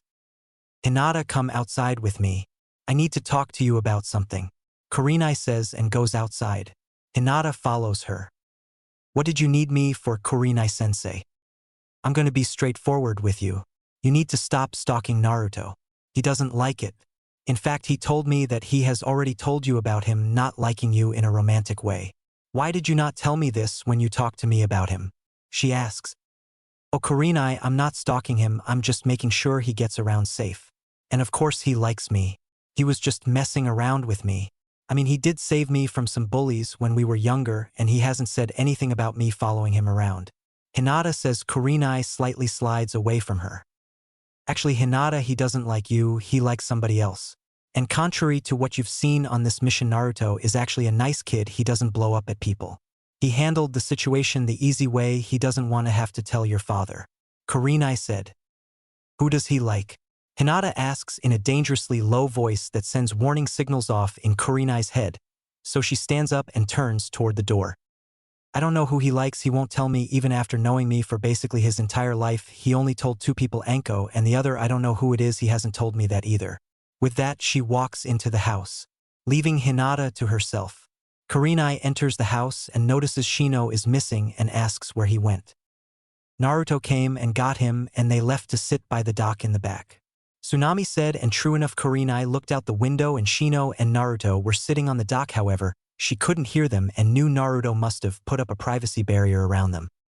Few minutes earlier, Naruto gets out of the shower and puts on some shorts and a shirt to sleep in. He senses Kurenai outside with Hinata most likely talking to her. Sakura was still with Sasuke, however Sasuke seemed to have drained all of his chakra playing with his Sharingan. Dumbass, that's what you get, he thought. Shino was in the same spot, however his chakra seemed unsure for some reason, so he went up to him. Shino, can I talk to you by the dock? He asks and gets a nod in reply. They arrived at the dock and sat down. He quickly put up a privacy barrier so nobody could hear them. Alright Shino, what's the problem? I know something is bothering you. Your chakra is going haywire with uncertainty? He asks. You are correct, Naruto, I do have a problem. Why? Because in my clan our Kakachu bugs do not sync with my body type for some reason. Why I am uncertain, you ask, is because the clan has no way to help me with the problem since this is a first and I can only carry so few outside of my body. Shino explained. Naruto gained a thoughtful look on his face. What if I can come up with a seal that goes on your body that can hold your bug inside as well as set the temperature to how they like it? All you would need to do is channel a bit of chakra to release the seal during battle and they can come out when you call for them. Would your clan accept something like that for you? Shino now was the one who gained a thoughtful look. I suppose we can give it a try. How long do you think it would take to make it? Shino asks. Well, I can make it in about 3 days since I would need you to collect any kind of plants that they would like and I want to make it huge on the inside, like almost the size of a small forest. That way the male and female will have plenty of food that they can eat. I also want to add another seal to it where you can give a certain amount of chakra to another part in the seal where you can control the kind of climate the bugs have. To say Shino was shocked was an understatement, but you would never see it. Very well, I shall collect what I can and thank you, Naruto, I owe you one, he say. Don't worry about it, Shino. Shino nods. Naruto drops the barrier and then goes inside the house and goes to sleep. Naruto goes to his room with Sasuke and what he sees disgusts him. Sasuke is asleep and Sakura is giving him a blowjob, and from the way Sasuke's chakra felt, he must have been asleep for about an hour, which means Sakura must have just snuck in here recently. Naruto closes the door and goes downstairs and sees Kurenai sitting on the couch. He goes and joins her.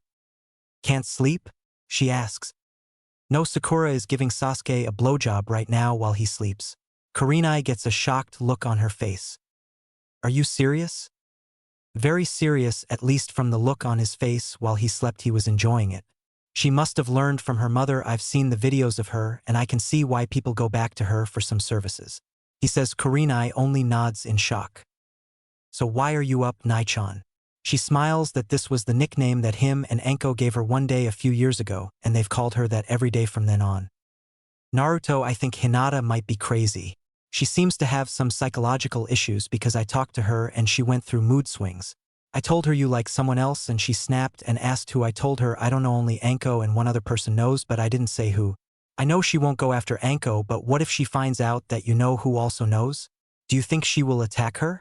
Kurenai asks. No, I'm not worried if she was to attack you know who. She would lose. She is as strong as a mid-jonin taijutsu-wise and is deadly accurate with a knife or anything she can throw and has the speed of an high jonin, and her taijutsu relies on hitting pressure points and she is really skilled at that. I think besides me, Anko, the green spandex freaks, and another Hyuga, she is somebody who can go toe-to-toe with the gentle fist style and win. He says. Shocking Kurenai. They sit in silence until Naruto breaks it. Samui, he says. Kurenai raised an eyebrow at this. That's the name of the girl I love. Shocking her, he tells her the story behind them and Kurenai can't help but feel for him. I'm sure you'll find her, Naruto. He nods. They hear footsteps and see Sakura sneaking to the kitchen and spits in the sink running water to clean it out. She tries to sneak back but Naruto stops her. Hey Sakura. She freezes. Yes Naruto. She replies. Spitters are quitters, he said, and she hangs her head at being caught and goes to her room. Meanwhile, Kurenai and Naruto laugh silently before going to their rooms and going to sleep. Next morning, Naruto wakes up and goes downstairs. Everybody looks at him and continues eating. He decides to break the silence. So Sasuke, did you sleep good last night? He asks. If you must know, yes, I did, Sasuke replies. Good, it must have been nice to release everything from the day then. What about you, Sakura? Did you sleep well last night? Must have sucked for you if you didn't. He asks. Actually, loser, I do feel like I've released a whole load of off from everything yesterday. Sasuke replies. I bet you did. I bet you did. What about you, Sakura? Don't hold it in, spit it out. At this, Kurenai is about to die from holding in laughter at when Inari walks in. She finally laughs. Mom, I was trying to sleep last night, but I kept hearing this sucking noise that kept me up for almost 30 minutes. What was it at that? Everybody's jaw hits the ground except Naruto, Kurenai, Shino, and Sasuke, who didn't know what was going on. Sakura had a deep blush on her face and tried to hide in her shirt. Kurenai, despite usually being against Naruto openly talking about sex, was holding her ribs while laughing. Shino, you could see his shoulders moving slightly. Hinata thought about doing that to Naruto tonight, and Tsunami and Tazuna were just shaking their heads, but if you looked closely they were also laughing. Kiba silently asked Sakura if he could be next, and she punched him. After everybody calmed down, Kakashi came and told them Zabuza was alive still, and that his injuries would take a week to heal up, so he was training Team 7 in tree climbing except Naruto, who had to guard the bridge all week. He thought Naruto would object, but he didn't care. A few hours later, the teams are done training and Naruto finished the first part of the seal for Shino during his guard duty. Now they were at home and Naruto told Kurenai he was going to go to the forest for sign trading and would just camp out there. He trained for 5 hours on the last step for his lightning affinity, keeping a light bulb lit for 10 minutes. So far he could do it for 5 minutes. By time he finished training, he was up to 7 minutes. He fell asleep, and in the morning the hunter Nin that saved Zabuza was walking through the forest collecting herbs when she spotted Naruto L. She held her hand out to his neck to strangle him, however he spoke up. I wouldn't do that. If I were you, it might get you killed. He sat up and looked at her. She was inwardly cursing at being caught, so she put on an act of innocence. You shouldn't sleep out her, you'll catch a cold, she said. I don't get sick. So what's your name? He asked. He already knows this is the hunter Nin. Haku, she replies. Well, nice to meet you, Haku. I'm Naruto. So what are you doing out here so early? I'm collecting herbs for my friend. He is sick, she replies. Well, I hope your friend gets better. Thank you. What about you? What are you doing out here? She asks. I was training last night and decided to sleep outside, he said. Are you a ninja? He nods. What do you fight for? I fight to protect my loved one from harm, he said. Then I believe you will become really strong. I believe that true strength comes when you have a precious person to protect. I'm sorry, but I must be going to take care of my friend. By Naruto. See ya. Tell Zabuza I wish him a speedy recovery.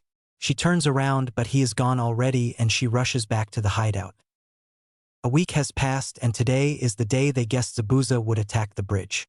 Naruto stayed back to protect the house, and to his surprise some thugs did show up, but he handles them quickly and leaves some clones at the house and heads to the bridge. He makes it to the bridge. He sees Kurenai's mood and she looks pissed. He didn't have to ask why Kakashi decided to fight Zabuza one-on-one, and is having trouble even with the Sharingan uncovered. That left her to guard the client with Shino, Hinata, and Sakura, who wouldn't shut up about Sasuke. He handed her a silencing seal and she put it on Sakura. Why are you here, Naruto? She asks. Gato sent thugs to the house to kidnap Tsunami, however I stopped them and came here. He looks the ice mirrors and Kurenai signs. Can you go help them, please? He nods and shins to the mirrors and grabs the hunter Nin easily by the leg as she was preparing to finish off both Sasuke and Kiba. Using her shock to his advantage, he punches her in the stomach and face, breaking her mask and knocking the wind out of her. He does something that shocks her and throws her through her own mirrors that should have caught her. She landed against the bridge and knew she was defeated. Naruto, looking to finish her off by knocking her out, heard what sounded like chirping birds, and they saw Zabuza pinned down by a pack of dogs and Kakashi charging at him. Zabuza-sama. Haku uses an ice mirror to save Zabuza, but she gets stabbed through the heart with the Chidori. Zabuza was about to attack again, however Gato showed up. Well, look here boys. It seems the baby of the mist couldn't get the job done. Oh well, I was gonna kill him anyway. Hey Zabuza, where's that girl you had with you? She was young, but she looked mature enough for my likings, he said with a perverted look on his face. He sees her dead body and looks up at Naruto, who was standing next to her body. He made the mistake and looked into his eyes. He whispers so nobody can hear him. Tsukuyami. In the Tsukuyami world, Gato finds himself tied down on a bed, unable to move. Welcome to my world of Tsukuyami. I am God. I can control what happens in here. Now you will tell me the passwords and combinations to all safes you have locked away in your hideout. Fuck you punk, I'm not saying shit.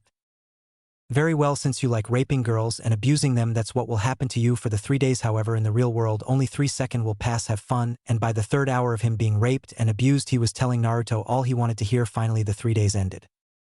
Real world. After the Tsukuyami finishes, Naruto deactivates his Manjikyu Sharingan and Gato screams and falls down. He takes out a kunai and shoves it through his head. That's when the other thugs and mercenaries attacked. Zabuza, unable to use his arms, had Naruto toss him a kunai. He caught it in his mouth and he killed every thug and mercenary. He fell to the ground with swords and knives sticking out of his back. Hey kid, can you take these out my back and lay me next to her? Naruto nods and takes out the swords and knives and carries Zabuza over to Haku. He starts crying as he sees her dead body. I'm really sorry, Haku. I never wanted you to be a part of this ninja life. I wanted you to grow up, live your life to the fullest, fall in love and have a family. I remember when I first found you.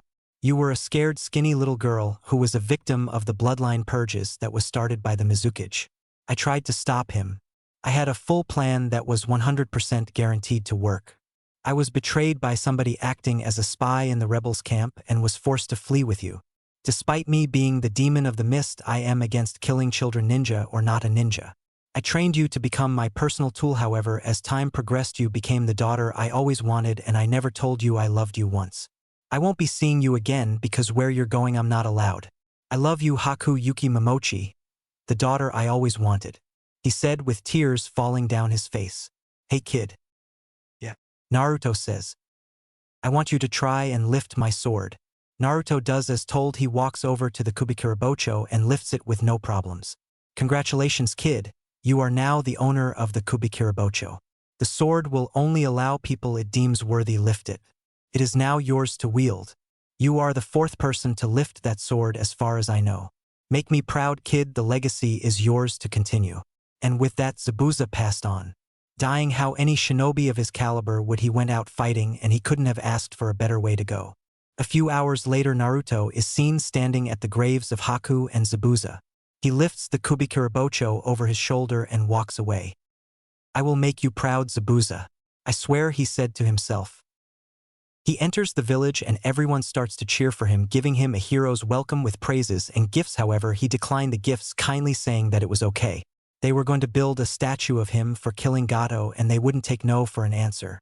So he made a deal with them that they could make the statue as long as Zabuza got one as well for taking out all of Gato's goons before his death.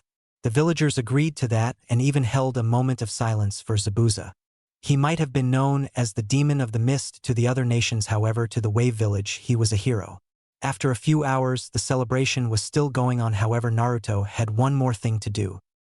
He located Gato's mansion and found a safe with all of his money, not just from what he took from Wave, but from his illegal dealings as well. He signed the papers giving him control over Gato's shipping company, and the idiot already had his name on the papers. He cut all ties with the illegal business owners he had. After sealing up all the money in the vault, he found a journal that would need to be seen by the Hokage himself. It had things to do with his treacherous student. He found a lightning jutsu that would suit him perfectly. After that, he released all the girls that were chained up in the basement, who ranged from the ages of 14 to mid-30s. He sensed for anyone in the building and found none. After getting everyone out the house, he threw a kunai with an explosive tag on it. This was his personal tag that was strong enough to level a city block if pumped with enough chakra. However, he set it to blow up a large building, in this case a mansion. Everyone was walking away and Naruto set the tag off, blowing up the mansion. The people at Wave who were partying looked up and saw the mansion explode and cheered even louder.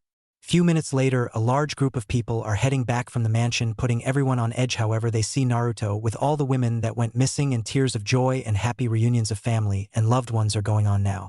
While this was going on, he noticed Teams 7 and 8 were also out walking around. He was tired and decided to head to the house and sleep. 2 more weeks went by and the bridge was complete and Zabuza and Naruto's statue was built. It showed Zabuza and Naruto standing back to back, with Zabuza having his sword over his shoulder and Naruto with his arms crossed standing with his leg on Gado's back with the same kunai embedded in Gado's skull. If you asked Naruto, it was pretty badass. Now they are standing at the village entrance about to leave to return home. And they got a hero's farewell. Well, Naruto did. He was hailed with hugs and kisses to the cheek from a group of women, much to the amusement of Kurenai and secretly Shino as well. Hinata was pissed at that. Kiba was jealous and muttered about how the ladies should be going after a true alpha like himself.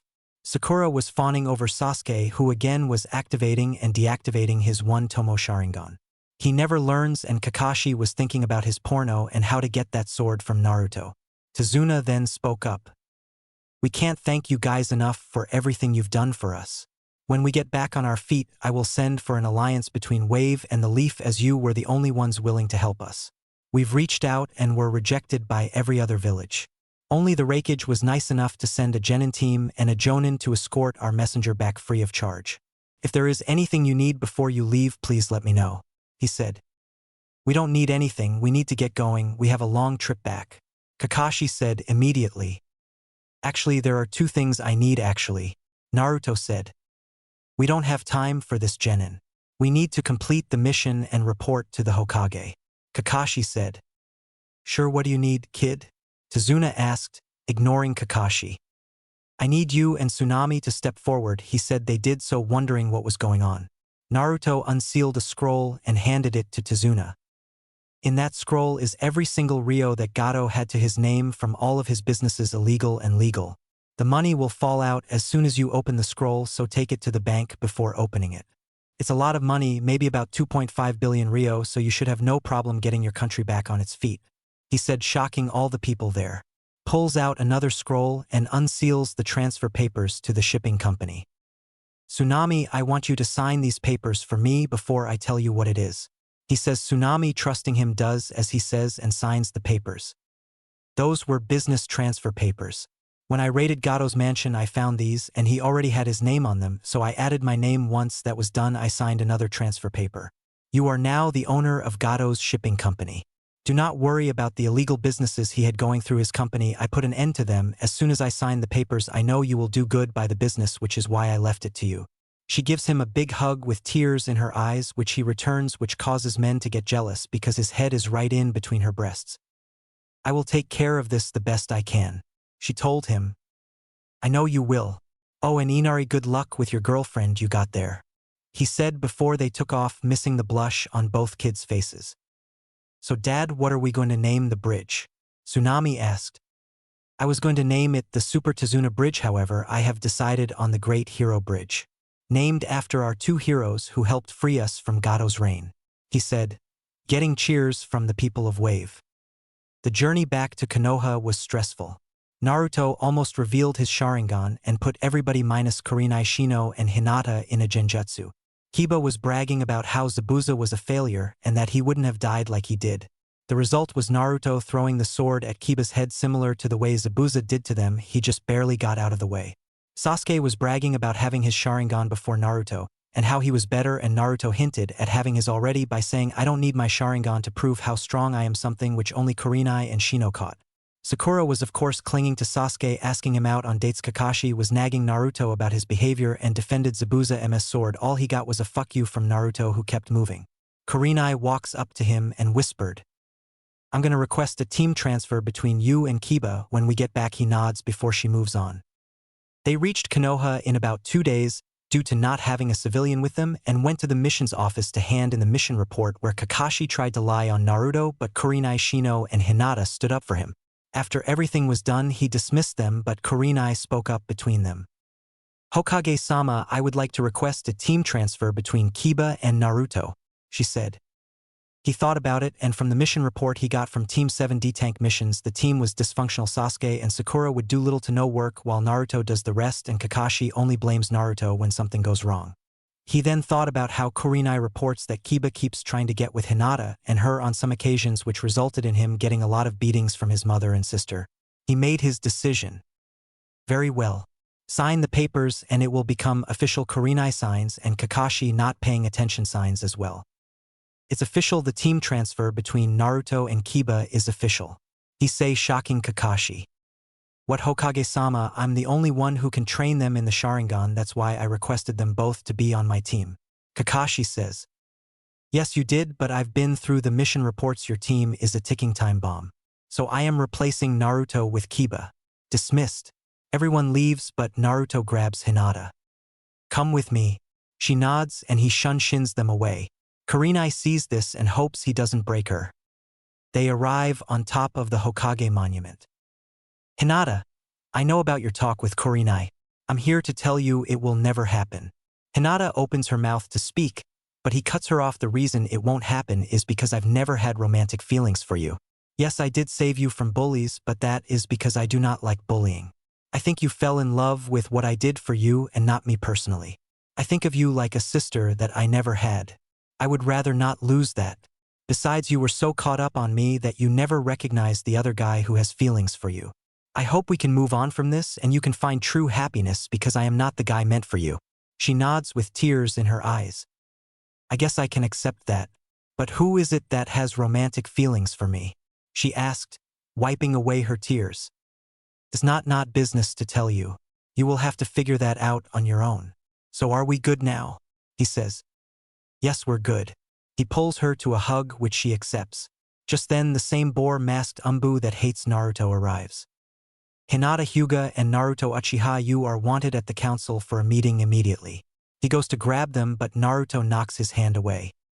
We can get there on our own now, leave. The Umbu grits his teeth but leaves. So you ready for a show? She nods. All right, so shall we arrive in style or walk? She thinks about it and then answers. Let's go in style.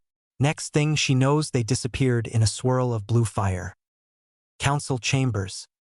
Where is the boy and Lady Hinata Hiruzen? That Umbu returned, but he did not come with him.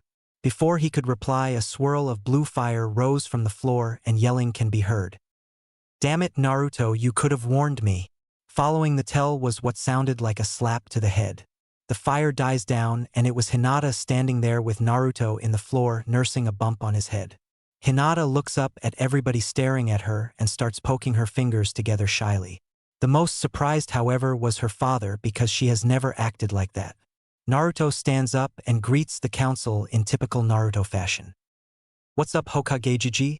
Sum-san, White Eyes-san, Bug-san, Lazy-san, Food-san, Inoichi-san. Everyone's sweat drops at this.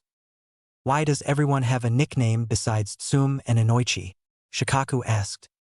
Well, Tsum isn't really keen on nicknames and I haven't thought of one for Inoichi, he said with a smile. You will show this council some respect, boy. Koharu said. Naruto didn't even see her there. She should have kept her mouth shut. Oh hey Sagatits, I didn't see you there.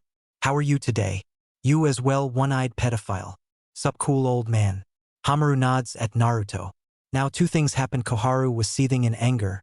Her face was red, but the most shocking was Danzo. He slapped his good R on the table and yelled. I am not a pedophile. Naruto slapped his hands on the table and yelled back. You liar, I saw how keep looking at me with a look of want in your eye when I was little and you're still doing it. Naruto yelled back, pointing at Danzo as this was going on. Sakura still gushed over Sasuke, who ignored her. Kiba was trying to grab Hinata's ass. She moved toward Shino. He stiffens up as she grabs his arm. Something she notices. Kakashi is waiting for this meeting to be over so he can train Sasuke. Kurenai is pinching her nose. The clan heads are snickering except Tsum, who is openly laughing, banging the table. Even Shibi has a smile, but you can't see it, and Hayashi, to Hinata's surprise, his lips keep twitching upward. Start the meeting, Hiruzen, Danzo said through his clenched teeth. Alright, we are here because Sasuke decided to brag to the civilian council about the mission report from the Wave mission. And they have some questions for you, Naruto. He nods and the questions start. Is it true that you killed Gato and his mercenaries and took control of his shipping business and stole all the money from his mansion? A fat councilman asked. Yes, I did kill Gato, however, it was Zabuza Momochi who killed the mercenaries. I did take over the business, but he was cut off by a different council member with pink hair. We demand you hand the business and money over to US right now and give Sasuke-sama that sword. That's when Naruto speaks his cold tone. If you would have let me finish, you would know that I gave the money to waive and sign the business over to Tezuna's daughter. They need it more than we do and even agreed to an alliance after they get back on their feet. Now you do not demand anything from me. I am a ninja and not a ninja that you can have sex with to get what you want. I've seen the videos you made with some ninja and former council members. Nice job teaching your daughter, by the way. Seen it with my own eyes. But unlike you, she is a spitter and not a swallower. And hasn't fucked anybody yet. I'll say this though, you sure are flexible if you can still but both legs behind your head. He said, making both Haruno's blush in anger and embarrassment. Now for the Kubikirabocho, the proper name for my sword. Sasuke cannot have it as it only allows those who are worthy to lift it. I do not know what happens when somebody else does though. But if he is willing to try, he places the Kubikirabocho on the ground. Sasuke tries to pick it up and gets electrocuted. Now is there anything else or can I go? Two hands are raised belonging to Tsume and Shibi. Shibi allows Tsume to go first. Hana has told me that you created a medical seal for animals that heals almost every injury except a broken bone, as well as a self-serving station for animals to get the seal placed if they are injured. Is that correct? She asks. Yes, the seals rely on nature chakra and uses the right amount to not harm the animal. And the seal fades away after it finishes healing. It doesn't heal broken bones or major wounds that would require surgery. He explained. Would you like a B-rank mission to build 2 of those stations for the Inuzuka clan? She asks. Those would be much helpful to the Ninken and avoid unnecessary surgeries. I would not mind that at all, however it must go through the Hokage and be on a weekend since Kurinai-sensei doesn't do weekend missions. He says and she nods. Shibi spoke up next. Naruto-san, Shino has informed me of a certain seal you created. Would you mind telling me about it? Shibi asks. I cannot explain it to you because of how it is made, however I can show you the blueprints of it. He unseals a scroll and hands it to Shibi, who opens it up and reads it. He was so impressed that both of his eyebrows rose up. He rolls the scroll back up and hands it to Naruto. If possible, I would like to purchase 100 of these seals from you if you will allow me to. Shibi says. Naruto nods and says they will talk later about the price. Hayashi speaks up. Naruto, how far along in sealing are you? He asks. I'm already done with the 10 levels of Konoha seals and I'm at level 4 in the Uzumaki sealing levels, he says, shocking him and Danzo. Danzo because Hiruzen told him he didn't have Uzumaki sealing scrolls. Hiruzen, you lied to me. I thought you didn't have the Uzumaki sealing scrolls. Yes, I lied to you, so what we both know what you would do with them. Besides, they were left to Naruto by his godmother anyway, so they weren't mine to give away. Danzo said nothing, but clearly he was pissed. Oh, and before you even think about sending your goons to try and get them from me, Danzo, remember this: I can dig up roots and have them burned to never grow again. He said in a voice that reminds him and Sasuke of Itachi. I don't know what you're talking about, he replies smoothly, although inside he is wondering how he knows about root being active still. Sure you don't. Now Hayashi, anything else you need? Yes, I would like for you to meet me at the Hyuga compound later for something important. I'll be there at 6. He gets a nod from Hayashi. Alright, this meeting is Hiruzen was cut of by Shikaku. Sorry to interrupt, Hokage-sama, but Naruto, do you think you can make a seal for me that creates a barrier to block out noise both ways, and you can't see me though it lets nobody in other than me? I can use it at home for my naps. He asks, getting a confused look from Naruto. You already have one, Shikaku. No, I don't. If I did, I would be using it. Yeah, you do. I gave it to Shikamaru. He has one himself that he uses all the time. I thought he gave you yours. That little fucker. Okay, how does it work? It works just like you said. It creates a barrier that keeps noise in and keeps noise out, and although the barrier is invisible, people won't be able to see you, and since it runs on nature chakra as well, it only comes down once you deactivate the seal, and the seal never gets old, so it can constantly be used. Shikaku is crying anime tears now that he finally has his wish granted of a way to nap in peace. Okay, meeting over, Hiruzen said and vanished. Naruto headed to Enko's apartment, but her and Irika were on the couch with their shirts off making out, so he put a silencing seal on the door that covered the entire apartment and left a note that said to use protection. He left and went to Ikaraku's and talked with Ayam for an hour before heading to the Hyuga compound. He arrived and greeted the guards at the entrance. "Hello, I have a meeting with Hayashi at 6, the guardian. His left nods. "Yes, he has informed us. Follow me to his office." They walk around and Naruto is amazed at how big the compound is. They arrive at Hayashi's office and the guard knocks. "Enter," Hayashi said. The guard opens the door. "Hayashi-sama, I have Naruto here for you." He bows and lets Naruto enter. Naruto thanks the guard and enters the office. "Naruto, can you please put your privacy barrier?" Naruto nods and puts up the barrier. "Okay, the reason I wanted to talk to you was this." He pulls out the seal he wanted Naruto to look at. This is the caged bird seal that the Hyuga side branch family wears on their forehead. "I want you to look at this and see if you can remove it for me. I want to make the Hyuga clan whole again, and I can't do that if the seal is still in place. I'm not expecting immediate results, but can you at least give it a try?" Naruto, studying the seal, speaks up. "I should be able to remove it now, however, I won't have the seal ready until probably the Chuunin exams in 4 months due to missions and training. I'll also create a seal that also destroys the Byakugan at death, but it would be invisible and every Hyuga will have to wear it." He gets a nod from Hayashi. He stands and bows, deactivating the privacy seal but letting Hayashi keep it. He opens the office door and Hinata and a younger girl who looks like Hinata with brownish hair falls over into the room. What's going on and who are you?" he asks, confused. "I am Hanabi Hyuga, second daughter of Hayashi Hyuga, you peasant," the little 8-year-old replied. So Hinata, what's going on?" "Hey, don't ignore me, I'm talking to you. You filthy commoner." Naruto said nothing but leaned down to her face and pokes her in her ribs. She giggles a little bit before catching herself, however Naruto caught it. "Oh, is somebody ticklish? It would be a shame if you were to be punished by tickles," he said with grin that scared her. "You will not touch me, right, father?" She looks at Hayashi, who is looking away while drinking some tea. "Nei-san."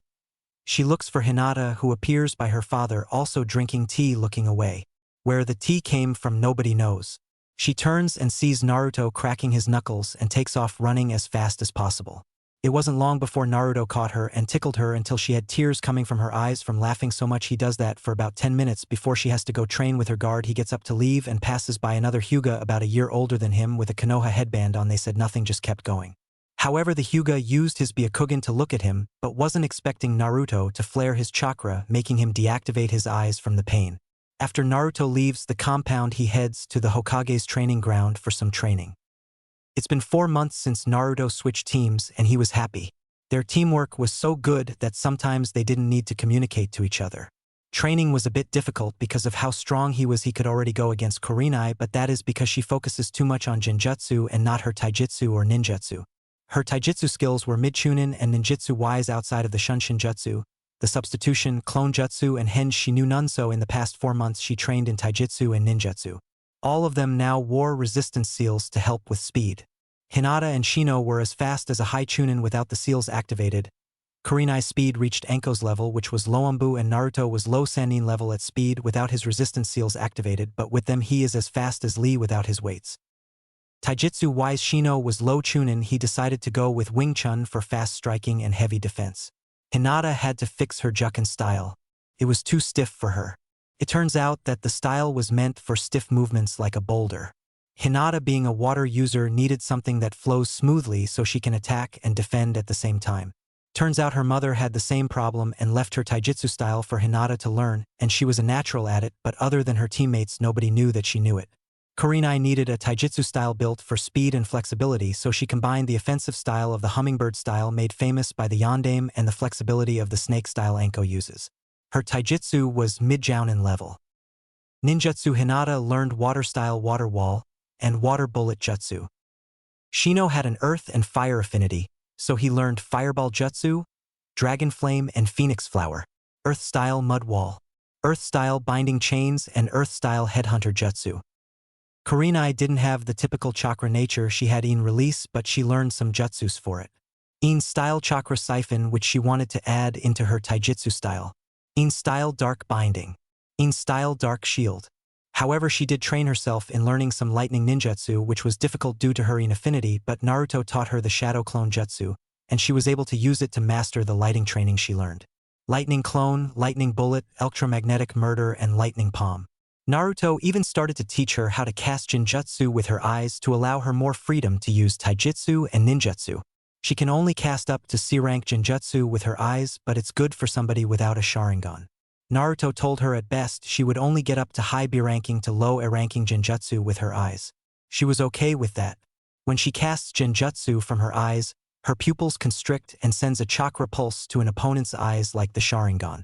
But he told her this technique would never work on a Sharingan user. Naruto grew the most ninjutsu-wise. That's what he focused more on. He liked using his lightning and fire jutsus the most. His lighting turned red during his training, but he didn't complain about it. He learned his mother's lightning jutsu. She couldn't use lightning-style hammer of the Thunder God. It creates a hammer, Thor's Mjolnir, made out of lighting, and the user can use it to smash his opponent or use it to control the natural lightning in the air while it's raining. Lightning Edge, another jutsu he created. It was like the Chidori but made no noise. Lightning-style Raging Dragon creates a serpent-like dragon in his hand that he controls, and it is almost impossible to dodge. Lightning Javelin, pure lightning shaping that creates a javelin that he can throw at his opponent, piercing them and electrocuting them.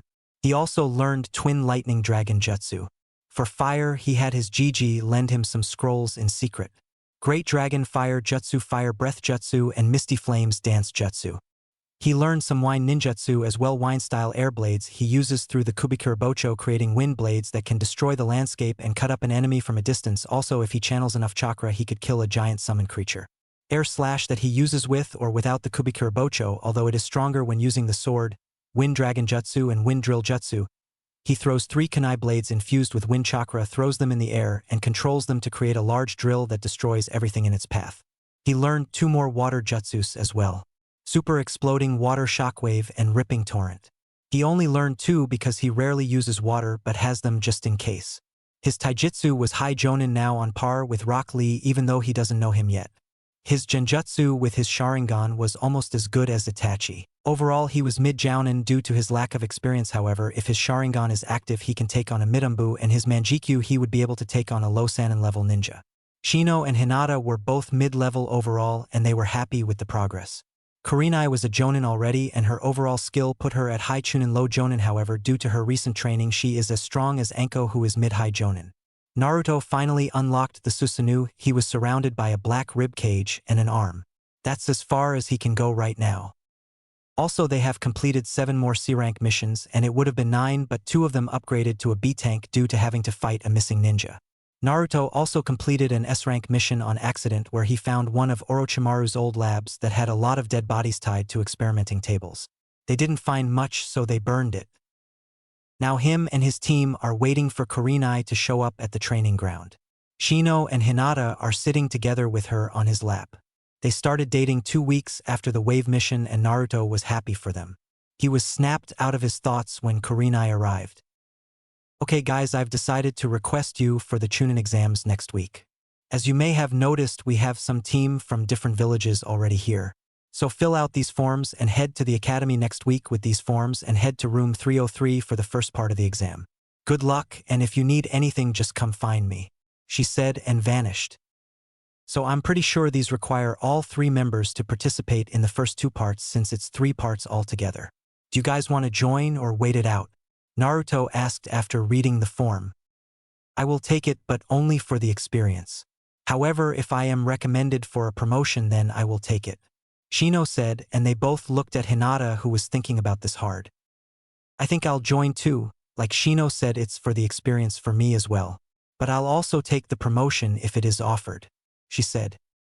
Great, so see you guys in a week then. They both nodded, but before he left he couldn't help but mess with them. Oh, and make sure you use protection, okay? He vanishes as a kunai from the blushing Hinata flies at his head. Naruto returned to the training field because he wanted to work on cutting down the hand seals for his lightning and fire jutsu. His wind and water already require 1 or no hand signs. He was about to begin when he sensed something in the tree that's been following him for years. He activated Shirsue's technique dance of the teleporter, creating solid afterimages, and snuck up and grabbed whatever was following him. What the hell are you supposed to be? He asked as he looked at the creature with wings but had the body of a lizard. I'm a dragon, young Naruto. And I have been watching you for about 5 to 6 years. The dragon said. Yeah, I know, I just never bothered to do anything about it until now. So how did you get in the barrier? It should have set off an alarm. Oh, the barrier doesn't work on summons. I thought that old monkey would have told you. Anyway, I am here to offer you the Dragon Clan contract. We would like you to become our summoner. The dragon said. Oh, I would like to, but I already signed the fox contract. He said. Yes, I am aware of that. However, Kurama has given you the blessing of signing another contract and has given us permission to offer it to you. Can summon him and ask him to be sure I'm not lying. Naruto bites his thumb, goes through hand signs. Summoning jutsu. What the fuck? Kit, this better be important. I was about to have my way with my mate. By the way, she wants to meet you, but wait a month before summoning her. She's in heat. Kurama said. Oh, Kurama, that would be my fault. I told him to summon you if he didn't believe you would let him sign the dragon contract. The dragon told him. Oh yes, the dragon summoning contract is fine. Just no toad or snakes. I hate them. Well, I better get going. I have a mate waiting for me to ravish her. Oh, and Kit summoned Scarlet. She actually grew the last 6 months. He said. With that, he disappeared in a puff of smoke. Okay, where is this contract for me to sign? As he says that, a scroll appears in front of him and he signs it. Good, now the hand signs for summoning us are a bit different. Instead of you starting with the boar hand sign like usual, you start with bird, switching the places of the two. Now go through the hand seals and summon your familiar. Your familiar requires very little chakra, maybe as much as a genin as you guys call it. Naruto goes through the hand signs. Summoning jutsu. A small baby dragon appears with pitch black skin, and its eyes have the iris an emerald green color, but the pupils are black and are shaped like an oval. The dragon opens his mouth to yawn, and it shows a row of small but sharp teeth. This is interesting. A baby dragon has never been chosen as familiar. Usually familiars are small dragons the size of a small house. Anyway, this shadow, your familiar. He can't do much right now, so summon him again in about 6 months, then he can start training with you. Cool, thanks, but are you always this small? He asks. Oh no, I'm way bigger. It was just easier for me to watch you this way. This is a henge, as you would call it. The dragon grows to be about 500 feet tall. This is how tall I really am. Okay, what's your name? You haven't told me yet? He asked. My mistake, the name is Bob. Bob said, proudly puffing out his chest. Naruto had to bite his lip in order not to laugh at this 500-foot tall dragon, and his name is Bob. Well, it's nice to meet you, Bob. Thanks, Naruto. Same here, and before I leave, you can't summon Boss Dragon or Elder yet. They will decide when to meet you.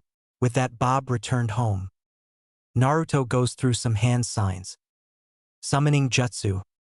Before he can stand up, he is knocked over by a red blur. Naruto, I'm so happy to see you again. You never me summoned before. I know I can't train yet, but you could have at least played with me, Scarlet said, going to a sad time at the end. I'm sorry, Scarlet, I was busy, but I'm about to train. You can watch if you want, he said. Okay, but do you have any food? I'm hungry. He unseals 4 bentos and opens them for her. One has steaks in them, the other has fruits and nuts, while the other 2 have fish in them. He doesn't unseal any water because they have a stream like 20 feet away and he can just pull water out of the air for her. She starts eating and begins to train, cutting down his hand signs for lightning and fire jutsus. After 5 hours of training, his lightning edge needed no hand signs and his twin lightning dragon only needed 5 hand seals. For fire, great dragon fire was down to 3 hand signs, and fire breath, he needed no hand signs, for those were the only 4 jutsus he worked on. Well, him and about 600 clones. He notices Scarlet sleeping and sends her back home. He heads home for the night and sleeps. Day before the exams. Naruto is walking around the village when he feels 4 chakra signatures following him. He sees a square rock following him and taps it once, making it explode in smoke. Little monkey, Konohamaru, snot nose, udon, red spots, moegi, firecracker, hanabi. What can I do for you today? You promised to play ninja with us, remember? Konohamaru stated, getting 3 other nods of agreement. Now, in the last 4 months since joining Team 8, Naruto, Shino, and Hinata hung out quite often, and he started to be around Hanabi more often and got her to break out of that stick-up-the-ass Hyuga way and be more like a kid her age. Somehow, she even got her father to take in a small white kitten Naruto found one day in his little animal hospital that he built. How she did it, nobody knows, but yeah, she has a cat now. Due to her becoming less stuck up, she quickly made friends with Konohamaru Udon and Moegi. He was about to speak up until a voice beat him to it. What kind of ninja plays ninja? Sakura said, walking up to them. It teaches the stealth and trap-making spitter, you should try it, Naruto says. Hey boss, is she your? Konohamaru holds up his pinky finger. Of course not. And Ai-san would never date somebody like her. I mean, look at her breasts, they're as big as mine, and I don't have any, but I'm 10, Hanabi said. Yeah, you're right, plus look at her forehead. It's so huge. Konohamaru said. You might want to run now, Konohamaru said. Boy looks at Sakura, who has an evil aura around her, and takes off with Sakura right on his heels. Ouch, Konohamaru said. Hey, watch where you're going, you little shit, a black car suit wearing boy says, and picks Konohamaru up by his collar. Kankuro, put him down before, we're not supposed to cause any trouble, besides what if he sees you? A girl with blonde hair in 4 pigtails and a giant fan on her back says. Relax, Temari, I was just gonna have some fun with him, Kankuro said. Fine, but leave me out of it, Temari said. Kankuro pulled his fist back to punch Konohamaru, but a voice stopped him. I wouldn't do that if I were you, Naruto said, coming out of nowhere. Oh, and why not, Kankuro said, while Temari has other thoughts. Well, a local hottie, I wonder if he's single, she thought. Because the Umbu watching him will surely kill you for harming the Hokage's grandson. As he says that, 2 Umbu appear and protect Konohamaru. It's alright, cat and lion, I can handle this. They nod and escort the 4 kids away from the scene. The second reason is because your other teammate in the tree doesn't seem happy. So Sasuke, can you and your friend come down here? He said, confusing Sasuke until a swirl of sand is seen rising before them, showing a red head with teal eyes with the kanji for love on his forehead. I didn't even notice him, Sasuke thought. Kankuro, you're a disgrace to the village, the red head said. But Gaara, I was just. Shut up or I'll kill you, he says, scaring Kankuro. What's your name? Sasuke, Uchiha, Sasuke said smugly. Not you, I don't care. I mean him, he pointed at Naruto. Naruto, is all he said. Mother says she wants your blood. Naruto, already having guessed he was the one-tailed Jinchuriki, was not scared one bit. Tell your mother mine has 8 more tails and should watch out and not cause problems, he said calmly, confusing Sasuke and Sakura but getting scared looks from Temari and Kankuro. Gaara grabs his head in pain. Temari, Kankuro, we're leaving, we have to meet Baki-sensei. They turned to leave before Sakura spoke up. It's illegal for a foreign ninja to be in the village unless they have a reason, so why are you here?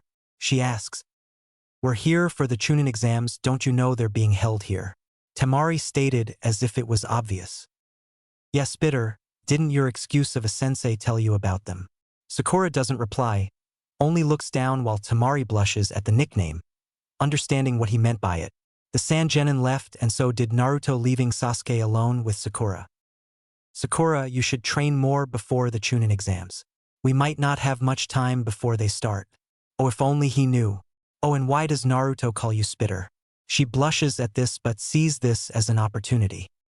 I can show you, but I'll have to go to your house. It's kind of private. She said. He shrugs and leads her to his house, not noticing the 3 figures in the tree who didn't notice Naruto standing right behind them. So that's the Uchiha, a girl with a Sound Village headband said. Yeah, he doesn't look like much, I wonder what Master sees in him, said a boy with black gravity-defying hair. It doesn't matter, we have our orders, we are to test the Uchiha. Let's just hope Kabuto can do his part and not blow his cover.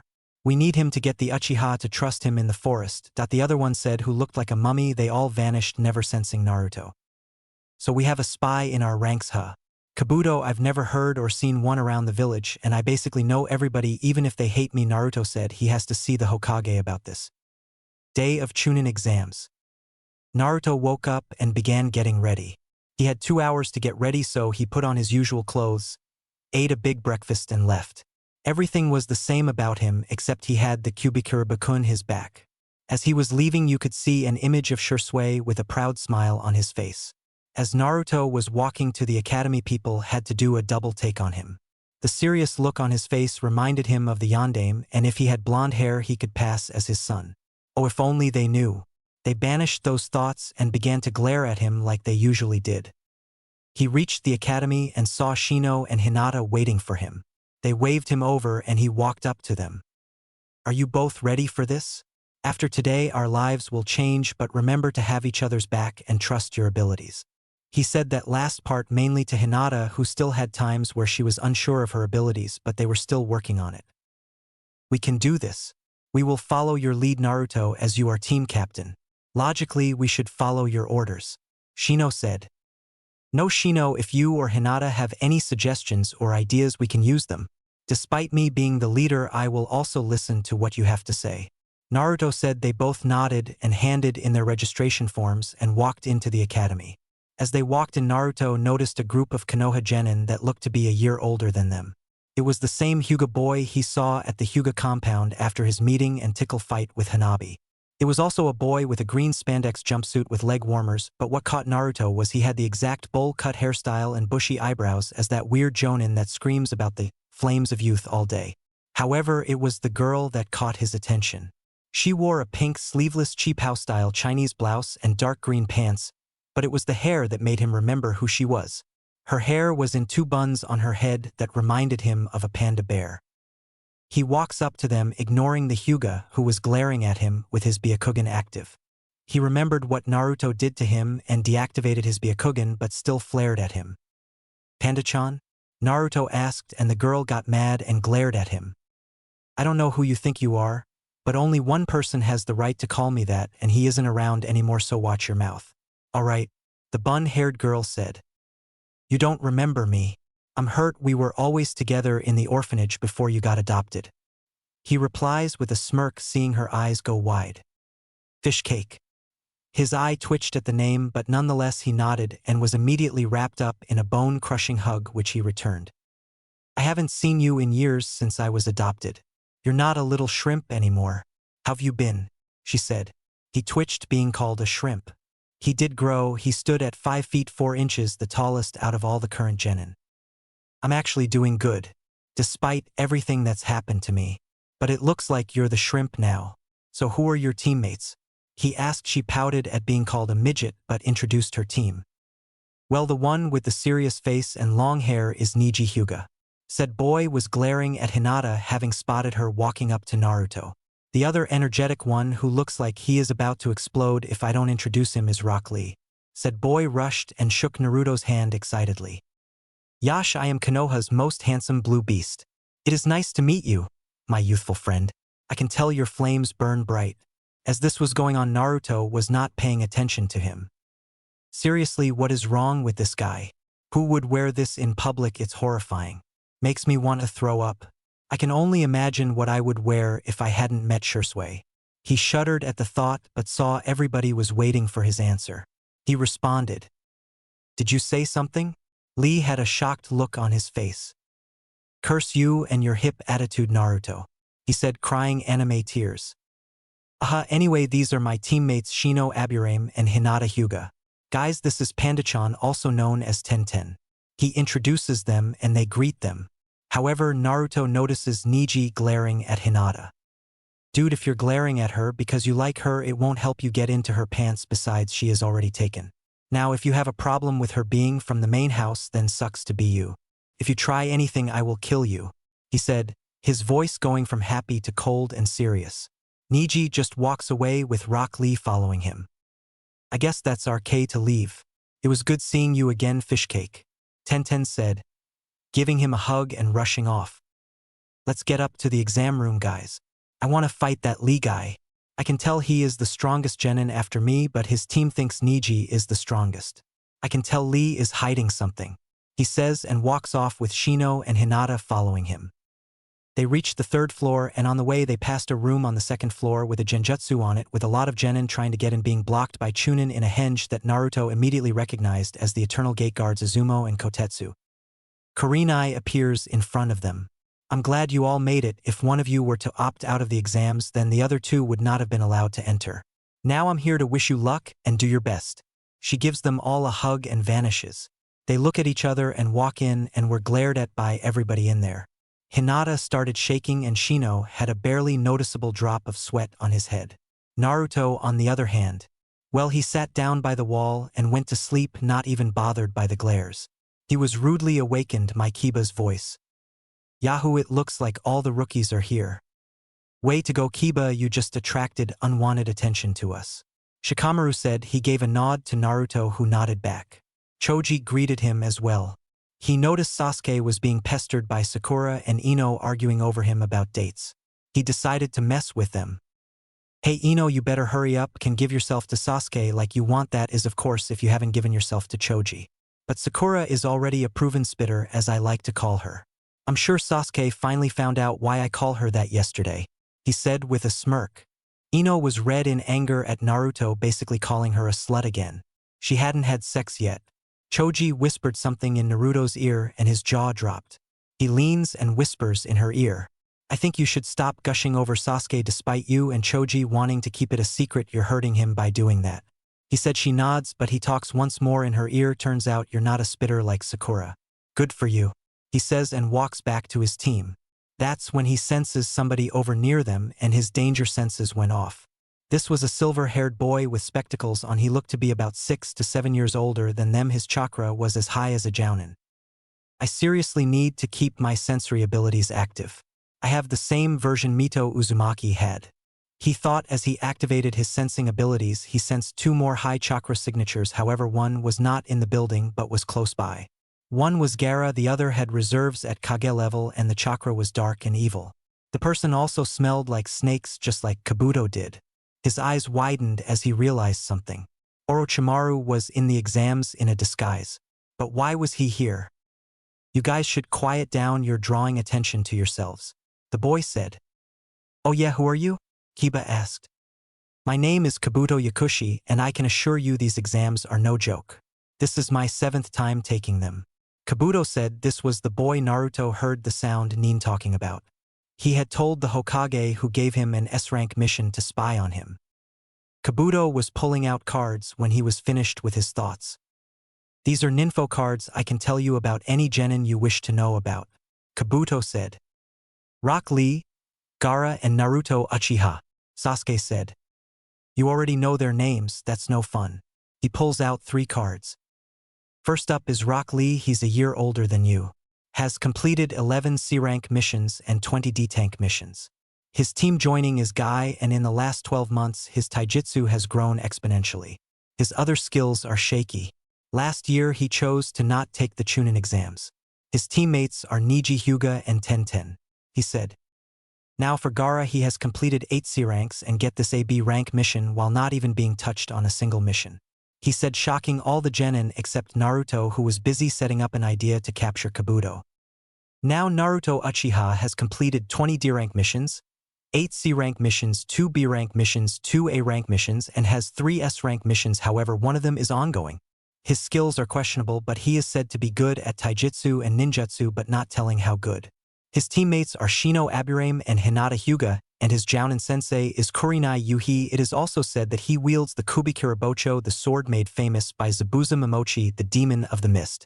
All the current genin in the room look at him in shock while also figuring out how they didn't notice the giant sword on his back before. Tenten wanted to touch the sword, but Naruto stopped her and told her what would happen if the sword didn't deem her worthy, making her back off. Kiba spoke up.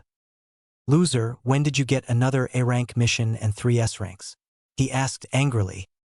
Don't worry about it, he said. Kabuto just unintentionally solidified himself as a spy. He shouldn't have mission records or skills, for that matter, those we all confidential to the Hokage and Jounin sensei. Especially his 3 S-rank missions. One was for teaching the Hokage how to defeat paperwork.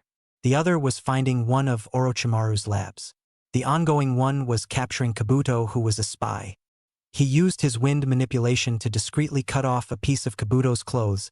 He would send a spy fox to spy on him later. He saw Kabuto get attacked by the same sound ninja that he saw the other day.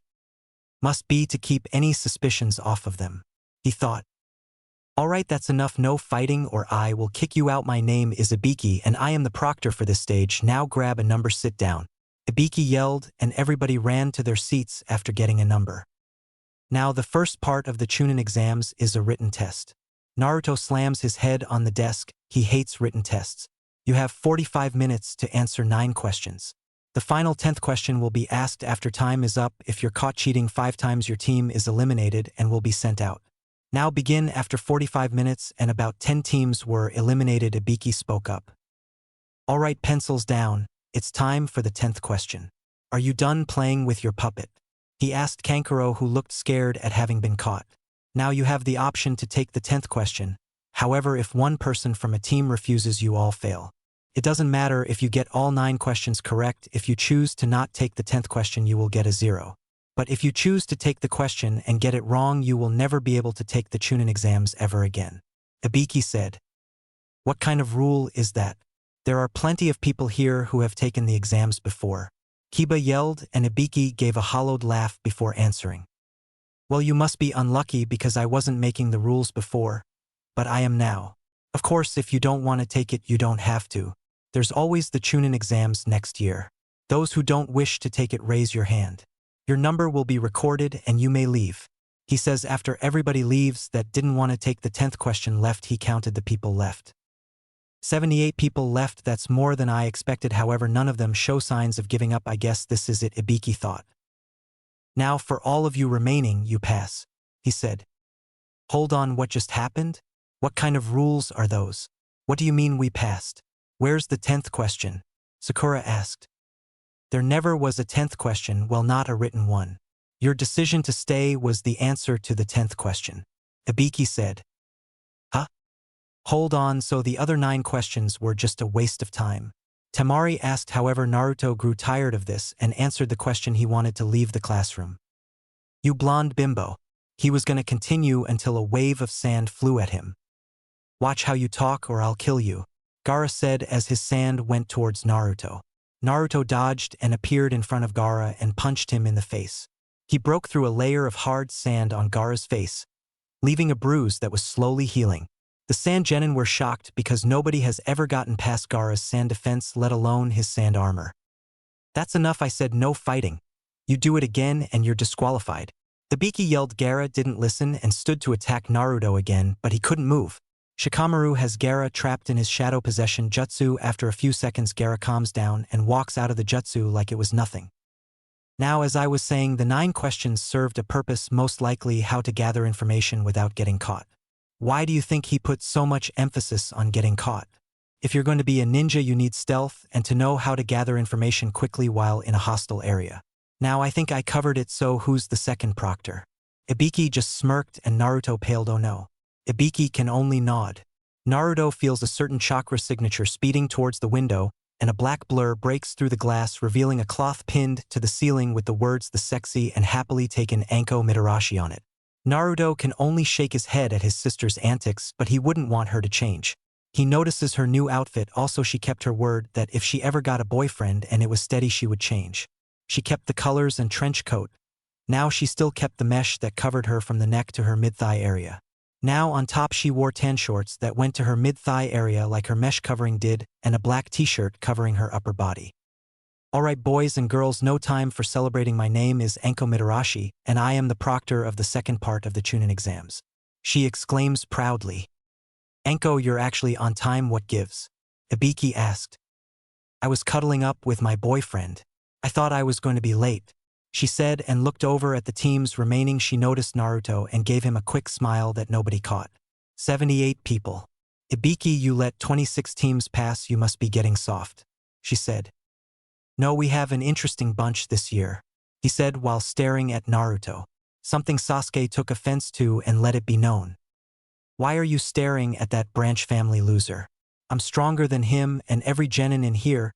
He doesn't even have the Sharingan like I do. He is nothing. Put your eyes on me, he said. However, Ibiki ignored him. Alright, if Mr. Temper Tantrum is done, we can move along now. Everybody head to training ground 44. The Chuunin in the hallway will give you directions on how to get there. Nobody moved. Now, everybody except Naruto rushed out of the room. Anko rushes him and gives him a hug that Naruto returns. Have you been, Naruchan? I haven't seen you around lately, she asked. I've been on missions and training these past 4 months. But I need to talk to you both about something, he said seriously. They also got serious. We have a spy named Kabuto Yakushi in the exams, and he works for Orochimaru, who is also here. I felt his chakra here. It was dark and evil and reeks of snakes. I just don't know where he is now. He may be in the Chuunin exams, but I can't be sure. I've talked to the old man and he checked Kabuto's file. He was the adopted son of a former head medic, but every time during the Chuunin exams he always backed out at the last part, but I'm going to antagonize him into staying. I'll beat him up and Gigi will have an umbu disguised as nurse come and grab him. I'm going to send a spy fox to track him down and gather any information it can. This is an S-rank mission that will go on all of our files that we are getting a 10% pay boost on. Kabuto has information that is only confidential to the Hokage and the Jounin sensei. Now we need to draw Orochimaru out in his disguise. He says and tells them the plan to lure him out. After that, don't fight him, let him go. I'm sure Kabuto will seek him out. We need to know what his plan is, so don't fight him if you see him, Anko. He says. No promises, but I'll try, she says. Okay, now Anko, after this I need to talk to you about something, but it can wait till after the third part. He says. Anko hugs him and kisses his cheek before disappearing. Naruto does as well. Training Ground 44. Anko and Naruto arrive at the training ground and Naruto immediately senses Orochimaru and does umbu hand signals to Anko. He's here. She nods and begins her part of the exams. Alright kiddies, welcome to Training Ground 44. Anko says. This place looks kinda creepy. Sakura said, shaking. It should be. This place is called the Forest of Death. You'll find out why soon. Anko replied as they were talking. Naruto wasn't paying attention. Now was Anko's turn to act. She noticed Naruto not paying attention with a he isn't scared look on his face. Looks like we have a tough guy in the exams. I guess the forest isn't scary enough for you, she said. After a while, Naruto didn't respond like he was supposed to and a tick mark grew on her head. She took out a kunai and threw it at him, cutting his cheek. She vanished and appeared behind him and licked his blood. Guys like you are the first to die in this forest, she said out loud but whispered. Why didn't you respond? She asked. I needed to make it look more believable, he whispers back. Just then Naruto and Anko feel somebody appear behind them. She pulls out another kunai and holds it up, but a long tongue appears over her shoulder. I was just returning your kunai, said a creepy Chuunin. After a brief stare off, Anko replies. Thanks Chuunin, but don't stand behind me so close unless you want to die quickly. I'm sorry, but with the sight of blood and your kunai cutting my hair, you couldn't help but get excited. My apologies. The ninja walks away. Anko returns to her spot in front of the forest. Naruto signs to her that was him. She nodded slightly so nobody noticed. Excitement must be in the air today for a lot of you, but do not let it get you killed. Or let it, I don't really care. Now these are waivers you must sign that say we are not responsible for your death if you die in the forest. She said. You tough guy, pass these out, she said, handing Naruto the waiver forms. This part of the exam will test your survival skills. This forest has 44 entrance gates and inside there are rivers, and in the middle of a forest is a tower 10 kilometers from each gate. This part will test your survival skills in an all-out battle for these scrolls, she said and pulled out a heaven and earth scroll. You'll be fighting to get a heaven and earth scroll. Each team will start with either or and your objective is to collect both scrolls and head to the tower in the middle of the forest. You have 5 days to gather the scrolls. If you do not gather the scrolls in 5 days you fail and have to find your own way out of the forest, she said. 5 days, Ino exclaimed. What are we supposed to do about food? Choji asked. Find something in the forest, there's plenty of things to eat in there, Anko said. That's not all in there. There's also some man-eating animals and poisonous plants in there, Kabuto said. A man, Choji said. Well, you're a smart one. How did you know that those were in there? Anko asked, even though she already knew. Well, this is my 7th time taking it, he said. Wow, you must suck. Are you sure you're fit to be a ninja? Perhaps you should go work at a library or a nursing home as a helper, she asked, purposely pissing him off. No, I'm quite content to be a ninja. I'm feeling lucky this time around, so I'll be fine, Kabuto said, gritting his teeth at her insult. Oh well, if you say so. Now I need one person from each team to come and grab a scroll for your team and head to your designated gates and wait for the signal to go in. You can also be disqualified if you lose a team member or if you open the scrolls before entering the tower, she said. After every team had their scroll and were at their gates, a timer went off and Anko spoke. Alright, the second part of the exams begins now, she exclaims. The gates open and all the teams rush into the forest. Hang on guys, we need to stop, Naruto said to his team. Why do we need to stop, Naruto? Hinata asked. Because I need to do something. He replies. He bites his thumb and goes through hand signs. Summoning Jutsu. A pitch-black fox appears with 4 tails and comes up to Naruto's thigh while standing on all 4s. You must be Naruto, our new summoner. I am called Midnight, a spy fox. What can I help you with? Midnight said. Nice to meet you, Midnight. I need you to spy on the scent of the person this belongs to. Naruto said as he unsealed the piece of fabric he cut off from Kabuto's shirt. Midnight sniffs it and is about to take off when he stops and looks at Shino. Get your bugs off of me before I eat them and hunt you down next. Midnight said, and 3 bugs fly off of him back to Shino. Thank you. I shall track this person for a couple days before returning to you, Naruto. With that said, Midnight vanishes into the shadows of the forest. Shino, what you did could have gotten you killed, if not by Midnight then by the Hokage himself. You were about to impede in an S-rank mission I've been assigned. I know you didn't know, but don't do that again. Shino only nods at this, understanding the situation better. Now we have a Mist team heading straight towards us, most likely because I have the Kubikirabocho. So do you guys want to take them on and head to the tower, or move to take on another team? He asked. I think we should wait for the Mist team and beat them, then see what scroll they have before deciding. Hinata said it was a good plan, so they kept high in the trees to ambush them. They wanted to conserve strength just in case. 10 minutes later, this Mist team jumped into the clearing. 2 boys and 1 girl who looked like the leader. I thought you said they would be here, said the shorter boy of the Mist team. Yeah, I want that sword, but I wouldn't mind having a go at that Hyuga chick. The other said with a perverted grin. Shut up, I know they're here, but where? The female leader said. Behind you. A voice said. Next thing they knew, all of them were knocked out. Good plan, Shino, they were pretty easy to knock out. Naruto said as they began to search them, and luck was on their side. Hinata found a heaven scroll on the female ninja, and also took the medical supplies they had. Okay, now that we have the scrolls, do we head straight for the tower or go halfway and camp out for the night and head to the tower the next day? Hinata asked. Naruto said it was up to them, he would follow their lead. So they both agreed to make it halfway and camp before in the afternoon.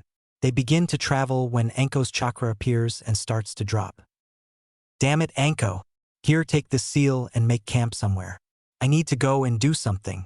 It's about that S-rank mission, so don't even think about it, Shino. Naruto said he gave them the privacy seal and vanished towards Anko's chakra when he got there. She was panting heavily while Orochimaru had some difficulty breathing, but not as bad as Anko. Well, Anko, it appears you still can't match me, although you've greatly improved.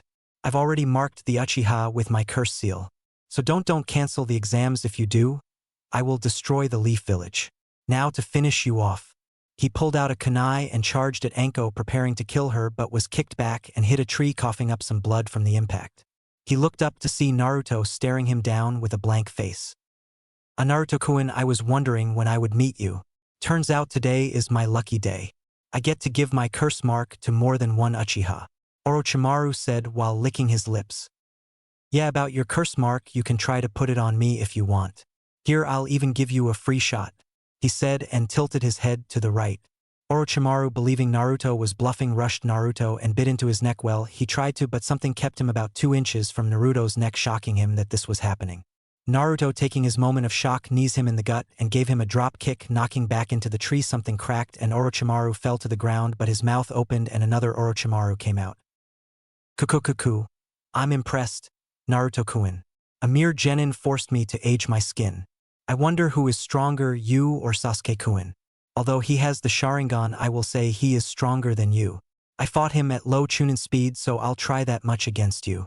Orochimaru took off at low Chuunin speed. However, before he could get halfway, he felt a fist in his stomach and looked down to see Naruto with a smirk. Don't underestimate me just because I'm not using the Sharingan. I can still keep up. With that, they both blurred away at mid-Chuunin level, and Orochimaru was shocked that Naruto was still keeping up with him. Every punch that connected against Naruto he got hit as well, and it was vice versa, so he kicked it up to low Jonin and Naruto was still keeping up with him, but his dodging was becoming easier and his striking precision was becoming sharper. He knew he couldn't increase his chakra levels no further than what they were at unless the envy would be on him, and he didn't want to deal with them, so he used his true speed, which was Kage level, and hit Naruto with a straight jab, stunning him and grabbing him by the neck, and noticed his seal on the stomach. He smirked before channeling chakra to his hand and saying, 5-pronged seal. He slaps his hand on Naruto's seal and Naruto lets out a silent scream and Orochimaru kicks him away before turning his attention to Anko. I can tell the Umbu are on the way, however I shall leave you with my parting gift. He lifted his hand and channeled chakra trying to activate Anko's cursed seal, but to his shock nothing happened. What's going on? Why isn't her mark activating? He thought. You lose, Orochimaru. The seal is gone and the Umbu are on the way, she said, getting into her fighting stance. Now how about round 2? He gritted his teeth and spoke. I will be back. Don't forget what I said about canceling the Chuunin exams. He vanished after that, and 5 seconds later a boar-masked Umbu and cat arrived. He's long gone already and attacked one of our Genin Naruto, she said. It's not our problem that some stupid kid decided to challenge Orochimaru. Hell, I wouldn't feel bad if the kid was dead, we would be better off with him around. Boar said. Is that a fact, Boar? Perhaps you would like to fight me next. You've been in the Umbu since I was 4, yet you haven't even made Umbu captain or second in command. It makes me wonder how strong you really are, Naruto said from behind Boar, since Cat was busy checking Anko for wounds. Hearing this going on, Anko chimed in as well. I would like to see that, Boar. You talk a big game, yet you never really back it up when challenged, so what's it gonna be? Are you gonna fight or not? She said, standing. Boar said nothing and left. Cat shook her head and sighed. I seriously don't understand how he is in the Umbu, still nobody in the division likes him, she said. Anyway, are you alright, Naruto? You look a mess. Yeah, I'm fine. I had a clone remove the 5-prong seal he put on me already. My control may take a hit for a few hours. I need to go meet up with my team. I'll see you guys later. He vanished. So how good was he fighting against Orochimaru? Cat asked. I don't know, all they used was taijutsu. However, Orochimaru said he went as Sasuke at low Chuunin level and even bragged about him having his Sharingan, and Naruto didn't, but me, and you know he already has it matured. Which is true. Anko, Yugao, Kurenai, Hinata, Shino, and the Hokage are the only people that know about his matured Sharingan. However, only Anko knew about his Manjikyu and the ending result of it. However, when he tried to rush him at low Chuunin, he already had Naruto's fist in his stomach. Naruto said not to underestimate him just because he isn't using his Sharingan. Orochimaru didn't pick up on this, so they took of at mid-Chuunin and he was still keeping up. Eventually they reached low Jounin speed and Naruto still kept up with him. Mind you, all this is without his Sharingan active, but as the fight went on, I don't know what it was, but this pressure started to come off of Naruto. It was like KI, but it was calm and relaxed, but Orochimaru blurred away at his full speed to end it since he felt U2 coming and slapped the 5-prong seal on Naruto and left. He also tried to mark Naruto after he taunted him and gave him a free shot, but it didn't work for some reason. He did mark Sasuke though and threatened to not cancel the exams. Cat nodded, taking all of this in. We need to go see the Hokage about this. Anko nodded and they left in a swirl of leaves. Naruto reaches his team's campground and let out a pulse of chakra in code, letting them know it was him. The barrier opens and he enters but sees Hinata's clothes wrinkled and Shino had his glasses crooked on his face. Naruto gave them a knowing smile, making them both blush. No kind of sex was involved, was it? He asked as they both shook their heads. We're too young. I'm not ready for that. We were only kissing, Hinata said, blushing. That's right, besides in my clan sex is not allowed until you are 15 as well as your partner. I'm 14. So I have another year as well as Hinata since she will be 14 in 6 months. Shino says. Naruto nods at that. His birthday was also in about 4 months, turning 14. He almost forgot. Naruto unseals some bento boxes with fish, rice and mixed vegetables and some bottles of water. They eat and talk for another hour before falling asleep. Next morning they woke up and Hinata asked Naruto a question that's been bugging her. Naruto, she said. Yeah, Hinata, what's up? He asked. Why don't you use your Sharingan? It's like you're ashamed of your heritage. That's almost like me never using the Byakugan, she said. Honestly, I never use it because of the way the Uchiha clan was. I don't want to be lumped up with them, I guess. Why, do you think I should start using it? He asked. I think you should. You were never raised by the Uchiha clan or grew up in the Uchiha way. Your mother is the only Uchiha you should be worried about. Despite her being gone, she is still watching you, and I would like to think she would want you to be afraid of using your heritage. Hinata said. She's right, Naruto, I wouldn't, said a voice neither of them recognized. They turned around and saw a lady with long black hair with a bang in between her eyes with 2 other bangs tucked behind her ears so the rest wouldn't fall in her face. She is about 2 inches taller than Naruto and is giving off a warm smile only a mother can give off. Shino and Hinata have no idea who this lady is, but Naruto does. He rushed and gave her a hug. "Mom," he said, hugging her.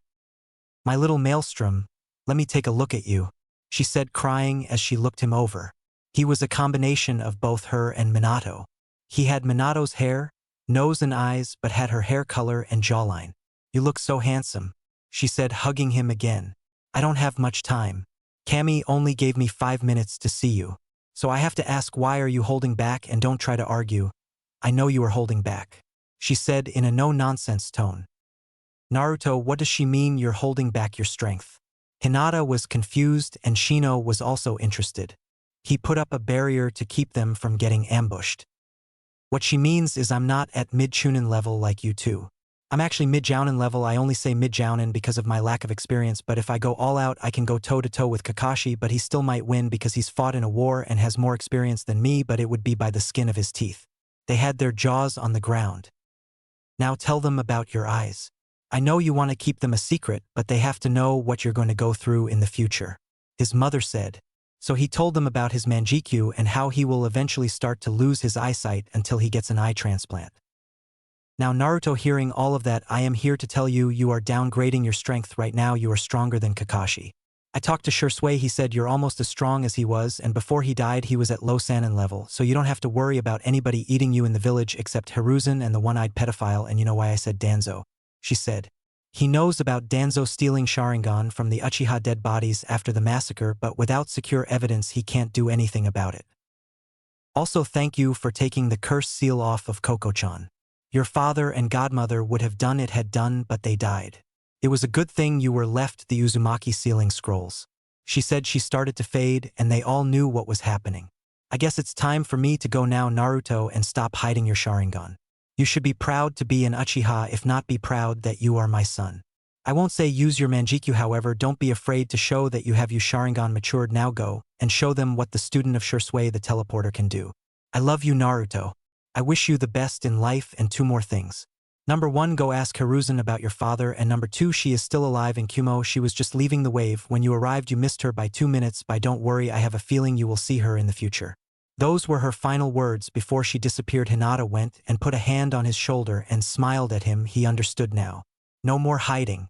His Sharingan flared to life, the 3 tomos spinning. He dropped the barrier and said 2 words. "Let's go." Shino and Hinata nodded as they hopped into the trees going to the tower. On the way he felt Sakura's chakra signature drop and they made their way to them to see what was going on. They arrived and saw Kiba knocked out as well as Sasuke. Sakura looked like she went through hell and her hair was even cut. They noticed Lee looking beat up and Naruto noticed Tenten being held back by Neji, so he decided to take action. He jumped down into the clearing with his Sharingan activated and glared at the 3 sound shinobi. Shino and Hinata dropped down to help, but Naruto told them to check on Kiba, Lee, and Sakura. They sound shinobi were shocked the other Uchiha showed up but has a 3-tomo Sharingan. The sound shinobi with black gravity defying hair spoke up. "You leaf ninja just keep appearing out of nowhere. Oh well, more people for me to play with," he said. Another tried to stop him. "Zaku, wait." But it was too late. He had already pointed his hands at Naruto. Decapitating airwaves. He blew a strong gust of wind at Naruto, who didn't move and got hit by the blast. "Naruto!" yelled Sakura, Rock Lee, Hinata, Ino, Choji, Shikamaru, who were also there but not injured, and Tenten. However, a gust of wind blew the smoke away, revealing Naruto, who was standing there with his arms crossed. "Is that all you can do?" he asked. Zaku got pissed. "No, this is." He was about to do another jutsu, but his arm had a kunai lodged where the air came out and got a kick to the side of the head and knocked out by Naruto. Nobody saw him move except Lee and Neji, who barely saw him due to his Byakugan being activated. "He's fast. But that means nothing," Neji thought. "He's almost as fast as me without my weights on," Lee thought. The other sound ninja both were shocked by how easy it was for Naruto to defeat Zaku. "Here is our scroll. Take it, we don't want to cause any more trouble," the mummy-looking sound ninja said, placing their earth scroll on the ground, and picked up his teammate. The other followed after him. "Get down here right now," Naruto said out loud, confusing everyone before Neji and Tenten dropped down. Tenten immediately went to scolding Lee while Naruto glared at Neji. Why didn't you help your teammate, instead you chose to hold Tenten back? It was not our fight. If he was foolish enough to jump in that fight, then he should deal with the consequences. Neji said arrogantly. Next thing he knew, a fist knocked the air out of him, making him drop to his knees. If you're foolish enough to say something like that around me, then you deal with the consequences, Naruto said, and went to check on everybody. After 10 minutes everybody was patched up and Kiba tried to fight Naruto, but everybody minus Neji told him not to, but he didn't listen and charged at Naruto, who punched him in the nose, ending that little fight. They were all about to leave when a sinister chakra came from the tree Sasuke was under. He came out with black markings and purple chakra around him that was dark and sinister. This power he gave me. I can feel it growing stronger every second that passes. He looks around and sees everybody moving back from the sinister chakra except Naruto, who just stands there. Naruto, I want to test this new power out against you, he said with a cruel smile, and activated his Sharingan with 1 tomo in his right eye and 2 in his left eye. The others are about to step in, but Naruto holds his hand out at them. Stay out of this. It was going to happen sooner or later. Let him have some fun. You all know what I'm capable of when I'm not even trying, he said, getting nods from the others. He motions for Sasuke to come at him. Due to his curse mark, his speed increased to mid-Chuunin, and every punch or kick he threw at Naruto was dodged easily, so he jumped back and went through hand signs. Fire-style fireball jutsu. He blew a large fireball at Naruto, who covered his hand in water chakra, putting the fireball out, shocking everyone looking at him. He vanished in a shunshin and put Sasuke in a chokehold until he passed out. Everyone was in shock at how easy he took Sasuke out. Naruto dropped the extra earth scoop and his team left for the tower. It didn't take them long. They were the second team there. The Suna team was the first to make it. They had 3 days left, so they relaxed. 3 days later, they are in the Chuunin exam stadium. The Hokage starts to go through his speech about the true meaning of the Chuunin exams until Naruto raises his hand. Yes, Naruto, Hiruzen said. I don't want to be disrespectful, but at the same time I want to, so can you speed it up? I don't think any of us are paying attention, and you are pretty old. Maybe you should take a seat and let us get started. Besides, we both know you don't like saying the stupid speech, he said, shocking everyone that he can just talk to the Hokage like that. Fine, Naruto. Hayate, you're up, he said, and Hayate arrived. All right, my name is Hayate, and I'm the proctor for this part of the exam. Since there are still too many of you, we need to have an elimination tournament of 1-on-1 matches until there are a certain amount left. Now, if anybody wants to quit, you may do so now, he said. Kabuto was the first to raise his hand, to the shock of Sakura, Sasuke, and Kiba. All right, you got me, I give up, he said. Kabuto, why are you quitting? Sakura asked. I'm low on chakra right now from too much fighting. I can't go on any further. He was about to leave until Naruto spoke up. Or is it because you're a pussy? Naruto said, causing Kabuto to stop walking. What did you say? He asks in a low, cold tone. You heard me. I thought you were feeling lucky. I never knew your mother raised you to quit like a bitch. She must be disappointed in you. I mean, you claim you're out of chakra, yet you're not even breathing heavy. If you're a pussy, just say so and we will understand. But if you aren't a pussy, stay and fight like a man. Unless, of course, you want to go find a man so you can have him fondle your balls and play with your asshole if you like that. I'm not judging, everyone has their own preferences, he said.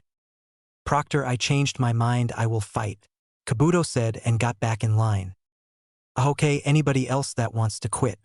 Hayate asked, and Sakura and Ino raised their hands and said they weren't ready to be a Chuunin yet, so they walked up to the balcony. Sakura told Sasuke to back out so he can get his mark checked out, and he refused. Anko was having the same thoughts, but Kakashi argues against her, so she just dropped it. If he wants his student to have the curse mark, so be it. Okay, since 2 people dropped out, somebody will have to fight 2, maybe 3 times, and somebody may not fight at all if the person fights 3 times. Does anybody want to take that chance of fighting 2, maybe 3 times? I do, Naruto said, raising his hand. Hayate nodded, and Anko presented a board. This board will randomly select 2 names. Once your name appears, you and your opponent will come down to the arena for your match. The matches go on until I say stop. Killing is allowed, but we will try to avoid it, Hayate said. As the board starts to go through names, it selects 2 names. Kiba Inuzuka versus Naruto Uchiha. Will Kiba and Naruto stay in the arena? Everyone else go up to the balcony and wait your turn. Hayate said everyone leaves except Naruto and Kiba. I hope you're ready to go down, you street rat. It's time that you learned your place in this world. Kiba said.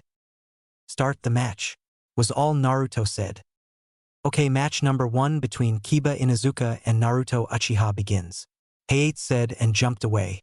Now up on the balcony, Kakashi decided to taunt teammate while Sasuke activated his Sharingan to try and copy some of Naruto jutsus. He would soon be disappointed. Your student might as well back out now, Kurenai. I've managed to get Kiba's taijutsu up to almost mid-Chuunin level, which is almost as good as yours, and you're a Jounin. So unless you were able to train Naruto, I don't think he will win. Kakashi said while reading his book. Oh, I hate to burst your bubble, but Naruto beat me in a spar in taijutsu and I was going all out and it didn't look like he was trying much. So the past 4 months while you were reading your smut, I was training my team with the help of Anko in our taijutsu and ninjutsu. My taijutsu is almost as good as Anko and I've learned some ninjutsu. However, Naruto is the strongest on the team, including me. The only people I think would be able to beat Naruto in a taijutsu fight are Guy, Jiraiya, and the Sandaime. At the least overall, I would put Naruto at your level while Shino and Hinata are mid-Chuunin overall. She said, shocking everyone present that she, a rookie Jounin, had the strongest Genin team, maybe even stronger than Guy's team. Sakura decides to speak up. No way those bakas are stronger than Sasuke-kun. I bet you're just making that up. So she was cut off by Kurenai putting a silencing seal on her. What Kurenai says is true. Sakura, was it? Tenten asked, getting a nod from Sakura, who couldn't speak. Didn't you see what he did to Sasuke in the forest? It's not even fair to compare them. He completely toyed with him, she said. Tenten, what do you mean by that? Guy asked.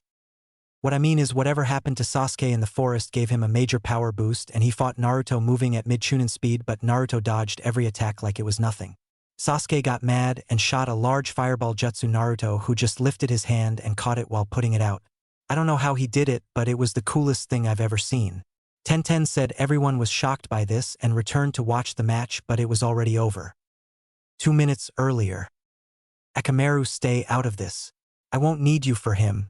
I'll take him in one blow. Kiba said. Naruto stayed quiet and built up some wind chakra. Ninja art, beast mimicry, all fours jutsu. Kiba came charging at him in low Chuunin speed, however Naruto stopped him with his jutsu. Wind-style sonic boom jutsu. Kiba was stuck in a tunnel of wind while small crescent blades of wind cut him up. The jutsu ended and Kiba fell to the ground, cut up and in pain. He stood up but found a fist in his stomach. His eyes rolled to the back of his head and he was knocked out. Winner Naruto Uchiha.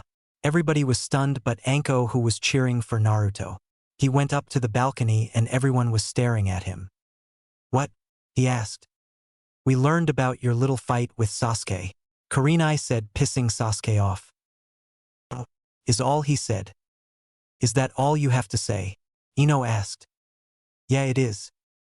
I have a question, Fishcake. Tenten asked. His eye twitched and everyone chuckled at the nickname. What is it, Panda-chan? He asked. How did you catch his fireball and put it out like that? She asked. I'm surprised you don't remember. When we were in the orphanage and would play ninja, I would always catch the imaginary fireball and throw it back or put it out. I was training one day and figured I'd give it a try. I used a shadow clone, of course, and after a lot of test runs and experiments with chakra natures, I figured it out. I can catch it and throw it back with fire nature chakra, or I can catch it and put it out with water chakra, he said. Wait, you mean to tell me you got that idea from a game we played as kids? She said. Yeah, pretty much. He said. They were cut off by the next match being announced. Will Yori Akado and Sasuke Uchiha please come down? Hayate announced. Yori, after a brief talk with his sensei, who Naruto knew was Orochimaru, that was the worst disguise ever, walked down to the arena. Orochimaru looked up, felt someone looking at him and met Naruto's eyes. Naruto decides to mess with him by activating his 3-tomo Sharingan. Orochimaru had an angry look on his face since his curse mark couldn't get placed on Naruto. Then a look of realization was on his face. He was holding back in the forest when we fought. Orochimaru thought Naruto, seeing Orochimaru, understood, just smirked and only caught the end of Sasuke's match. Lion's barrage. He kicked Yori in the stomach as he fell to the ground, knocking him out. Winner Sasuke Uchiha, Hayate said. Kakashi then grabbed Sasuke and disappeared with him. Most likely to seal his curse mark. Good luck dealing with Orochimaru. Naruto thought as he noticed Orochimaru left as well. The next match was announced. Shino Aburame vs Zaku. Can both contestants come down? A8 announced. Cheyenne won the fight by exploding Zaku's arms with bugs and trapping him underground with the headhunter jutsu. After the match, Kakashi reappeared with no Sasuke. Next match was Temari vs Tenten. Naruto spoke up. Tenten, this is the worst possible fight for you. She is a wind user and can blow away your weapons.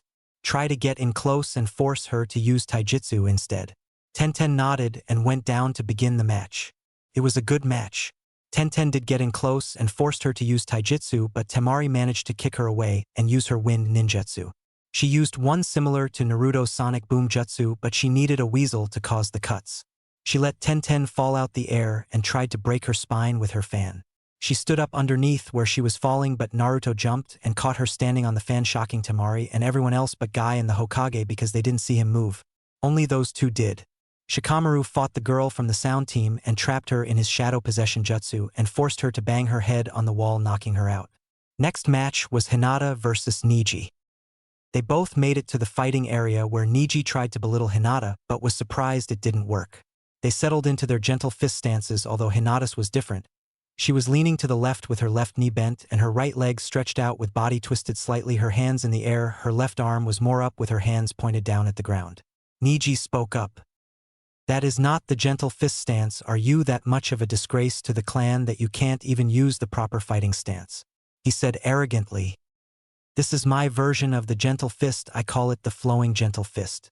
The traditional style you other Hyuga use is too stiff for my body type. Hinata explained. It does not matter, you are fated to stay a loser your entire life. Neji said. Hey8 started the match and Neji rushed at Hinata but was shocked when she twisted around his attack and hit him with two palm strikes in his back.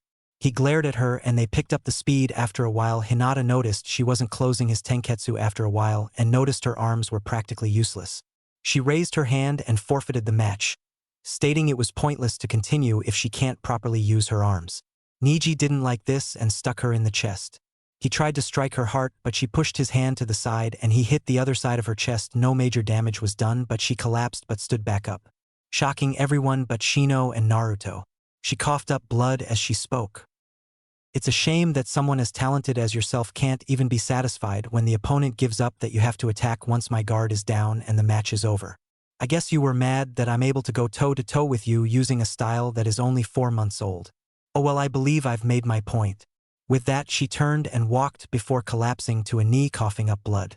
Neji, seeing this, took out a kunai and rushed her from behind but was stopped by all the jounin present. Look at this, the main branch getting special treatment yet again. Neji snarled. No, you're wrong, dipshit, we just saved your life. Turn to the right and you'll see what I mean.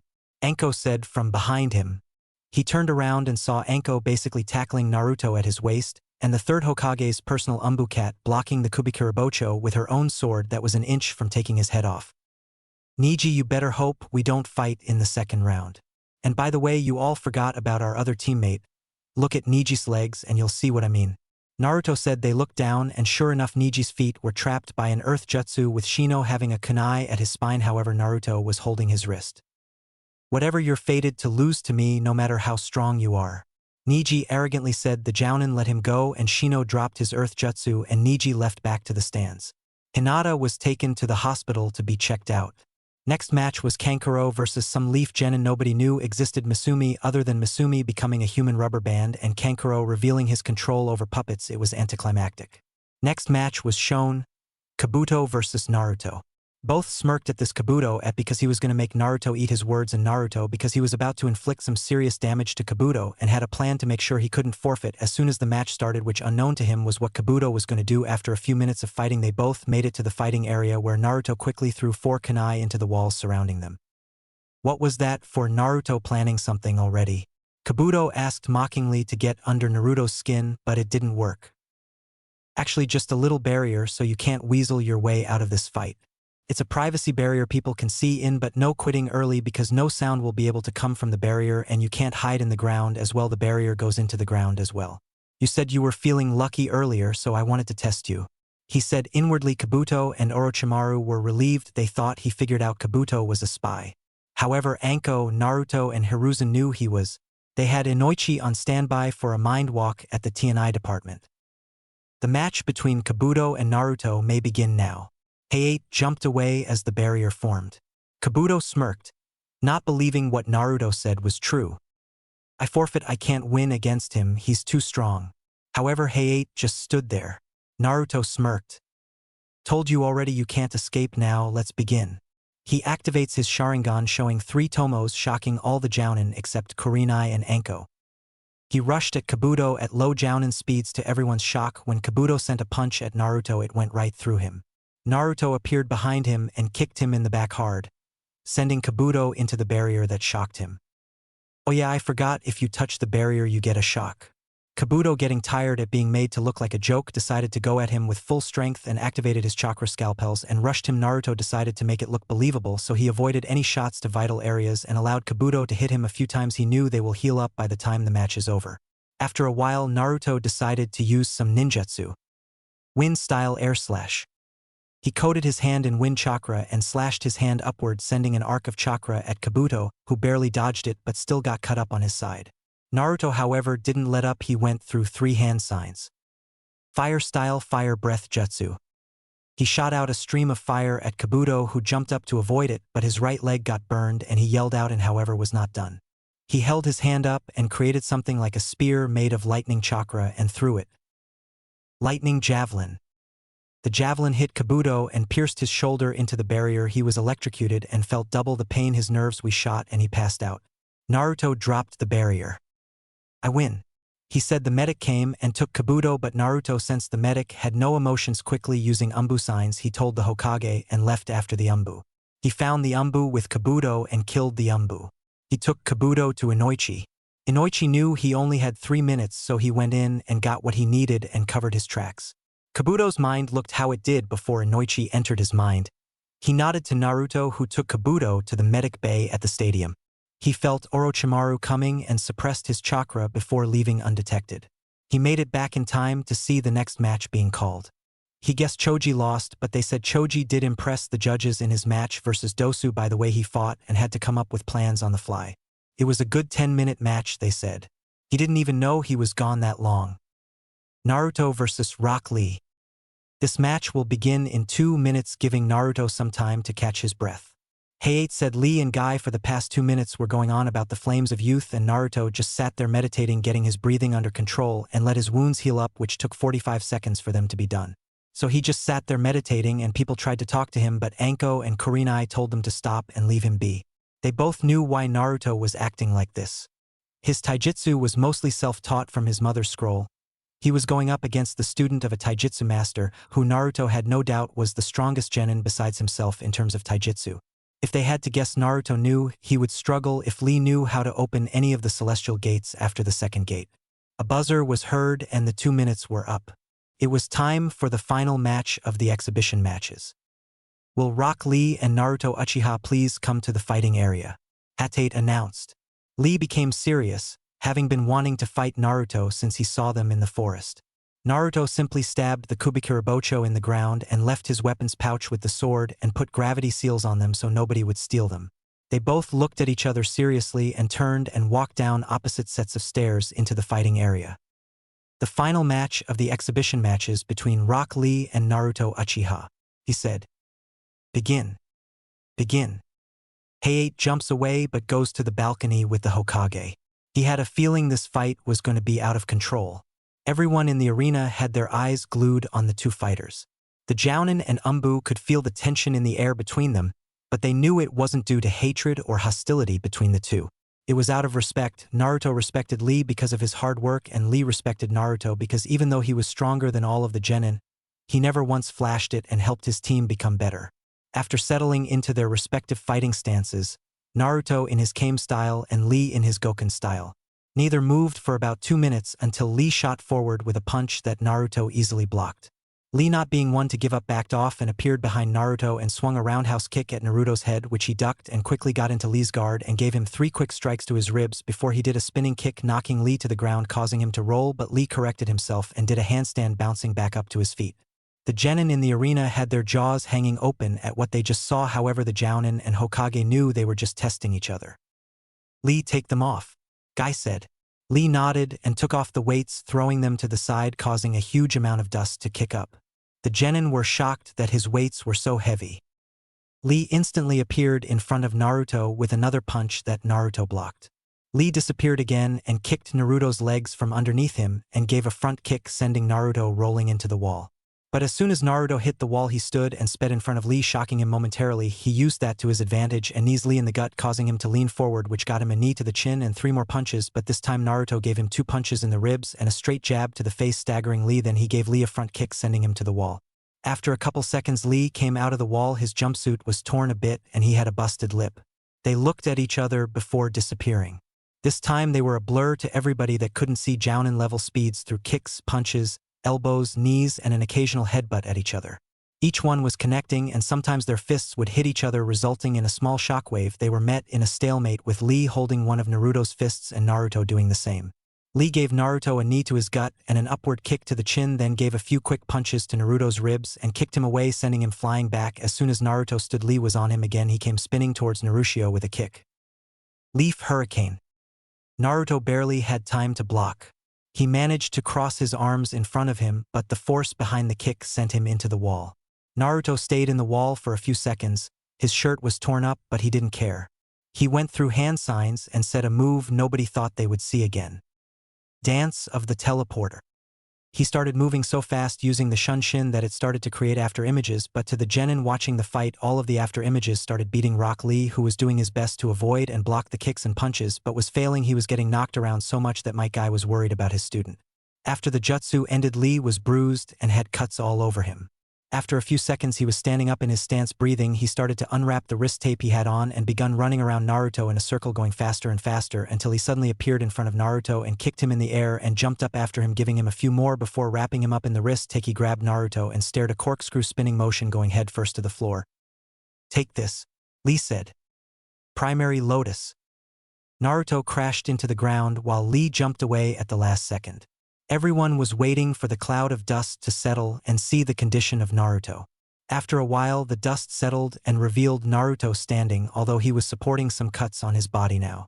Lee and Guy are in shock that he is able to stand after that. How are you standing after that? Lee asked. I covered my body in a layer of chakra, canceling out some of the damage I would have taken. Although you didn't give me much time to create the layer, but I managed to pull it off. Naruto said. After that, he noticed Lee was in pain and he rushed him and started beating him with punches and kicks. Lee jumped back, but Naruto appeared in front of him as soon as he landed and started giving him more punches. The beating Lee was taking almost made Guy want to jump down and stop the fight, but he remained on the balcony.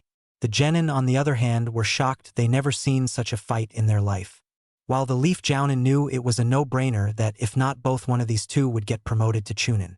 Meanwhile, Naruto just landed a vicious punch to Lee's gut, lifting him off the ground, and then a strong right hook, making Lee stumble, and he rushed him again. He delivered an uppercut and started raining down lefts and rights, and of them connecting. After 15 seconds of non-stop left and right punches, he stopped and looked at Lee, whose arms were limp at his side. He gathered chakra into his fist and gave a straight jab, sending Lee flying into the wall.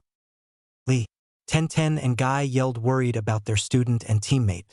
After 2 minutes, Lee came out of the wall bloodied and breathing heavy. He took a stance, but this time his arms were crossed in the position of an X. Naruto, knowing what was coming, released his resistance seals and activated his Sharingan. Resistance seals release. Now the Jounin and Genin, including his team, were shocked. Asuma spoke up. Kurenai, what the hell have you been teaching your students? I didn't teach him that. He already knew Fuinjutsu. When he came to my team, he gave all of us resistance seals, in fact, but I thought he already deactivated them given how fast he was moving. She replied. Guy-sensei, why doesn't Lee just give up? I don't think he can take any more beatings. Sakura said. That's because the Leaf Village lotus blooms twice. Guy responded. Ha, I've heard that before. Yeah, Lee said something like that to me in the Forest of Death. She replies. But that means. No, Guy, you didn't. Kakashi stated. Oh yes, Kakashi, I did. Guy responded.